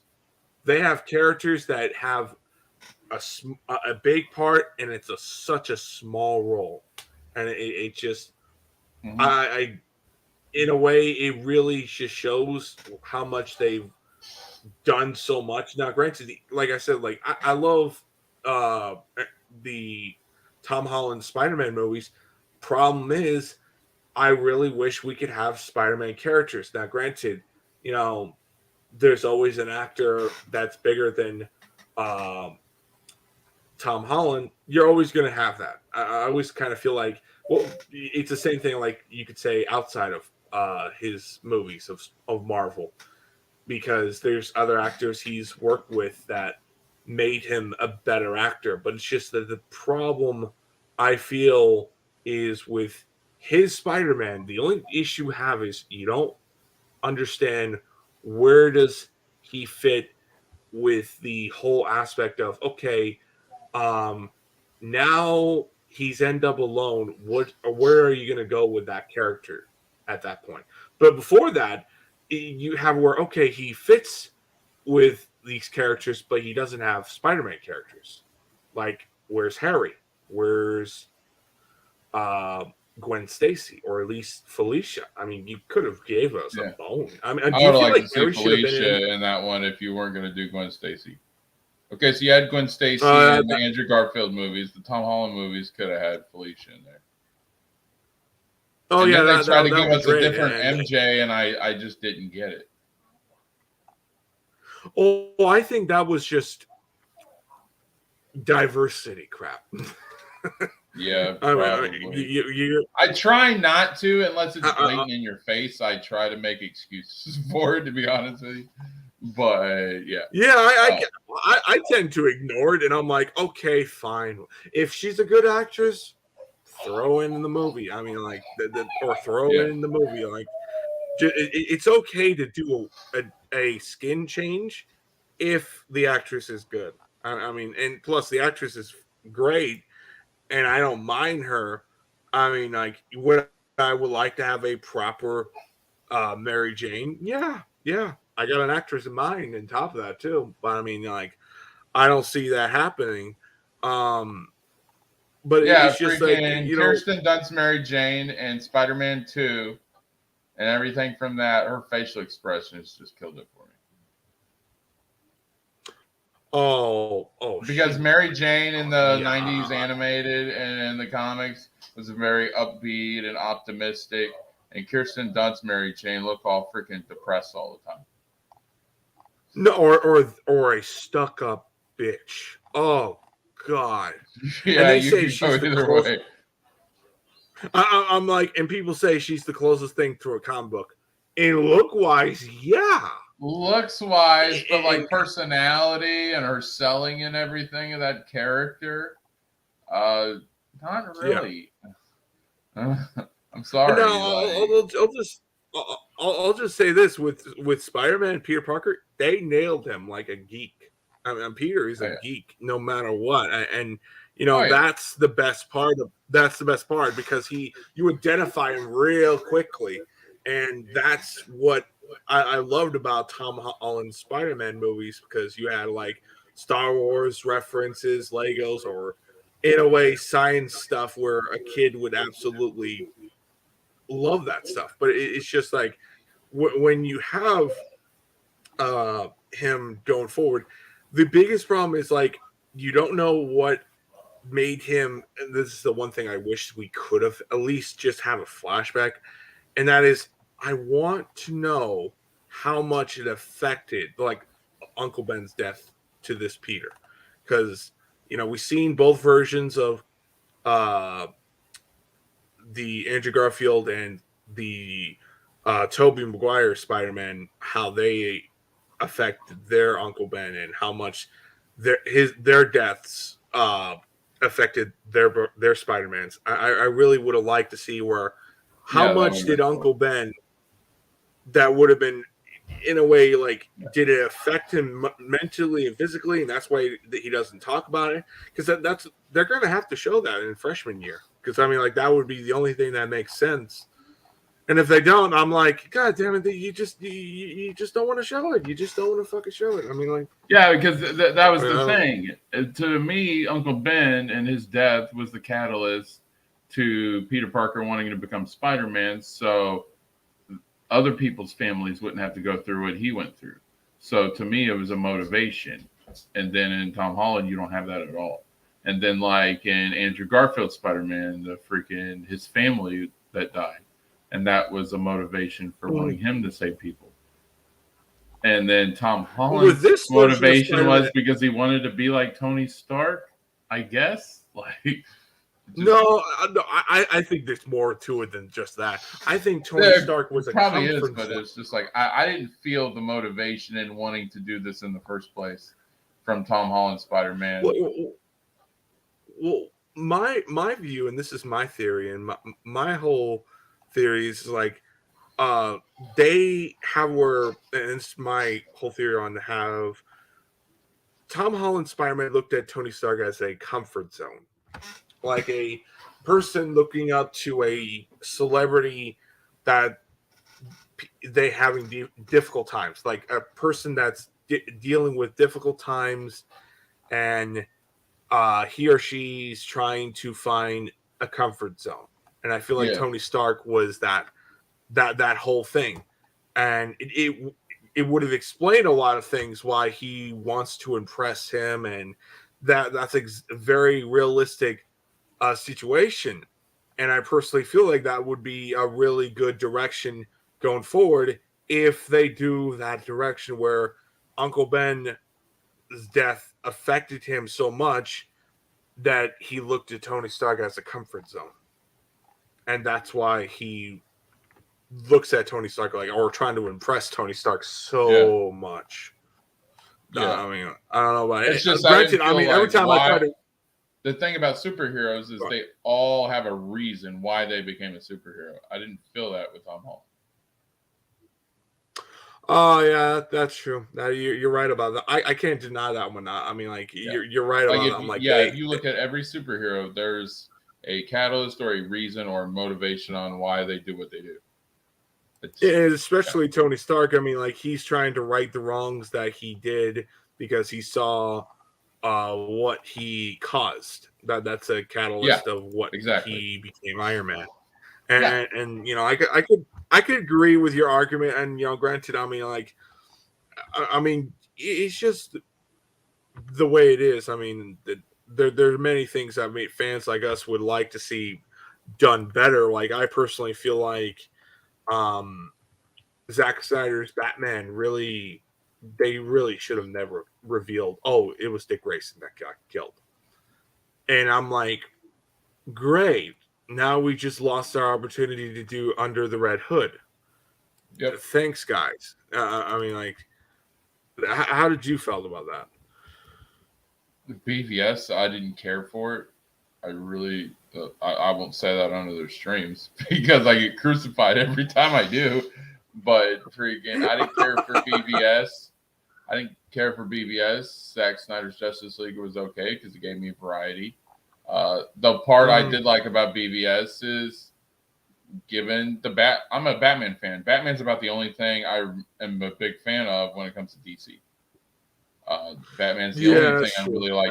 You're not alone. You're not alone on that. My friend of mine kind of gave me a very similar response to what you just said, and you know, I could let it go. I mean, like, I get what you're saying. I mean, like, it's not a problem with having an opinion of that. I mean, it's just there's some things I like more on DC than Marvel, but it's just like there's a lot, and I mean a lot of things I like about Marvel than DC. I mean, like, overall, I'm a bigger Marvel fan than DC, but like, and it's not that I hate. I mean, he's the best. Batman's the only character that really intrigues me because he's the one character that doesn't have any superpowers, and I love characters that don't have superpowers.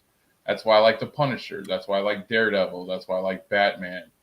There are some characters that I do like with superpowers, like Spawn But I'm more into your dark anti-hero type of freaking superhero. Oh, okay. That's fine. That's fine. Yeah, but like I like Green totally... Lantern. I'm just not a huge fan of it. And I like some of these other characters. It's just when I was a kid, and I was born in '87, so they ran Superman in the ground. Animated shows, live action shows, movies, you name it. Oh yeah, that was the golden age of Superman. But tell you the truth, that was the golden age of Superman. I mean, like that was that in a way a beginning of where Superman thrived. Now it's like people like you say, people don't relate to Superman as much because it's almost like in a way of religion or people's beliefs. Like we don't like to have over godlike beings, and it's like. I could get that point of view, and that's something I kind of see the main argument of why people don't relate to Superman as much. Even though if you look at Superman's story, it's a very tragic story, and that's what makes me like a lot of characters like Iron Man and Spider-Man, and a bit of other characters like Deathstroke or Cassandra Cain, aka Batgirl, or X-23. Where they have, in a way, tragic backstories that really define them who they are. And that makes them special, in my opinion. And that's what I loved about it. And granted, I'm hoping that, that some of the things that, we all enjoy and we all hoping that we get to see certain characters that we like get represented. And, it's just the only problems is like the CW. I feel like they butchered the Supergirl. Correct myself, God damn it. I feel like they butchered Supergirl badly because I like Supergirl when what was it? She was on CBS. CBS and CW. Went down to yeah. I liked her. I liked it when it was CBS. When they went to the CW, obviously we know what the CW does. They go identity politics with the superheroes, and it doesn't work out as well. That is true, but it's like even before that, I feel like they missed the point about that character. Supergirl's supposed to be a girl that saw everything. It's kind of like imagine someone is the last human in Earth and they have to go live with Mars. Well, when they started making Supergirl, I'm better than you and you know it. I was just like, that came later, but I mean, like that was like icing on the cake for me. I'm like, I don't care at this point. Yeah. What really the one thing that I liked that they did, was when they did the multiverse with Titans. So people are not like, oh, they're desecrating all our favorite sidekicks and characters. They're just like, this is a different universe. So it was like, okay, they really didn't butcher the characters. It's just their variants. Yeah, so people don't like the way they did Red Hood. They don't like the way they did Dick Grayson and all them. Those are variants. So yeah, I get what you're saying, and to be fair, that is a good argument to like. At least, well, if you don't like that one, well, that's a variant from another universe. You could have this variant that's more what you're asking. So you could still have the Bat family the way you know and love it in the comics. This is just like an alternate version. It doesn't really matter. So I did like that. Exactly. Yeah, that was cool, but I mean, like. The one thing, and speaking about Titans, I feel like Titans is kind of done now, if you ask me. I mean, like, after the Red Hood stuff, I really kind of stopped watching it. I'm excited to see season 4 because they have Joseph Morgan coming in playing Brother Blood. Oh, yeah, that's true. And Joseph Morgan, for people who don't know, was Klaus in the originals and Vampire Diaries, and he's a really good actor. Oh God! That was the shit. That was the shit show. I mean, like that was such a good show, and along with originals, Legacy, you mean? Yeah, it was okay. I didn't like Hope, but it was freaking. I mean, Yeah, I look at it like I see it as just more of an X-Men ripoff to an extent. it does feel like an X-Men ripoff. I'm like, it does with the skull and everything. And I'm like, what is this? Like, the Charles first Xavier with hair. Yeah, I'm like, wait. So Hope is Jean Grey, and I could literally identify everybody. Yeah, because they got the hair and everything. And it's just like, what is this? Just an X-Men? Just change a bit of everything and just this make is like X-Men with vampires, pretty much.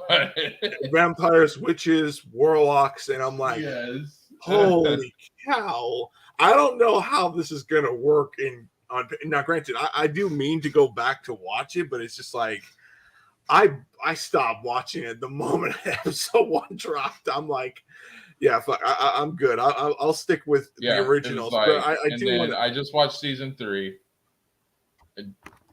Basically, she enacts all her abilities and she turns off her humanity switch. So if she wasn't a bitch before, now she's an uber bitch. So basically, she turns into her father. Fucking Bobby. You knew it was gonna happen. Eventually, she had to go there. Oh, and if she wasn't a bitch in the first place, then now we're getting uber bitch, and yeah. So I think they're doing one more season, and that's it. Thank God. I think that honestly, I really feel like they got nothing else. I think they milked every drop out of that entire universe. Yeah, this is the last of it, and I hate that they're ending it, but it's the end of an era because that was the last of the. I mean, like for me, this is the last remnant of the freaking really good CW shows when CW was on that era of pumping out hits. Oh yeah, I mean, granted, some of them got canceled, like the Witch Circle or Circle, whatever the fuck. I mean, it was like a witch circle, whatever. It was made by the same people who did Vampire Diaries and the originals, but they just did it a different direction. In a way, they could have had really good directions, and they dropped it, and it really kind of boggles my mind that they really never, and I mean never, go forward with the idea. I mean, you got what I'm saying? When the Arrowverse ended, when Julie Plex her shows ended, and then when Supernatural ended, that was the death nail right there. Supernatural. That I was beginning to think they're gonna ran that shit to like 20 seasons, the longest season. Well, they always said they wanted to go at least 13 seasons because they wanted to do like 1,000 episodes or something like that. Oh my God. Or like 500 episodes or something. That was always the goal. And so then they hit that, and it was because that was the longest running Supernatural type show that's ever done. They wanted to break records, and I get it. Of course you want to hit that. Most Supernatural shows only go like 5 to 7 seasons. Buffy went 7, Angel went 5, Vampire Diaries went 7, Originals went 5. So you want to shatter the records so you can truly go down in history. And I get it, and that was amazing. But they ended it. I love the way they ended it, and yeah, I got emotional during that season finale because that was me and my wife's. That was our Wednesday or Thursday routine. We'd watch Supernatural, Vamp Diaries, Originals. Like that was our night, and like all this is gone now, and it's just It sometimes like sucks a bit about that whole like thing because you're so hooked on one show and you're just like thinking, the show's never gonna end. This thing's gonna be stuck with us like a very long season. And I like how they did the way how they end. I like how they ended it. It's just like for me, I'm just literally wondering now, like, how does this prequel going to fit in? Are we going to have that same actor from the beginning of the show? I forgot his fucking name. who's their father, the West, the shit, you know, Sam and Dean's father. They're gonna have him be the star, or they're gonna do something else. I don't know. But yeah, anyway. But we'll see how they go with the prequel Supernatural show, because I mean, like, I'm actually kind of hoping like they don't screw it up. But yet again, I mean, like at this point, does it really matter? No, because they're gonna get sold later on. So I mean, like,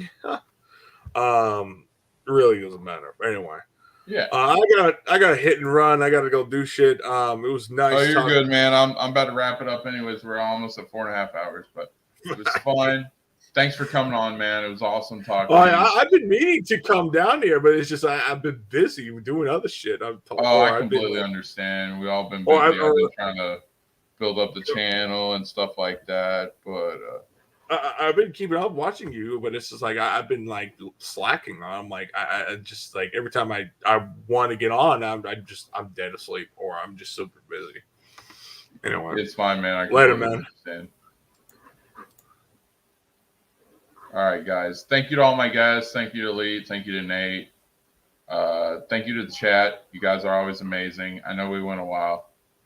I might be talking to myself right now, but if you're watching on replay, thank you guys so much. I appreciate the love and support. We had some great conversation, interesting takes, but I wanted to give everyone time to talk and say their piece. That's why we do these open streams. It's not for me, it's for you guys, because I can do content at anything. But I wanted to give you guys a chance to talk and get your opinions out there and be heard. So if you like this, give me a thumbs up. Tell your friends about it. We are at 120 subs now, so we're growing. Thank you guys. Sorry we didn't get to talk that much, Rogue Arrow. I know we'll probably DM later. You're awesome. Go sub to Rogue Arrow. Gaming or what? Go sub to him. He's awesome, peoples. Trying to help him grow his channel. He does late night gaming streams. If you guys want variety of gaming content, he's a perfect guy. So go to Gaming or What TM. He's on there on YouTube. Go check everybody else out. Till next time, you guys take care. Have an amazing weekend, and God bless.